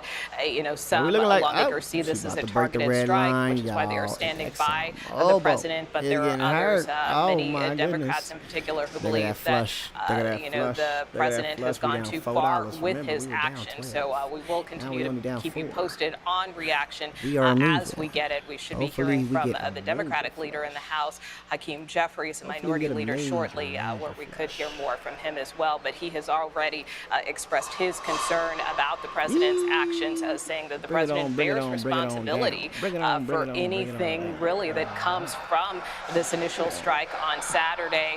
So again, we will see what more the leader has to say later today. All right, Nicole Killian for us. Thank you so much. Awarain Keshawar-Zian joins us now. He is a professor of Middle Eastern and Islamic Studies at New York University and the author of the book Making Space for the Gulf, Histories of Regionalism and the Middle East. Officials in Qatar have confirmed an Iranian airstrike on the U.S. airbase in Qatar. This is the largest U.S. base in the Middle East. Professor, thank you for being here. What are you watching right now?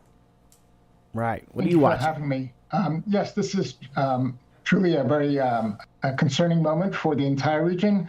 Of course, Iran is in the crosshairs, and the Iranian regime, as well as ordinary Iranians, are the most directly affected by everything this past week. But the entire Persian Gulf region, the Arabian Peninsula, neighboring countries are all deeply affected. From airspace being closed down to, as you saw recently, rockets being fired from Iran to the neighboring state of Qatar. Fortunately, it seemed that it was a highly coordinated strike by the Iranians. The U.S. seems to have been fully aware that this was unfolding, and we'll have to kind of monitor things. I hope this is a pathway for de-escalation, and I would imagine most of the leaders of countries such as Saudi Arabia, Qatar, the United Arab Emirates, Iraq, Kuwait, and so forth would all want an end to the ongoing war that began in Israel-Palestine and has obviously spread far and wide. Right. Professor, everybody is asking what happens next. Is there even a remote chance that they can come back to the table for diplomacy? We got caught up in this. I think the events of the past week, and especially this weekend, the direct U.S. bombing of Iran is really shaken Iranian decision makers. Again, as well as ordinary Iranians. So it's going to be a big ask for Iranians to accept diplomacy. That was exactly what they were trying to do these past couple of months. That was what they were trying to do last Sunday, which was sidelined by the Israeli onslaught. To be frank, I'm not very hopeful for direct negotiations between the U.S. and Iran, which is in fact what is ultimately needed if we're going to have peace in the region and stability for the U.S. as well. But we're going to need other countries to step in to mediate. Let's go. And this is a very fluid situation.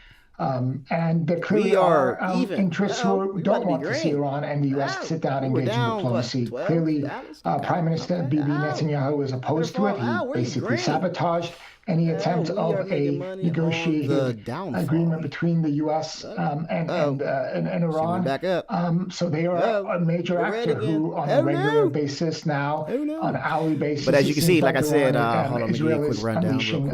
Let's go ahead and mute this. Let's go ahead and mute this, as we got all day to hear from some updates as the market's getting ready to close in an hour and a half. Now I have ExxonMobil to the top left, SQQ to the right of ExxonMobil, and the SPY underneath it. So like I said, when SQQ goes up, SPY comes down. When SPY goes up, SQQ goes down. Mainly is QQQ and SQQ, but I don't play QQQ. I play SPY. If you see these lines, these red and green lines that I've been talking about, these EMAs, it almost seems as if the candles on the SPY are in exact opposite trend as the candles on SQQ. So SQQ's green line is getting ready to cross above the red line. So this 14 EMA is getting ready to cross this 32 to the upside as the candle came down to test the red line, right? Oh my God. As support. And now the candle bounces. Same thing with the SPY on the opposite end. It came down, crossed the red line, went back up, tested it, and now she's falling hard, and our contracts is green. One major thing we're looking for is the point of cross. So when this green line crosses this red line up, we will see a nice move on SQQ. When this green line, as it just did right now, crosses the red line on the SPY down, we are going to see a significant move down. Cool? So we'll keep an eye on that. Keep an eye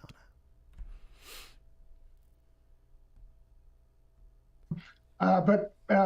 This is a truly unprecedented moment. Even the Iran-Iraq War and the earlier Gulf Wars didn't involve the kind of rocket fire across the entire Middle East, in a sense, in the scale of it. Of course, the number of deaths in those wars and the number of months and years of those wars was a lot longer than we've experienced. I hope we don't experience that sort of thing again. But it is very troubling, and I hope advisors both in Tehran and in Washington can impress upon the leaders that how vulnerable the entire region is at this moment, and in fact the global situation. Professor, thank you so much for joining us. And thank you for joining us here on CBS News 24/7. I'm Meg Oliver. We continue to follow breaking news this afternoon from the Middle East. Iran has launched a strike in reporting. A U.S. official tells CBS News they are not aware of attacks on any other U.S. bases. CBS News. 3 of them. We got 3 sleeper cells, y'all. We got 3 sleeper cells. Are you ready for retirement? Our free retirement planner shows you where you stand now. I want to bring in NBC's Courtney Kuby covering the Pentagon. General Wesley Clark is a former... And he was a prime minister, he was a president, but he was pushed out of office again by President... I want to bring in NBC's Courtney Kuby. Now, hold on real quick. I don't like this picture. Covering the Pentagon. General Wesley Clark is a former NATO Supreme Allied Commander. Andrew There we go. Boreen is former senior officer with the DNI and an executive director at Flashpoint. So, Courtney, tell us about your reporting on these threats to the U.S. homeland. Yeah, so we've learned, according to our colleagues Carol Lee and Monica Alba and I, our sources, telling us that recently Iran sent a message directly to President Donald Trump, warning him that if he were to engage in U.S. military strikes against Iranian nuclear facilities, that Iran has a number of sleeper cells here in the United States, and they could unleash some sort of a terror attack here domestically. Now, this message came through an intermediary during the G7 meeting in Canada. Chris, you'll recall that President Trump left that meeting early, saying that he needed to come back to D.C. to deal with the ongoing tensions between Israel and Iran. Now, this is not the only threat of the notion that there could be some sort of an attack here in the United States. As you mentioned, I don't know. I got a strong community. I don't know. I don't think we believe that. I don't think we believe that. We're gonna try to find something we haven't heard, some breaking news, and let's see what the talk is saying. Let's see if the TikTok got something different for us to talk about. Let's see, because we know that if Iranian citizens are, harmed, they not gonna lie. They gonna put that shit on TikTok. Say, hey man, these bombs is hitting. So I want to see. Hold on, let's see. Let's see what the talk got to say. I can't do it, bro. I don't know if that's gonna get me whatchamacallit.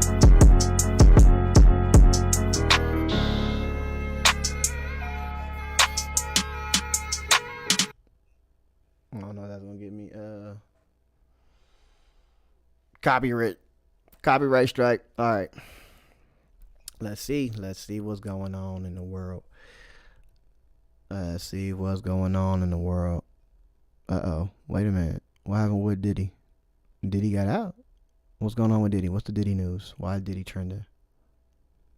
You guys? Anybody know? Anybody know why Diddy is trending?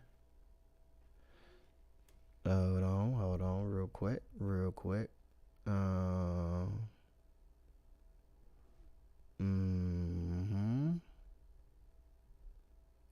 War III. Let's see what the hell is going on over here.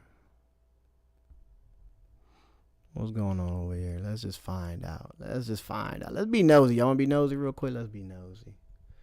Let's see. The spy is trying to come down. She's still trying to come down. I want to see what the hell's going on, because this is the second time I've seen this. Yeah, I'm going to drop the tripod, guys. Sorry. It's going to be a little wobbly. I don't know what time court's over. Mama Flip just said it's our early day, so. Down, move us into the front door. I'm not 100%. I'm not sure if Christian would even come. Yeah, Mama Flip said, oh, thank you, Baz. Mama Flip said it's an early day. She just came from inside the court and then she was in. She was trying to let Justin and them go in first. We don't have cold water, unfortunately. It got really hot, so all our water is hot. I know that R. Kelly was talking about. And neither of us want to leave right this minute because it's so hot. One thing for sure too. It's going to get right. There's like 2 times out of the whole 7 weeks where I've been disappointed in myself on the shot. 2 times. This is a courthouse. I can tell you every part too. I was so mad. I felt like I kept trying to go different angles. The one time I missed them, right? When they came in and they came through the front, Justin was here and they were like, he already went past you. And literally, I caught him. He was already walking in. I was like, dang. How did I miss that shot? And everybody's like, you just missed him. He just walked in. And I turned around and he just walked in. I was like, come on. Because that's what we're always looking for. Thank you. I appreciate that. I'm always trying to get you guys a shot. Yeah, facial reactions, they're going in, going out. Later. Oh, thank you. Yeah, Ray was like, Kanye.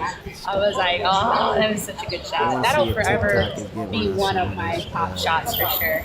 The Kanye? The Kanye one, yeah. Okay. That one was like, come on, how do you know what I mean? Like you and Chris, I keep telling people, if it wasn't for David and Christian Combs, I'd have never got that. Yeah, Christian. I would have never got that. Because he could have told me no. He could have called security. Obviously, it doesn't. He was just like, no, he's like, good. I was like, what? But yeah. No, you got, it's like, that one's too loud. That was too much. And I want to see if we have any kind of Iran, Qatar, or Israeli updates. That's what I want to see. Okay, what is this? And how many people? Okay. Let's see. She got 2,000 people. He had 30,000 people. Let's see. We're going to click on one. We're going to click on one just to see what's going on in Qatar. Oh, she by herself, just sitting there talking. I wish we could understand. But these people are going to tell us the real. Hey, they ain't a part of American media. They gonna sit back there on their bed, on their phone, or on the streets and give the real. So let's see. Let's see if some of these people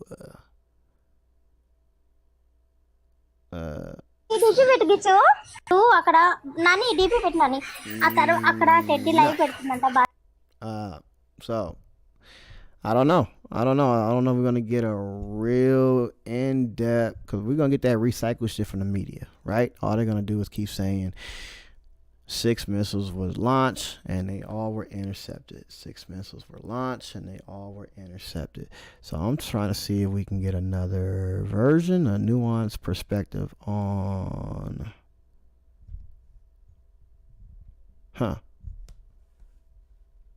social media. What is this? Developing story. Let's see. ABC Chicago. What's Chicago talking about? Let's see. And we're all very grateful because of it. We're faced with a question of whether this oldest democracy in the world is durable enough to withstand an overreaching executive. And I think the answer is it's durable enough if we're durable enough. That boy helium. I have to start my comments by saying that my friend, Speaker Melissa Hortman, would have been proud to know that this hearing is going on today. This is about she was a woman of great principle and character. I met her when she was a legal aid lawyer in Minnesota in 1997. She represented a woman who was abused and mistreated by her landlord, and she brought a lawsuit against that landlord and won the highest verdict of that time, about $490,000 on behalf of this indigent woman who was absurdly mistreated by her landlord. Melissa followed her strong moral compass to the state legislature, where she and I served together before I went to Congress. And she built a career that was the envy of really anyone who watched her go. She was targeted because she tried to feed the hungry. Universal school meals is a bill that she led and passed in the state of Minnesota. She was targeted because she tried to clothe the naked in the form of our state child tax credit, where she made sure that all families had the sustenance that they needed and reduced child poverty in the state of Minnesota. And she welcomed the stranger. Yes, through her work, we passed. In Minnesota, you get a driver's license if you can prove that you can drive a car.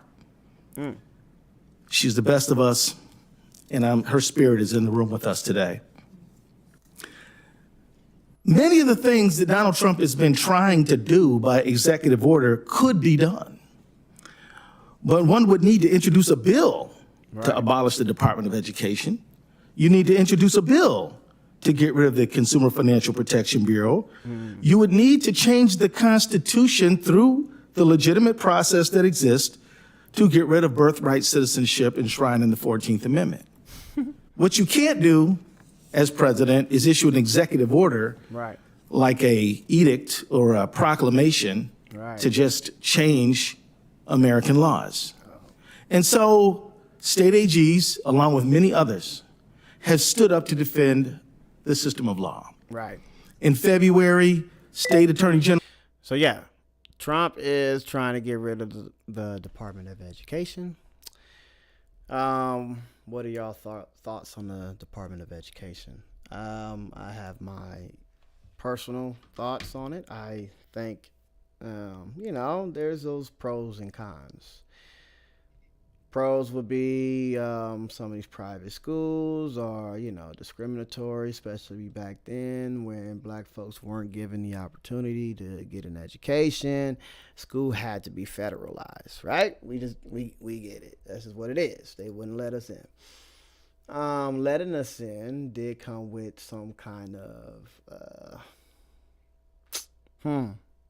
what I would say, abandonment of our own values. We had to come in, we had to learn their way. We had to know that Columbus was a good guy. We had to celebrate him. It was this thing where our whole way of thinking was different, but we were willing to assimilate just to be left alone and have an education. So a lot of black folks feel like the Civil Rights Act pushed us back because segregation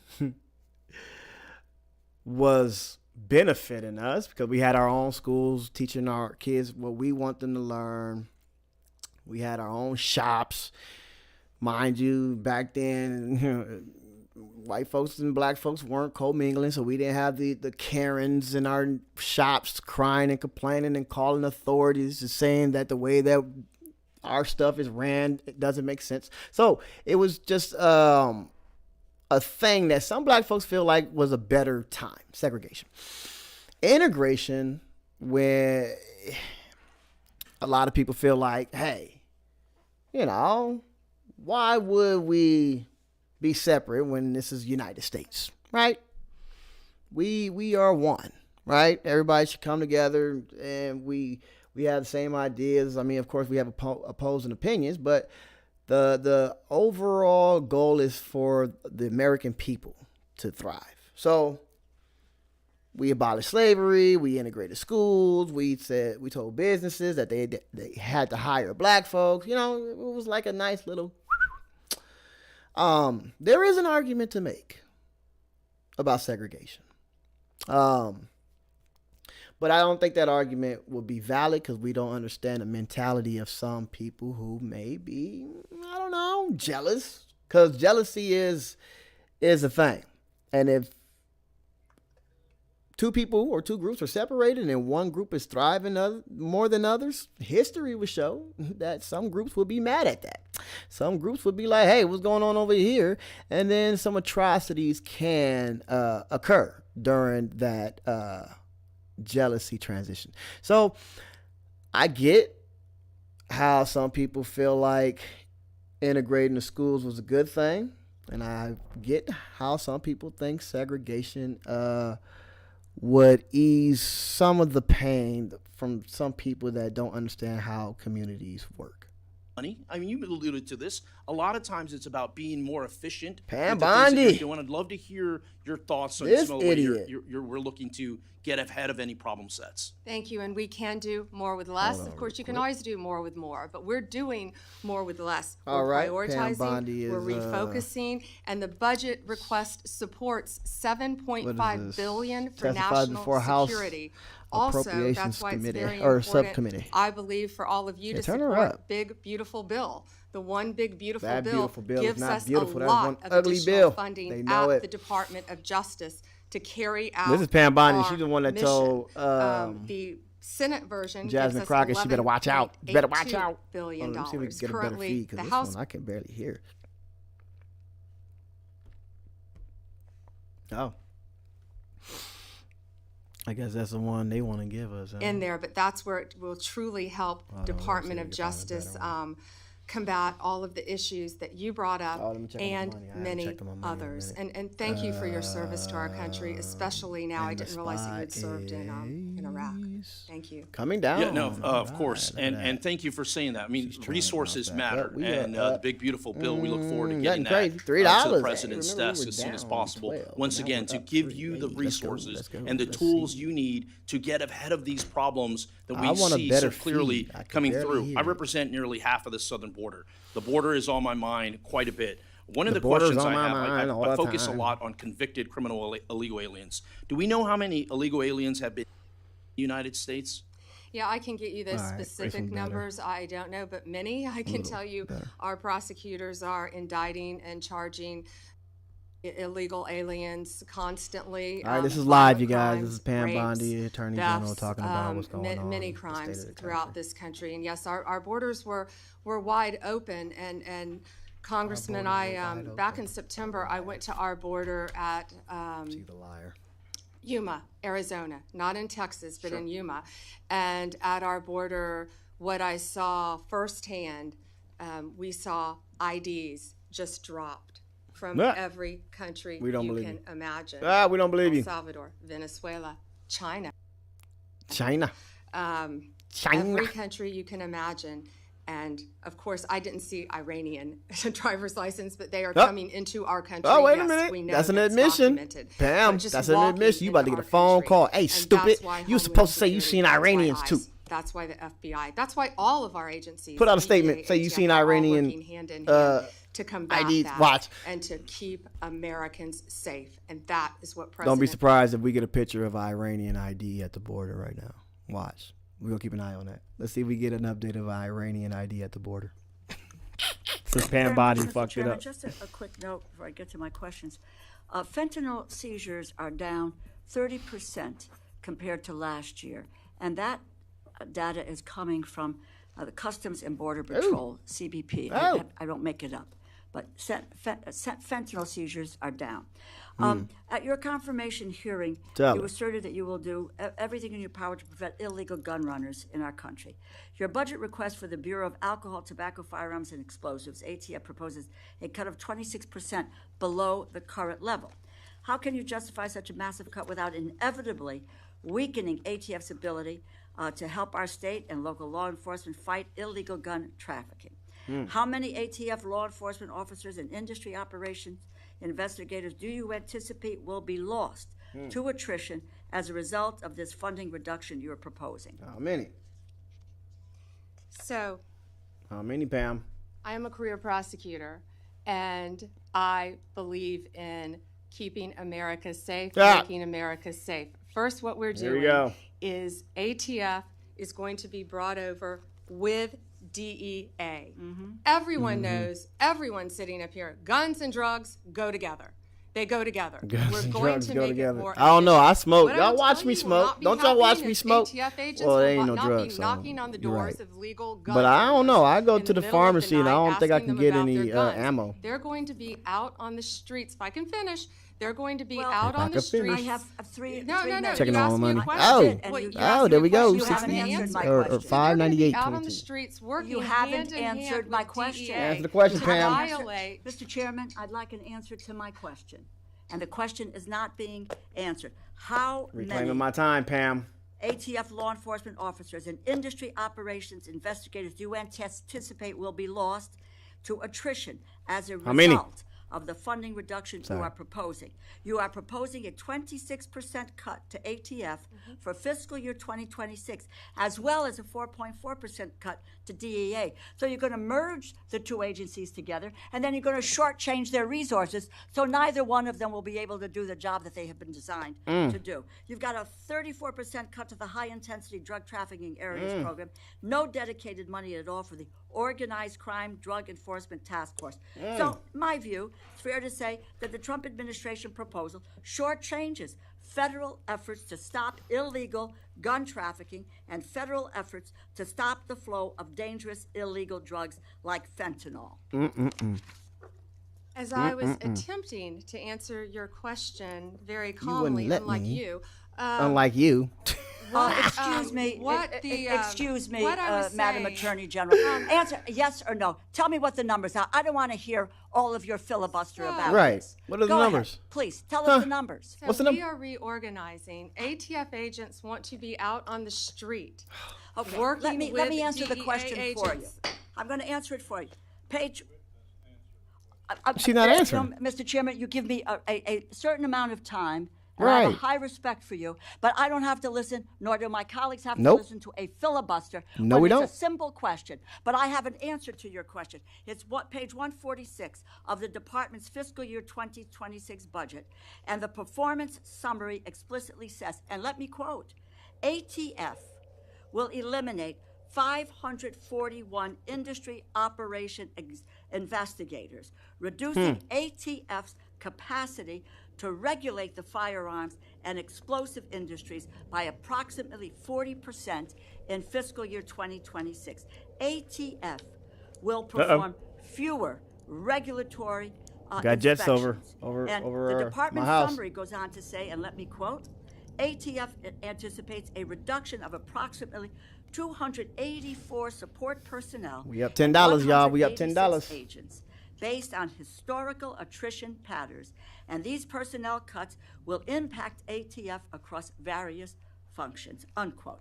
If the capacity to regulate firearms industry is reduced by 40%, if you are losing 186 ATF law enforcement agents, all right, on top of so that, we look at the 1 minute. direction Hold you on, are because headed we're on the with 1 this minute chart budget. real quick. Let me go ahead and And get some that's- technicals out before we what it continue is, with this isn't it? The hearing. proposal will weaken Because our we're the ability body's gonna lie. to All right, there stop we go. gun trafficking. We're looking for And that it will purple greatly line reduce at ATF 597.31. support for state and local 597.31 for a law bounce. that helps them Hopefully we prevent can and play it solve down to violent there. crimes.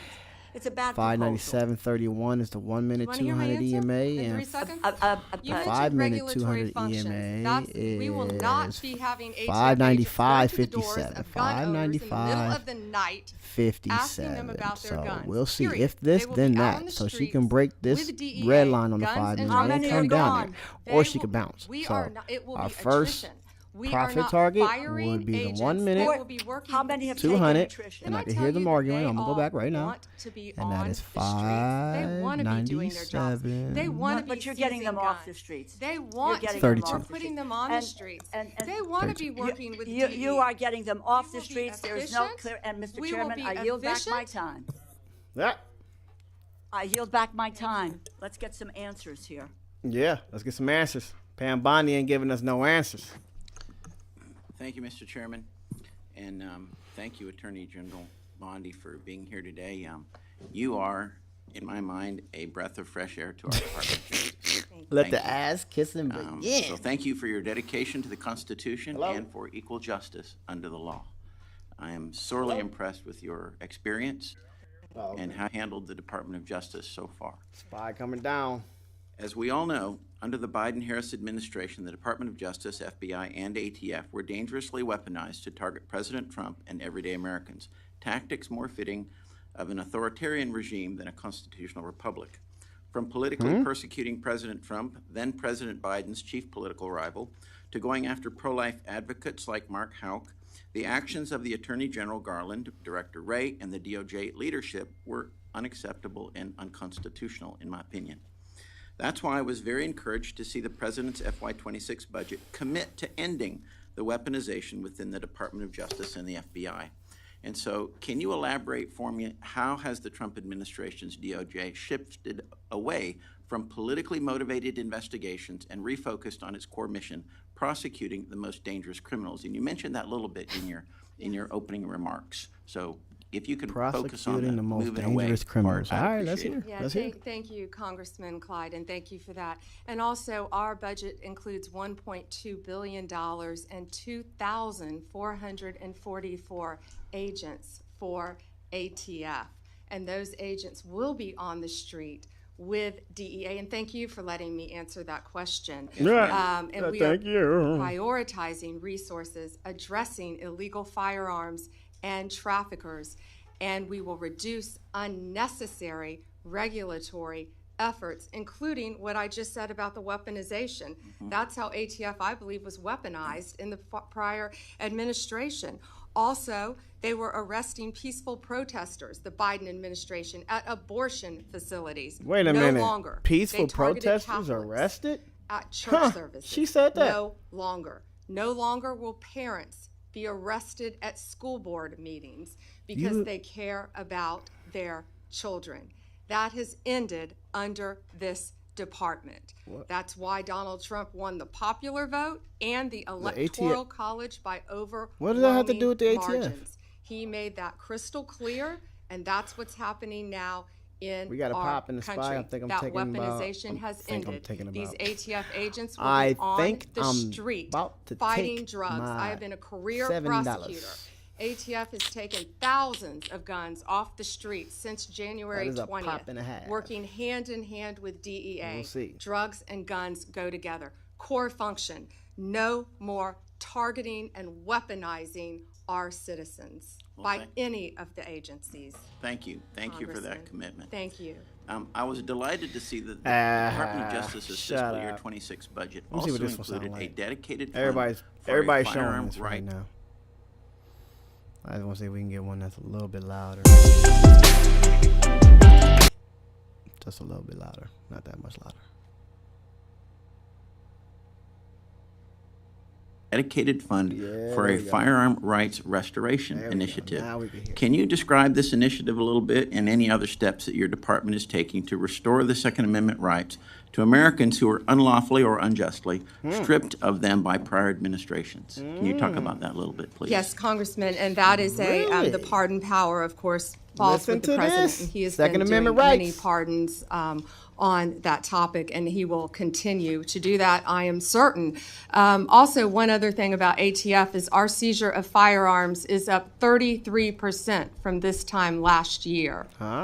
Seizure. Thank you. Wanted to add that. Thank you. Thank you. I was going to ask you about the merger of DEA and the ATF, and kind of, if you'd elaborate on that. You've talked a little bit about it already.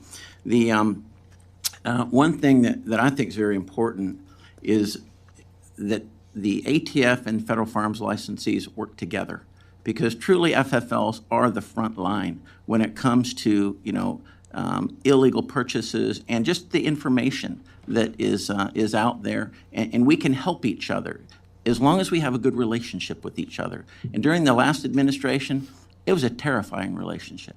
I mean, you had the zero tolerance against federal firearms licenses. I'm sorry, we're all human. All right. Everybody makes mistakes. I'm out. Okay, and they're not intentional. They're just mistakes. Why. And when you can lose your livelihood, and you can lose your business, and your employees can lose their jobs over simple mistakes, that's a real problem. Especially when, if you think about federal firearms licensees, they're the pathway to the Second Amendment of the Constitution. They enable individual participation in the protection of liberty. I mean, that's what federal firearms licensees do. So I think it's really important to have that critical relationship between ATF and the federal firearms licensees. And when the inspectors, when the ATF went from the Treasury to the Department of Justice and the inspection side of it, when the IOIs, when they were industry operations inspectors, when they became industry operations investigators, okay, you investigate crime, you really inspect records. That was concerning to me. So my thought was maybe we could move the IOIs to the Department of Commerce, but just would get your thought on that. Yeah, and Congressman, that's the first time I've heard about that. I would love to meet with you and learn more about that. But thank you for asking about the ATF-DEA merger. In the world in which we live, bureaucracy has been around for a very long time. And just because things have been done one way for decades and decades doesn't mean that is the most efficient way to do them in the future. And I'm a career prosecutor. I care about ATF. I went to ATF's memorial service. We are doing everything we can to put those ATF agents on the street where they want to be. Anyone in modern day history, the years of prohibition are over. ATF, they want to be on the street. They want to be working hand in hand with DEA. That's what they do. No redundancy, no repeat of investigations. They are going to be working together, and that's what this reorganization does. And they're all going to be, it's going to be a great marriage between those two agencies. They're working hand in hand on task forces already. Now they will be working under one umbrella, and it's going to be great for our country. Thank you very much. I yield back. Mr. Ivey. Thank you, Mr. Chairman. I wanted to follow up on what Congressman Gonzalez raised with you with respect to the new environment that we're in now with the essentially a war with Iran. A few weeks ago, your FBI director sat in the same chair and said that he thought in the budget that's been proposed, they're about $11.2 billion short. He wanted an additional 1,100 positions that were lost to attrition and 1,300 he wanted to have filled. That's before the scenario with Iran. Now, I know you submitted the budget already and you want to stick with it, but please take another look. This is a new environment. I think the points that the congressman raised are very valid with respect to the issue of sleeper cells and threats domestically here. Taking FBI agents off the street now is there isn't a worst possible time you could do it. So please reconsider that and move in a different direction on that, because we need more of them on the street, not fewer. Ms. DeLauro was raising issues with respect to your budget the IOI cuts and the 86 agents that are going to be cut too. And the concern I have on that front, I know you're saying they want to be on the street, but they're ATF agents that do things that aren't on the street. So, like for example, the we already got Nibbin work where they match the cartridges to the guns is critical. And I'm very concerned that some of the cuts you're going to make are going to impact that.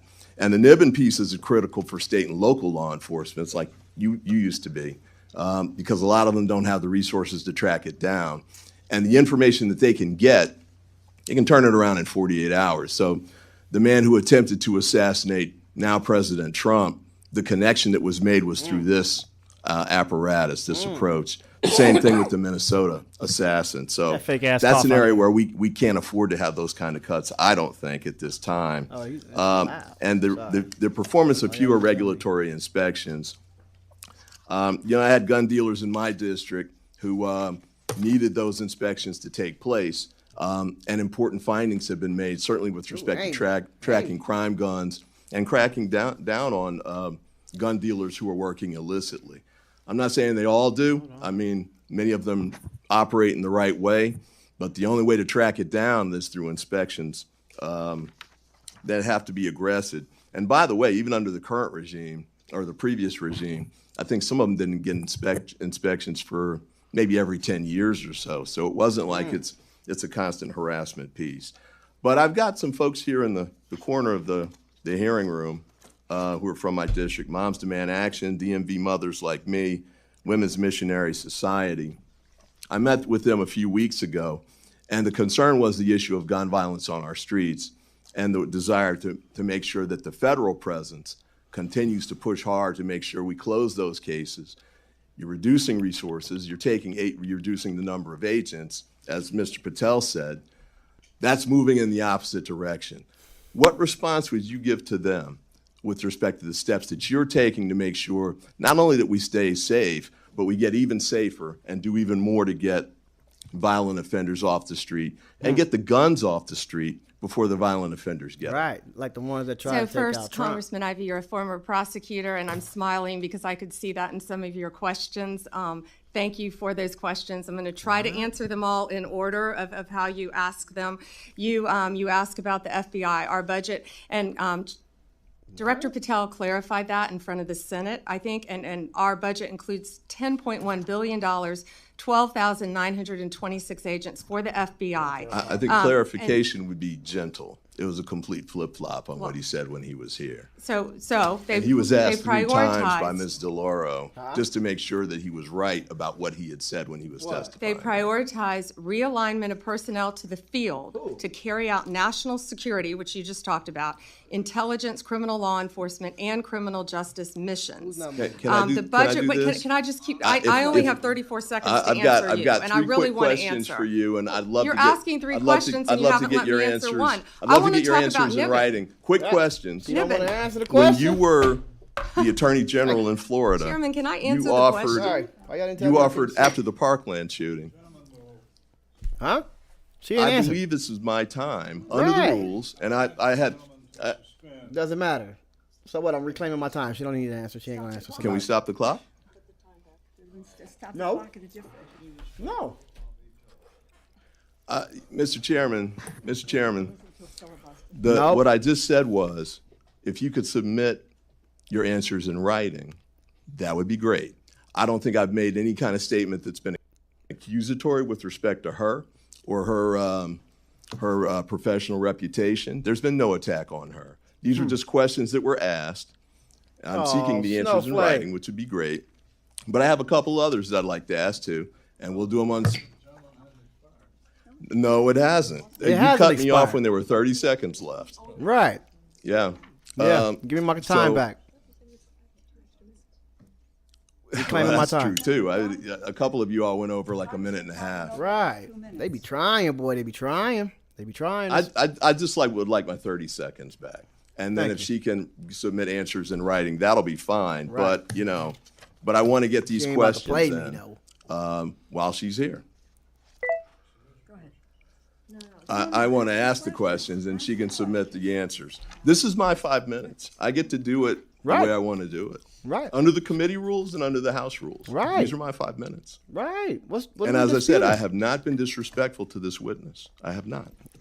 Disrespectful? The way they treat witnesses on the other side? Okay.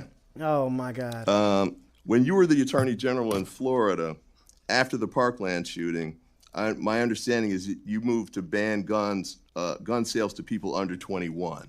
Is that a position that you would take now as the Attorney General? I have a bill, H.R. 2368, which does something like that. I would be interested in if you'd be willing to co-sponsor or support that bill. You also moved to enact red flag laws, allowing a judge temporarily to confiscate weapons when he or she viewed that the person was at risk of hurting himself or someone else. Is that a position you would continue to support now? And the last one is ghost guns. Ghost guns, I don't think you took a position on it back when you were the AG in Florida. But we've had 2 bills come through here in the Congress, all Democratic co-sponsors. I think there's no argument that ghost guns have any, appropriate use on the street. They only help criminals avoid prosecution. Would you support a legislative ban on ghost guns? And with that, I yield back. Daytona Tactical. Yep. Thank you, Chairman Rogers. Ranking Member Mean for having this hearing today. I'd also like to thank the subcommittee staff for their hard work. Attorney General Bondi, thank you for being here today. I commend you for your efforts to prioritize President Trump's America First agenda and commitment to making America safe again. As you know, I represent Alabama's 5th Congressional District, which includes Huntsville and Redstone Arsenal. I'm especially supportive of the FBI Director Patel's plan for the continued movement of FBI personnel to North Alabama. My district has repeatedly answered the call to support our law enforcement agencies with a second-to-none workforce, cutting-edge facilities, and room for growth. Attorney General Bondi, do you support the FBI's plan to move additional personnel and programs to Redstone Arsenal and out of the Beltway? Thank you, Congressman, for your question. And yes, we are moving 500 additional personnel from D.C.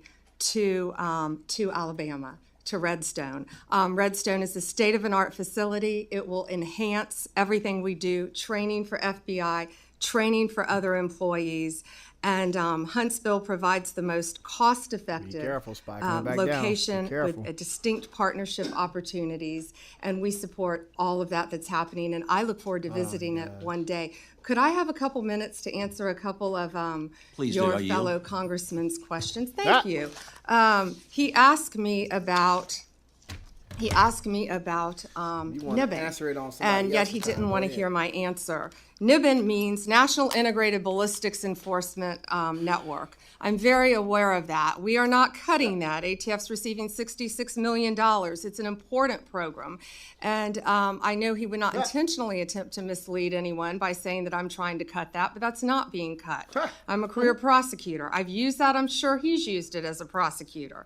It's an important program that provides critical support to 7,200 state and local partners we work with. It's a key element to combat violent crime and firearms. So I am a huge supporter of NIBIN, and we will continue to do that. You asked me to talk to moms. I will always speak to moms in my office, in any environment. Yes, and I lived the Parkland shooting. I still talk to and meet with all of those families, both Democrat and Republican alike. I will continue to do that as a career prosecutor. She's talking to the Marjorie Taylor Greene moms. I'm sure you met with Patty Morrill, Patty Moran. She is the mom of a murdered woman in your district. I'm sure you met with her. I'm sure he met with Tammy Nobles, Kayla Hamilton. That was her daughter who got murdered. Oh, gosh, so yes, I'm willing to meet with any mom from any these are side our representatives that are and thank you, grilling our for letting me Attorney General. With the and gentleman asking her normal questions. I want to move my questions. In my district, we have the FBI, the And she's ATF, like, fuck DHS him. working What do together you to want address me to bombing answer? incidents and use of explosives. The FBI's Hazardous Device School and Terrorist Explosive Device Analytics Center, affectionately known as TDAC, the ATF's National Center for Explosives Training and Research, and the U.S. Bomb Data Center are all located at Redstone Arsenal. As mentioned, ATF's National Center for Explosives and Training Research is a world-class facility located at Redstone. The center provides remarkable training facilities and specializes in life-saving explosives and arsons training. Can you discuss how merging the ATF with the DEA will streamline their activities while ensuring their critical and unique capabilities are maintained? Yes, absolutely. And yes, the National Center for Explosive Training and Research at Redstone, it's pretty remarkable what they do. They oversee the canine operations, I believe, as well as the criminal profiling, the explosives, the arson investigations, and I look forward to working with you. I look forward to visiting that. I really want to go to that facility. There are no cuts planned for that.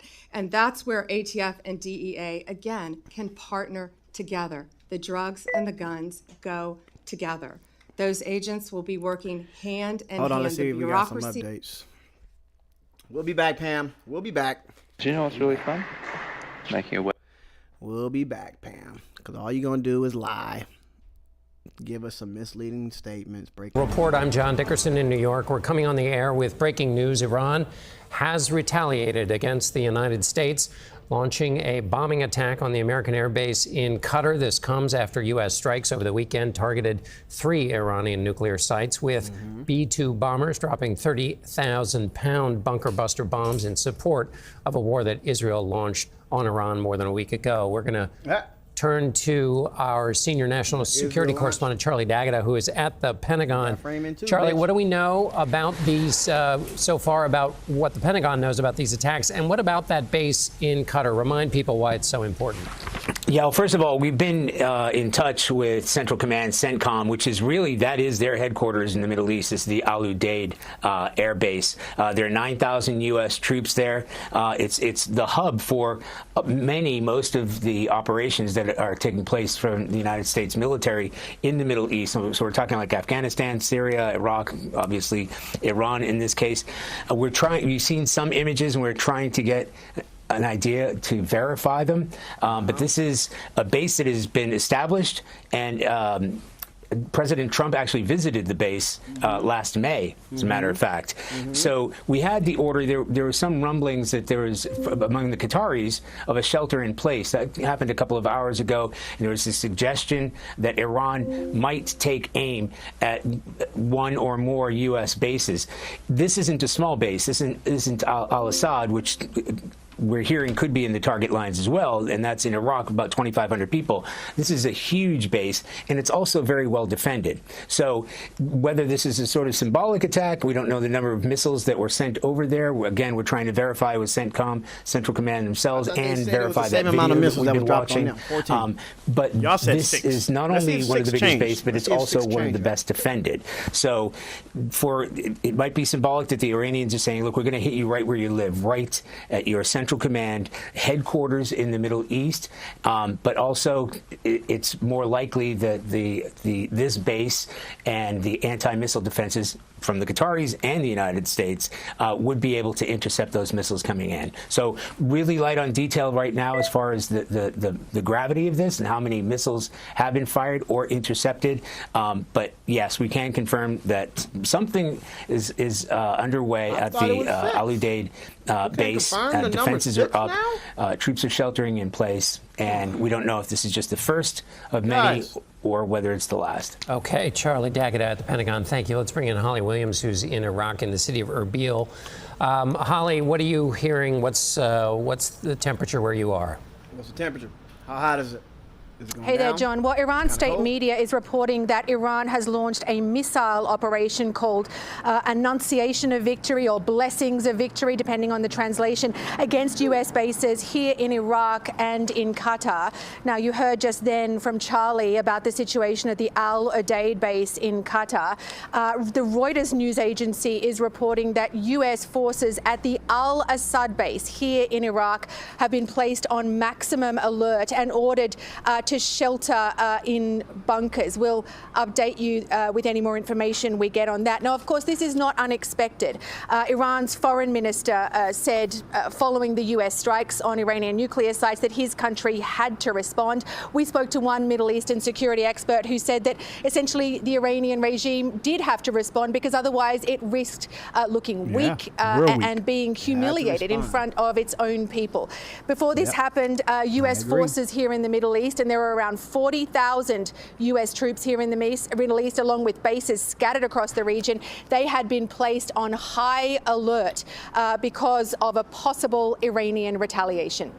Holly Williams, thank you very much for that update. We'll be back to you in a moment. Joining us now is CBS News national security contributor Samantha Vinograd. Sam, what do you make of these reports here in this retaliation for the attacks over the weekend that we knew was coming? What do you make of what we know so far?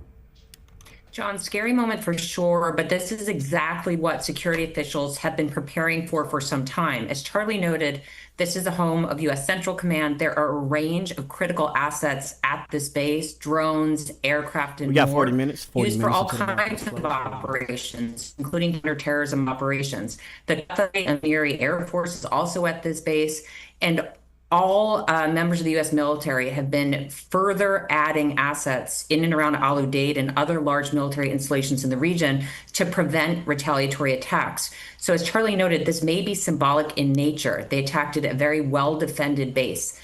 Iran has a long history of attacking U.S. military facilities in the region, so to a certain extent, we expected this moment.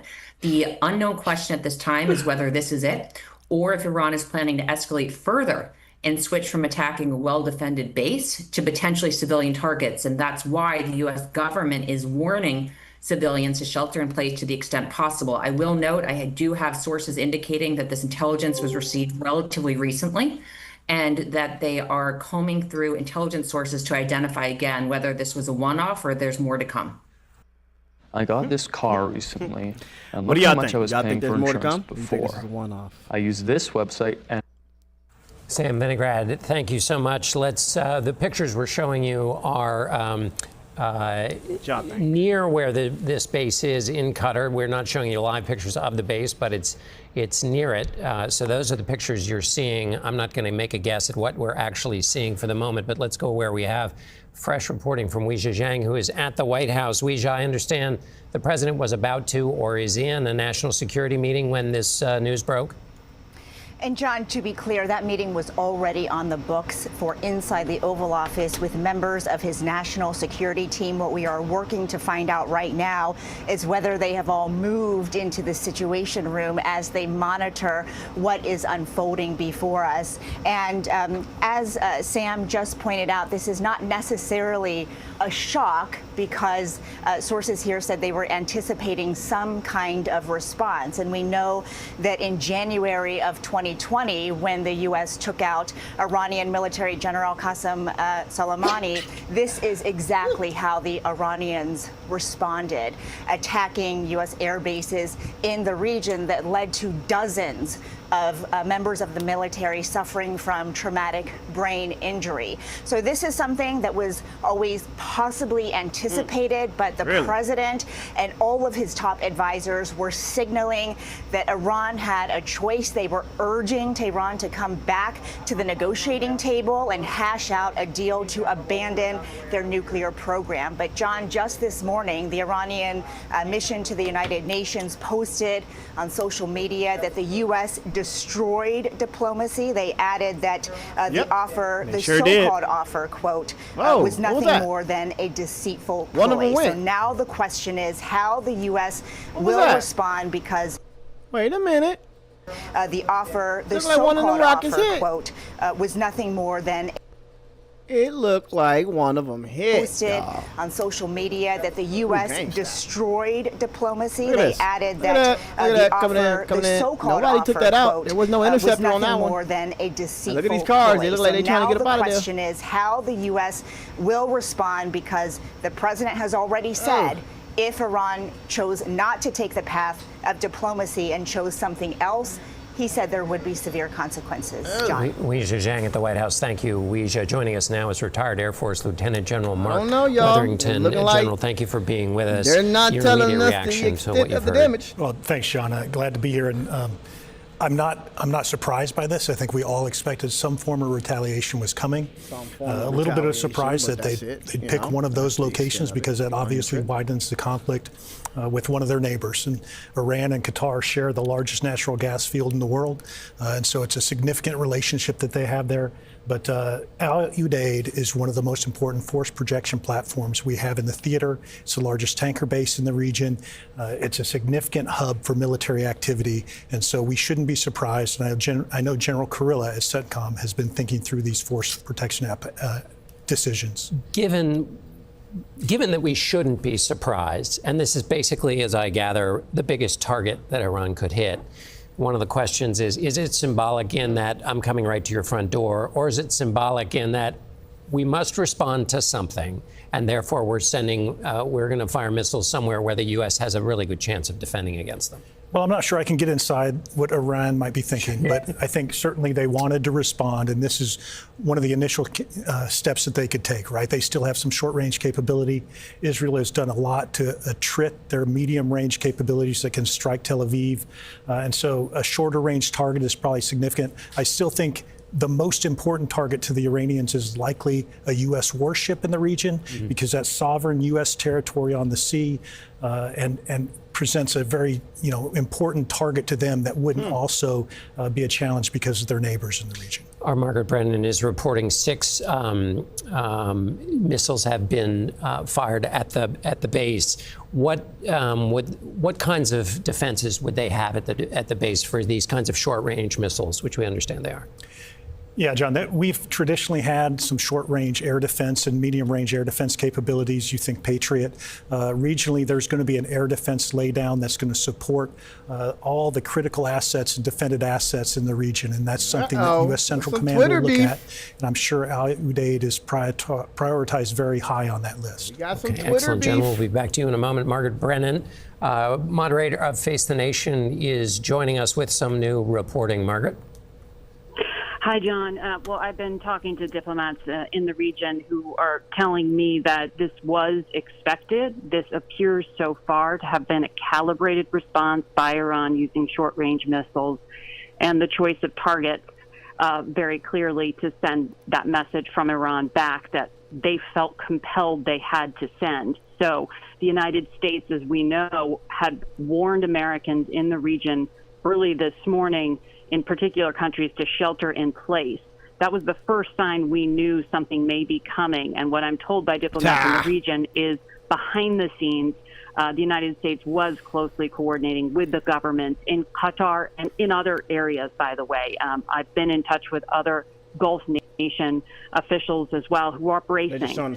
They have been bracing for days, to be frank, concerned that their association with the United States would make them targets. Now, these U.S. bases that are on the territory of countries like Bahrain and Kuwait and Qatar are well fortified, but there is that risk, of course, that a missile could land outside that range. Now, CENTCOM is monitoring the air. We know that would be expected since these countries are within that region of responsibility. But this is exactly what many of these Arab states had wondered. I asked the Secretary of State, Marco Rubio, just yesterday, what is the U.S. policy if an ally is hit, and would the United States defend them? And his response was indirect, but that this is why these U.S. bases are there, because of the threat from Iran. You see how they're going to keep repeating the same old news over and over and over again. So we're going to try to find some updates on any recent activity, because we're eerily quiet. It's real quiet. Amy Green, it's real quiet. It is real quiet.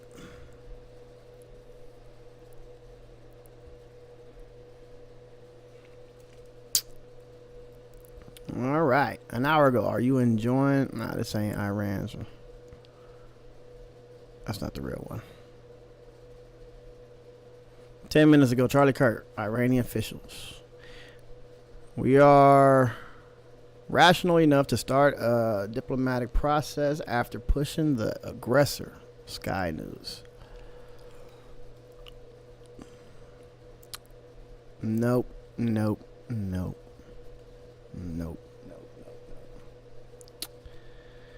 Nope, let's not talk. And I don't believe you. I'd rather see it from them. Okay.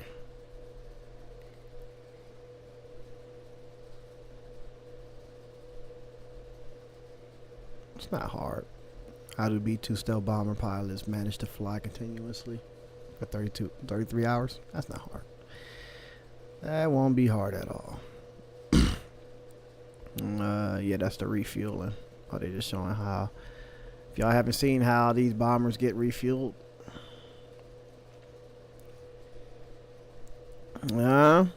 that's how it happens right there. Bam, bam, bam, bam, mid-air, bam, right up in there.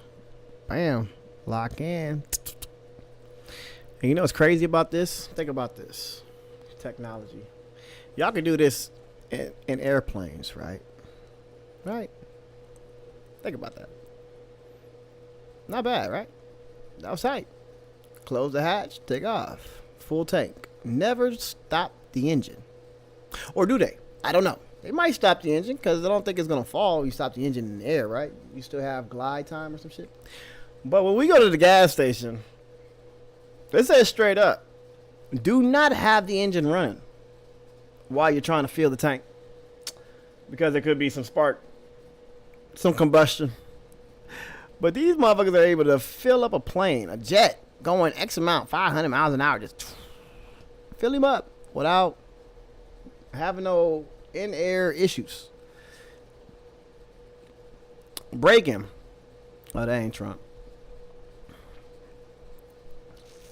We need some news, y'all. We need some news. Hold on. Did Trump come and address us yet?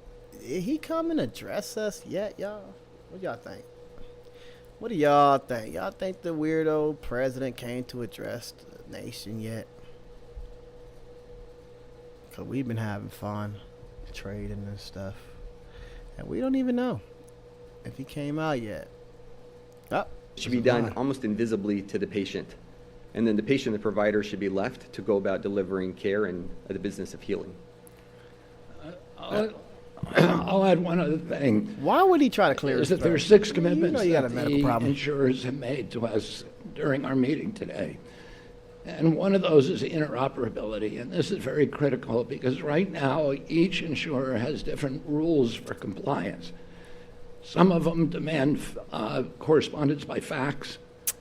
Some of them have their own portals RFK on the internet Junior's where you upload the data right now. and upload the patient. And I don't care. I need some news. 22 minutes ago, ex-Clinton official applauds Trump's courageous Iran call. Dallas Harris would have had the nerve. Oh, y'all keep the Democrats in y'all head, huh? Rent free. Obama this, Biden that, Harris this. Bush war on terror versus Trump Iran approach. How U.S. Middle East strategy evolved. Yeah, it's the same thing. It's the same thing. Y'all think this is going well because we got the upper hand, but as soon as shit happens and y'all start crying about sleeper cells and all that, y'all telling everybody that you're worried. You're worried about something. What that something is, I don't think y'all want to tell us. But you guys are worried about something. Let's hear Delulu as Fetterman. This is a pro-Israel, and he's anti-American been impeached twice, and John he's Fetterman. still our president as well now too. So it's not going anywhere, and I don't think that's 29 helpful. minutes. And 29 I think minutes if to you the throw market's that close. term around, that actually diminishes what the severity of what impeachment is really reserved for. Alexandria Ocasio-Cortez says the president shouldn't. What's this? What's this? I think this is the second time I've seen that.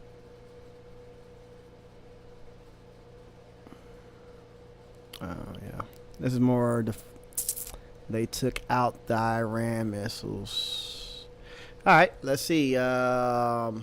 Did CNN wake up after the championship yet? Did they? I don't know. Did they? Okay. An hour ago.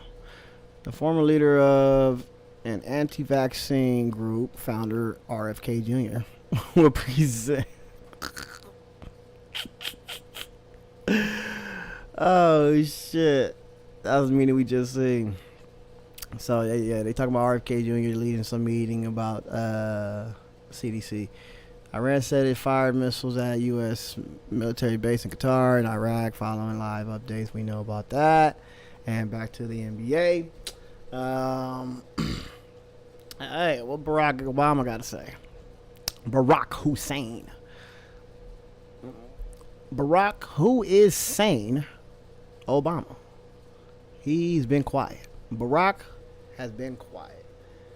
And SPY is moving as IDub tries to go for 212. The homie about to get his money back, and I can go to sleep. Hold on, and let's check on these weirdos. IDF real quick. Let's just see if they got any updates. An hour ago. I don't be knowing these names. Yonatan? Is that Yonatan? And Samarino, I think, was murdered and kidnapped during the October 7th massacre by an UNRWA worker. See, look, they're going after everybody right now. They're going after UNRWA. They're going after Biden. They're going after whoever they feel like they can with this power. Mind you, Trump has the control of the House and the Senate, right?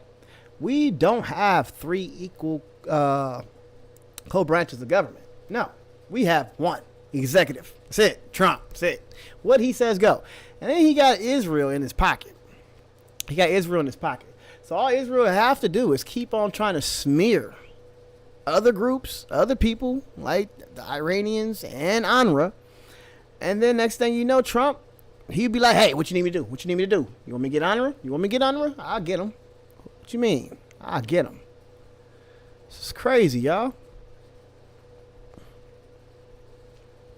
And that's it from the IDF. We seen the other shit. Hold on real quick.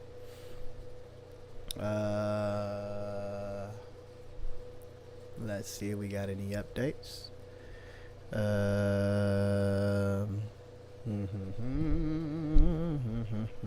Is anticipate additional strikes on U.S. bases overseas. And as I mentioned previously, the U.S. government has taken significant precautions to protect our members of the military to the greatest extent possible.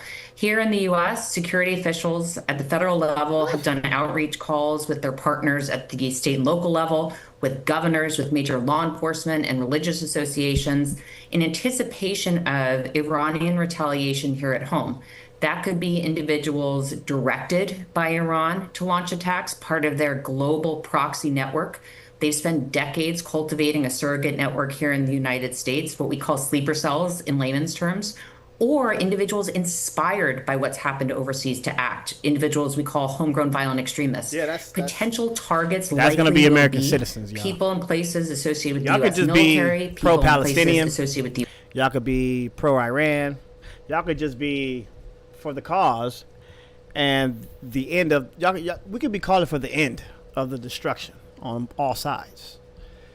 But since you have any kind of support for the Iranians, oh yeah, you could be a target. Oh yeah, what are you doing? Are you influenced? Are you inspired by the Iranians? Are you planning an attack? It's like, no, stupid. We just don't want y'all trying your stupid regime change that we read about in books because we weren't alive, and we get to see it in real time. Are we just calling you out? That's all. So don't try to use this as a reason to start policing speech of American citizens who has put whatever Iranian flags at the end of their fucking tweets. No. You don't get to do that. You don't get to do that. People that say they stand with Iran don't mean that they are against America. They may be against America, but they ain't not about to harm America. No, we're not a threat. Nope. It's just our mouth. We're going to talk a lot of shit. The U.S. government members of the Jewish community, and people in places associated with the State of Israel. Now, intelligence gathering is at a very high level at this time to look for threats, and law enforcement has already significantly stepped up its operational footprint, the number of law enforcement assets it has in and around potential targets. So Homeland Security officials are preparing for this, but still quite concerned about the threat environment. And finally, John, the risk of Iranian-backed cyber attacks is very concerning. They have sophisticated cyber capabilities and have used them before against critical infrastructure. Right. Think energy and water grids, transportation infrastructure, and more. So cybersecurity officials, members of the private sector, members of the public should all remain vigilant, monitor for threats, and stay in close touch with federal, state, and local law enforcement. Hey, Las Vegas homeowner. Don't believe Did you know that if you're fear mongering, that's all she's doing. That's all she's doing. Hold on, let me see if I can get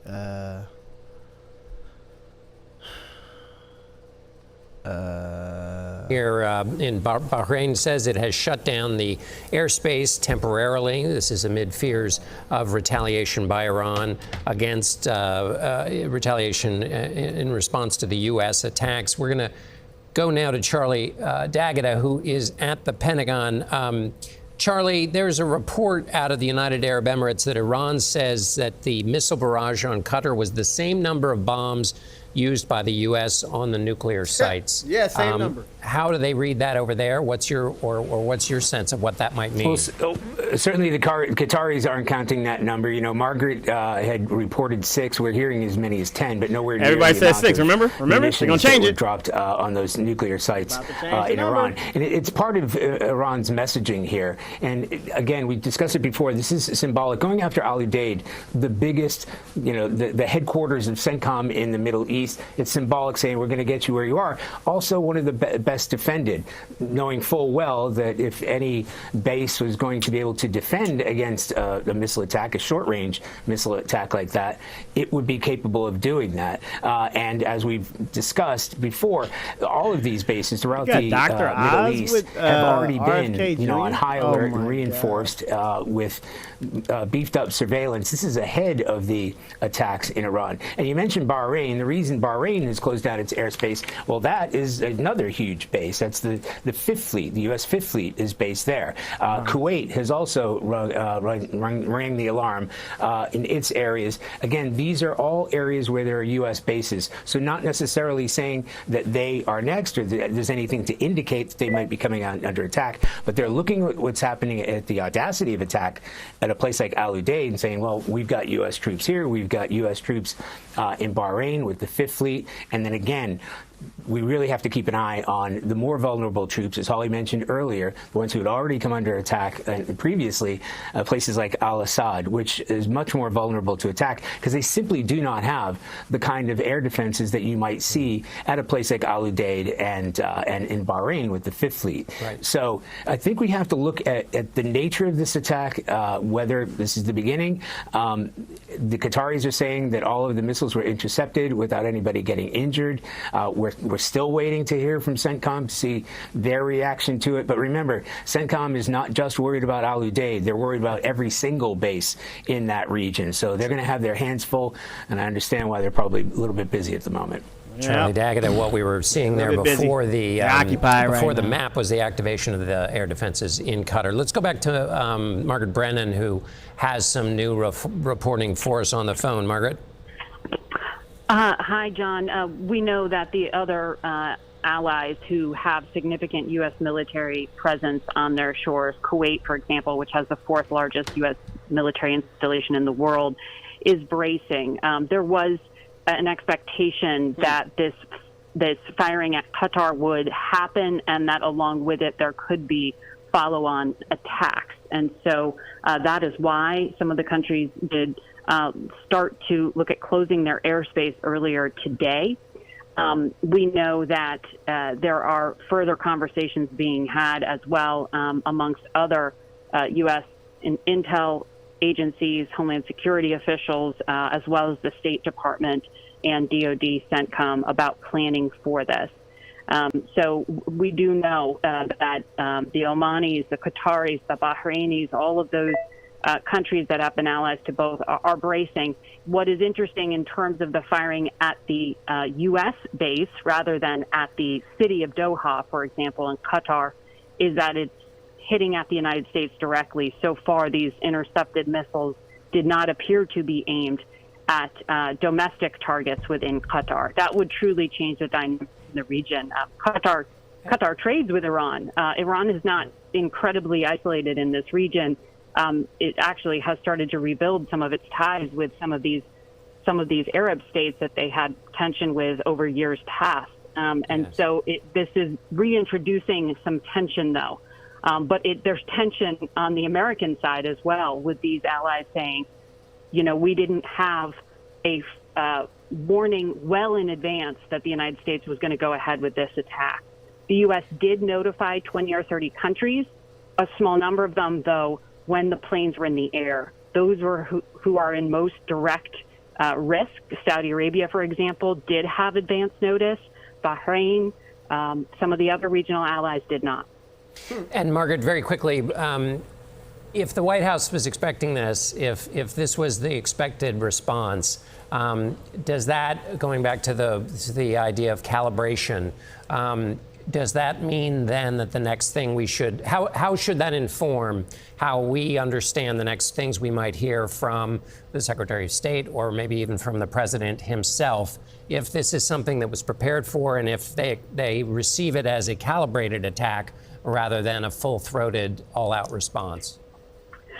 Well, John, we know that in the planning for the attacks the U.S. carried out on Fordow, on Isfahan, and Natanz, it was not just the strikes that CENTCOM was planning for, it was also the blowback and preparing the theater. So there were protective measures put in place. So this had to have been gamed out with President Trump, right? He had to have been thinking about this as well. But that question is whether he goes up the escalation ladder or lets this go. And that is the difference between this being what was described yesterday in public by the Secretary of Defense as targeted and limited and specific to the nuclear program, or whether this becomes a broader conflict. We know the President and the Secretary of State have indicated the U.S. has already identified other targets inside Iran it could hit. Didn't define that. Are those further nuclear sites, or are they now going to go up their escalation ladder? Right. So we know he's been looking at two options, and it's going to be what he chooses. Margaret Brennan, thank you very much. I want to go back to Chief White House Correspondent Nancy Cordes, who has some new information. Nancy?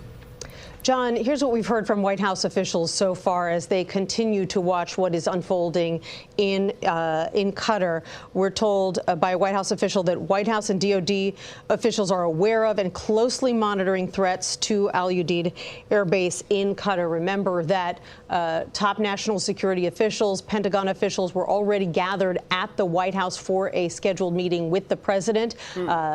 While there, they can take advantage of the Situation Room to monitor events as they unfold in Qatar. We have received more expansive reaction from the nation of Qatar itself, however. A short time ago, a spokesperson for the Qatari Foreign Ministry strongly condemning this attack by the Iranian Revolutionary Guard, saying, quote, "We consider this a flagrant violation of the sovereignty of the state of Qatar." All of this putting the Gulf states and U.S. allies in the region in a very difficult position, John. On one hand, they don't want to get dragged into a wider conflict. On the other hand, they have had grave concerns about Iranian aggression and Iran's attempts to build a nuclear weapon for years, if not decades. And they shared those concerns with President Trump when he was in the region last month in Qatar, in the UAE and in Saudi Arabia. As one top official in one of those Gulf states described it to me, they worry greatly about the possibility of a nuclear accident in Iran causing grave harm to their citizens. They said, look, if there was a nuclear accident in New York, you are going to feel the effects in New Jersey, and that's how they feel about it there. So a very difficult set of circumstances for Gulf states. All right. Well, we're gonna the president views as very. We're gonna shift gears real quick. because we know that we have domestic problems here. And one of those problems is these ICE raids that tend to be going on everywhere around the country. And people are fed up. With these ICE raids. And they're starting to push back. We've seen the LA Dodgers not allow Border Patrol. See, remember how they framed it? No, that wasn't ICE. It was Border Patrol. But yeah, everybody's starting to push back on these tyrants, and it's starting to be one of the most amazing situations to witness. So we're going to witness this one. Owner yells at ICE agent raiding his Terrence car wash. Let's see what we have here.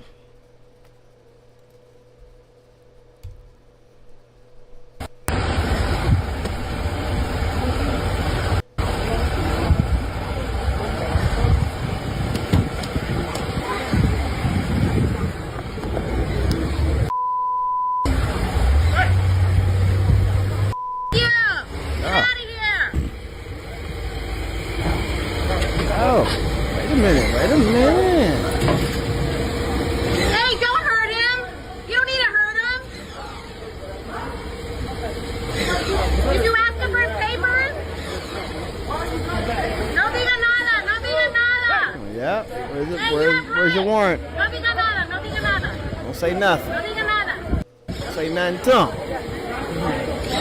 Look at these tyrants. They working at a car wash.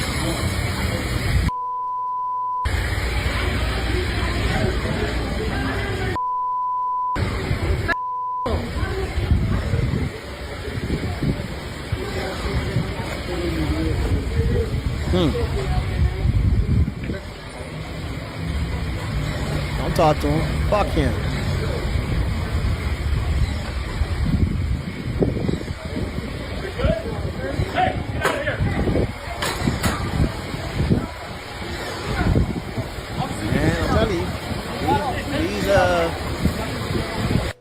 These masked thugs.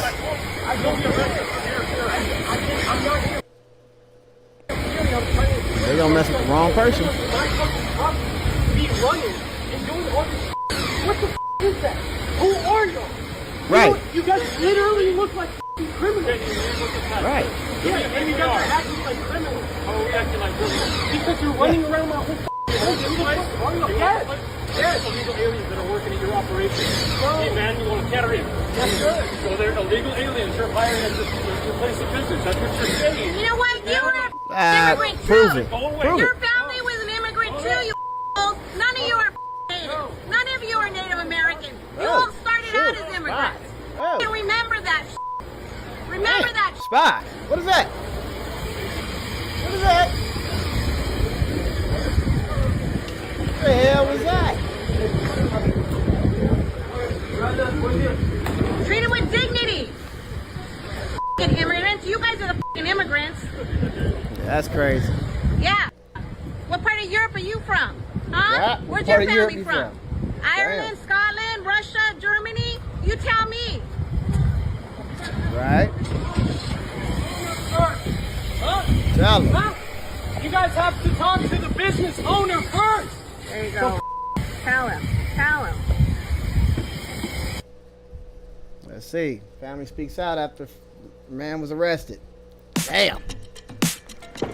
And the S&P 500 is moving. She is about to hit $600. You have IT needs? She's about to hit $600. Well, we have IT 6,000. solutions to help SPY. you thrive.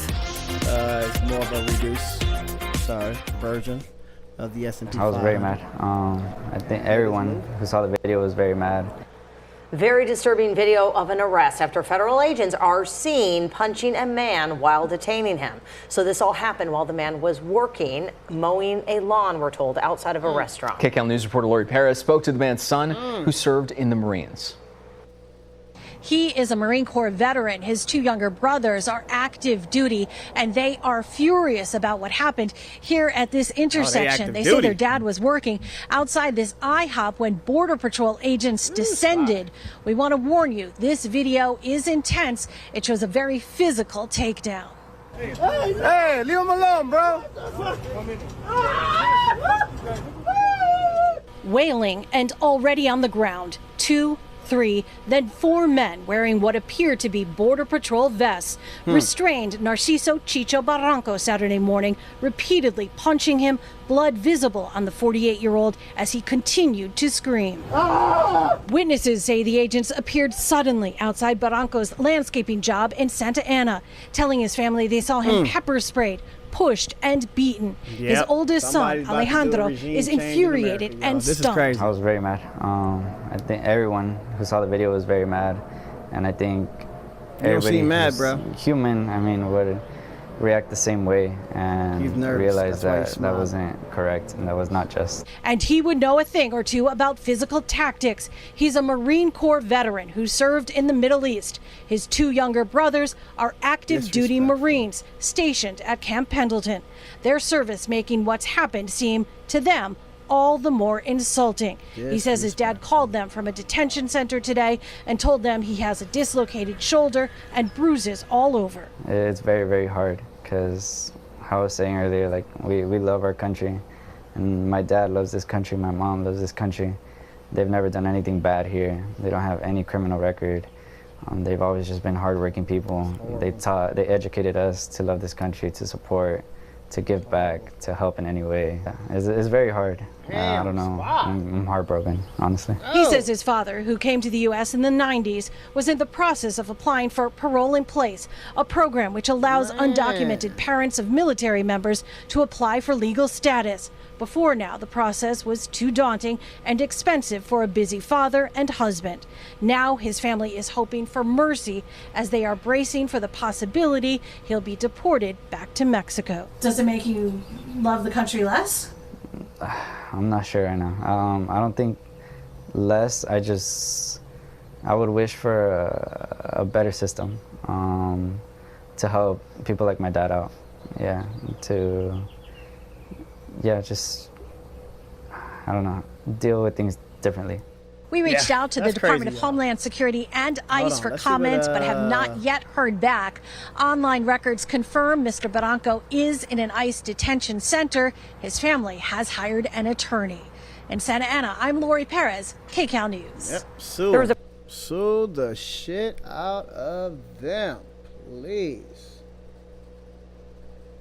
Other top story tonight, fear and uncertainty that continues in Southern California amid more reports of immigration enforcement operations. We're also seeing new protests begin after a dramatic detainment that was all caught on camera in Santa Ana. We want to show you that video right now, and a warning, it may be difficult to see. The video making the rounds on social media shows federal agents hitting and pinning a man to the ground. NBC4's Amber Frias live in Santa Ana with what we know right now. Amber? Hey, Kathy, Jonathan, that video I think we got a new law. State lawmakers want to force law enforcement officers to identify themselves while on the job. New legislation comes after weeks of federal immigration raids, many involving agents wearing plain clothes and covering their faces. KTLA's Alina Bovian live now in Pasadena, where lawmakers are expected to speak about the new bill. Alina, good morning. Got a new bill. You got to identify yourself. These agents. Jess, good morning. Well, we're right outside Pasadena City Hall here, and you're right. In many cases, some of these federal agents, they are showing up with masks on. They're in civilian clothing and in unmarked vehicles. So it's causing a lot of confusion with the public and mistrust. So the purpose of this press conference coming up if at you are 10 this morning deputizing is to regular create some sort of citizens, transparency and to ensure that these officers, when they are arriving to take people into custody, that they are properly identifying themselves. Now, we will be hearing from a local politician this morning, State Senator Sasha Renee Perez, representing Pasadena. The immigration raids in LA started earlier this month, sparking protests, outrage, confusion. Several agencies under the U.S. Department of Homeland Security have been involved in the operations, In some cases, it's Border Patrol agents. In other cases, it's ICE. And there's also been some fear of potential imposters posing as federal agents. Yep. After all, some of these federal agents involved with the raids are in unmarked vehicles without visible badges, wearing street clothes and covering their faces. According to DHS, their agents must wear vests that say ICE or ERO or Homeland Security on them, and their name and respective department is on either one or both sides of their vehicles. Now, that has not always been the case. As for the masks, they have them on essentially to protect their identity from gangs. Aside from today's press conference, there's also a bill being proposed which could make it a misdemeanor for local, state, or federal law enforcement officers to wear a mask or any other personal disguise that would make it impossible for them to be identifiable. Now, back out here live, the city of Pasadena here also wants to create this dynamic so that there's transparency, so that the work is being done, but that it's being done correctly without stirring up any further confusion or fear. I'm Lena Brevin reporting live here in the city of Pasadena. We'll send it back to the studio. Fuck that. We don't trust them. We don't trust them. What do y'all think? Y'all trust ICE? Y'all think this is a good bill for them to have to identify themselves, show their face? I think so. I think so. Hold on real quick. We're going to have to get some breaking news in a second. I want to double check. Let's double check the X space. Oh, I'm looking at the market as we speak. And the S&P 500, it is taking off, y'all. We have about a minute and a half. Is that a minute and a half? Yeah, a minute and a half, and the market is closed. And I sold my 600s too early. But I was in and out of the market today because I didn't have time to stream and trade. So, yeah, I could have held those a lot longer than I did. But I'm not tripping. I am not tripping. 1 minute left.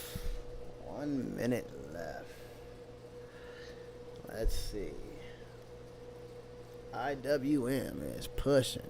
ExxonMobil is still down $2. SQQ is down 75 cents. GameStop getting slapped.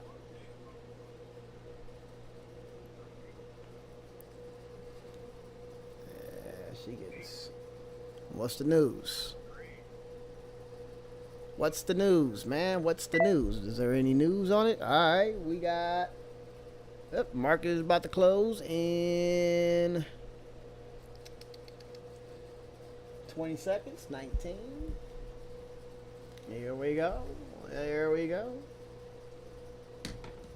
Oh, SPY coming back down underneath. Oh, there's a lot of volume going around. A lot of volume.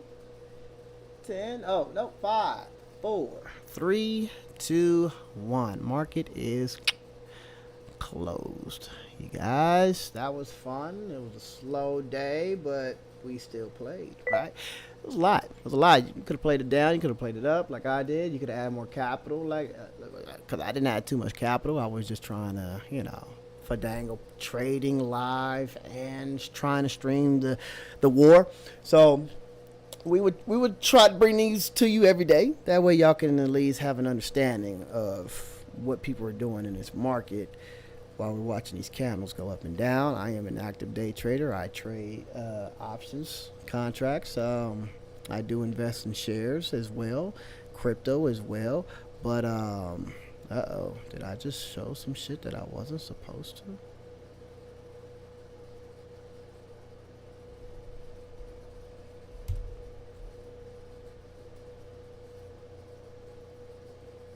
No, I didn't.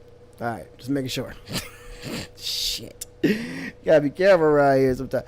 But yes, I will be running down some technical analysis, some of these plays that I do. Most of it's technical trading because when it comes down to fundamentals, there really isn't no fundamentals in trading ETFs because ETFs are ETFs. They're baskets of stocks. They're the stock market, and they typically move on news. You know what I mean? So if you want to talk about fundamentals on the ETF, that would be like GDP news. How's the country doing as a whole?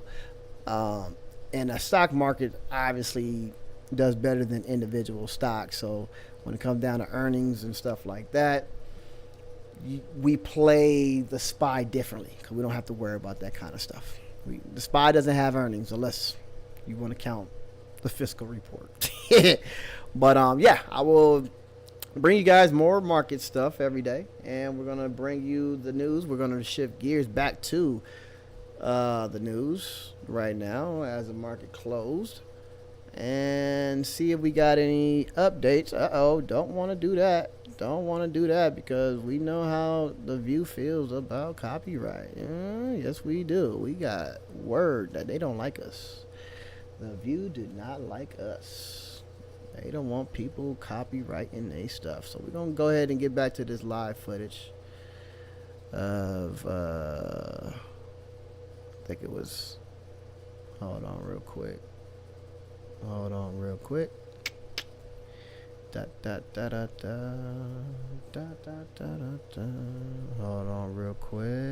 it is.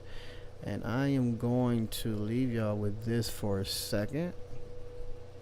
I think Trump is getting ready to talk to us.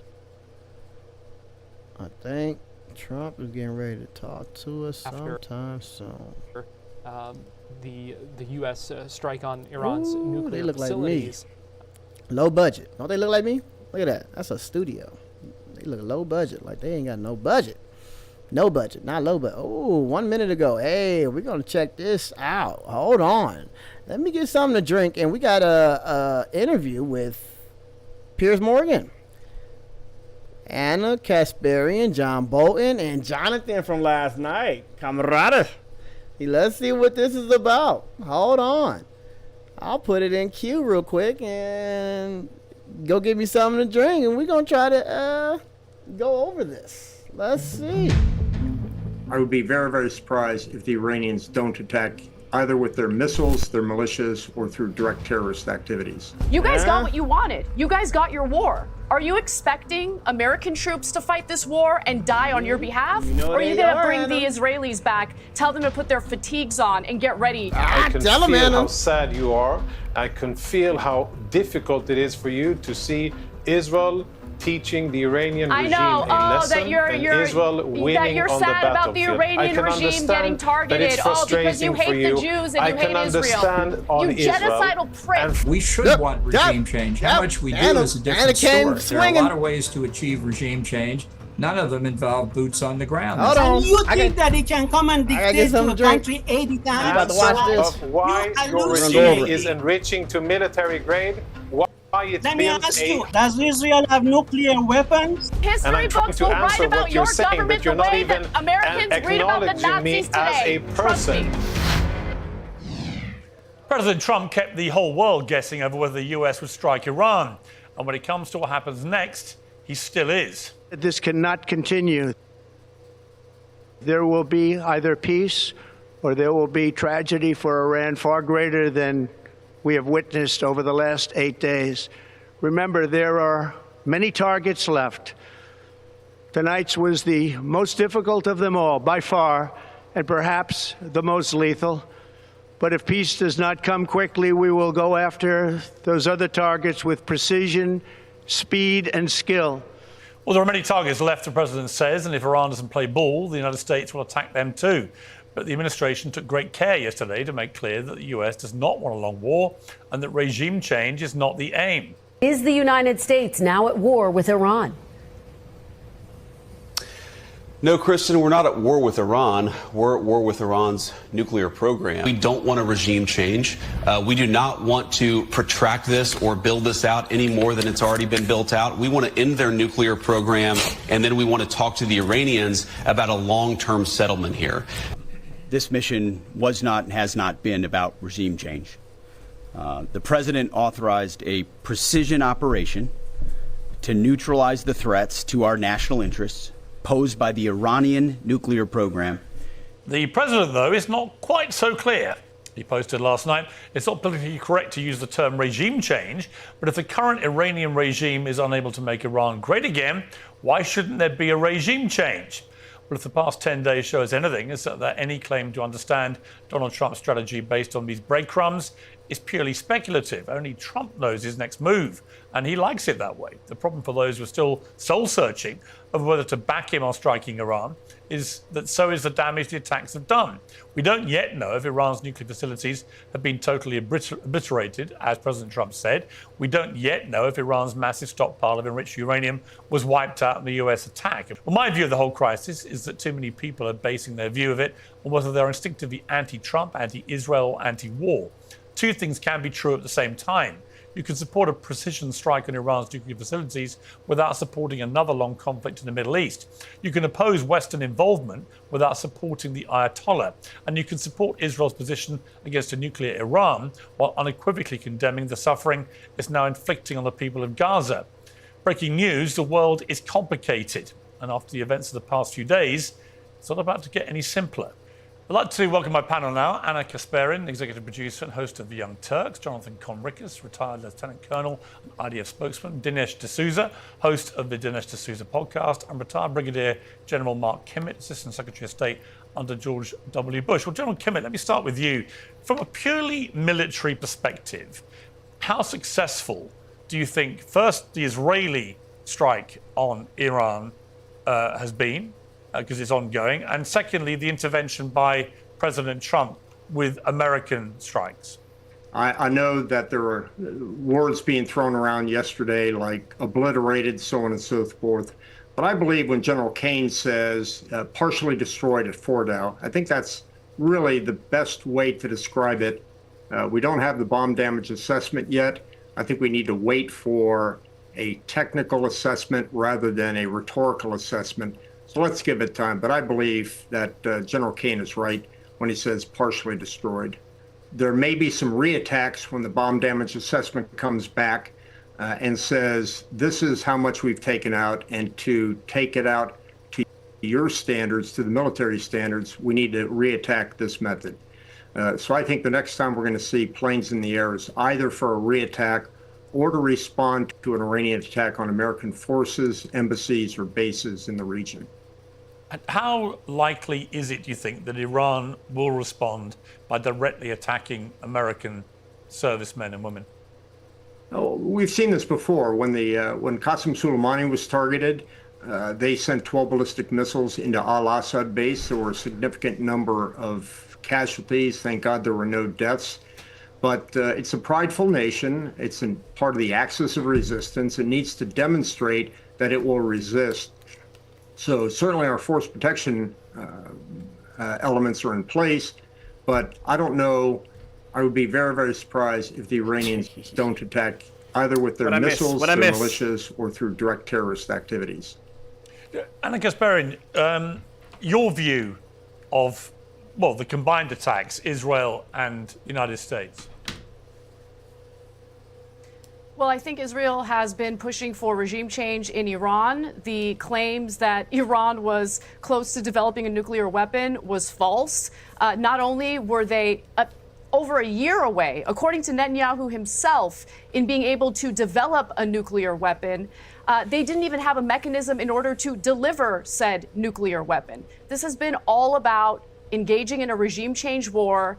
That's what this is. Anyone who's pretending like this is about nuclear weapons is lying to you. Yep. Again, the United States is forced to fight another war on behalf of Israel. And I just want to ask Conricus a question real quick, because I'm seeing a lot of videos of Israelis leaving Israel to go home to the United States or to Greece or to other European countries.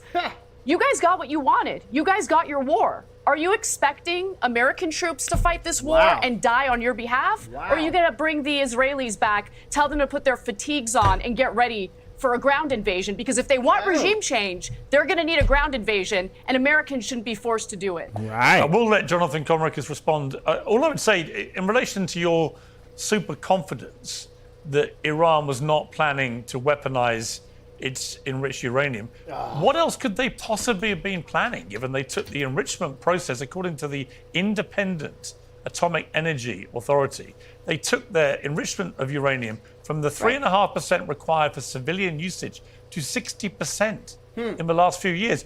There is no other reason you would do that if you weren't at the very least wanting people to believe that you were going to be weaponizing your uranium. Otherwise, why do it? What do you mean? Well, I mean, they were not enriching uranium under the Iran nuclear deal, the JCPOA, which unfortunately Trump took the pressure from Netanyahu to pull out of in 2018, which essentially cleared the way for Iran to enrich uranium. Now, yes, they enriched up to 60%. You need 90% in order to have the material necessary to build a nuclear weapon.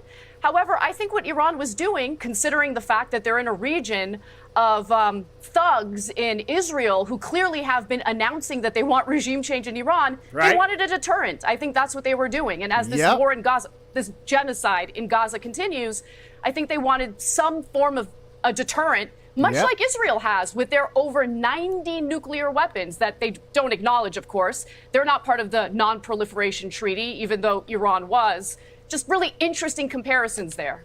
Okay, General Kimmy, I know you have to leave us. Jonathan Conricus, I will come to you in one moment, but I just want to ask the General to respond to that. Is there a naivety by many on the left, you think, about Iran's intentions with this enriched uranium? Because look, I oppose the Iraq war as a newspaper editor in the UK very vociferously.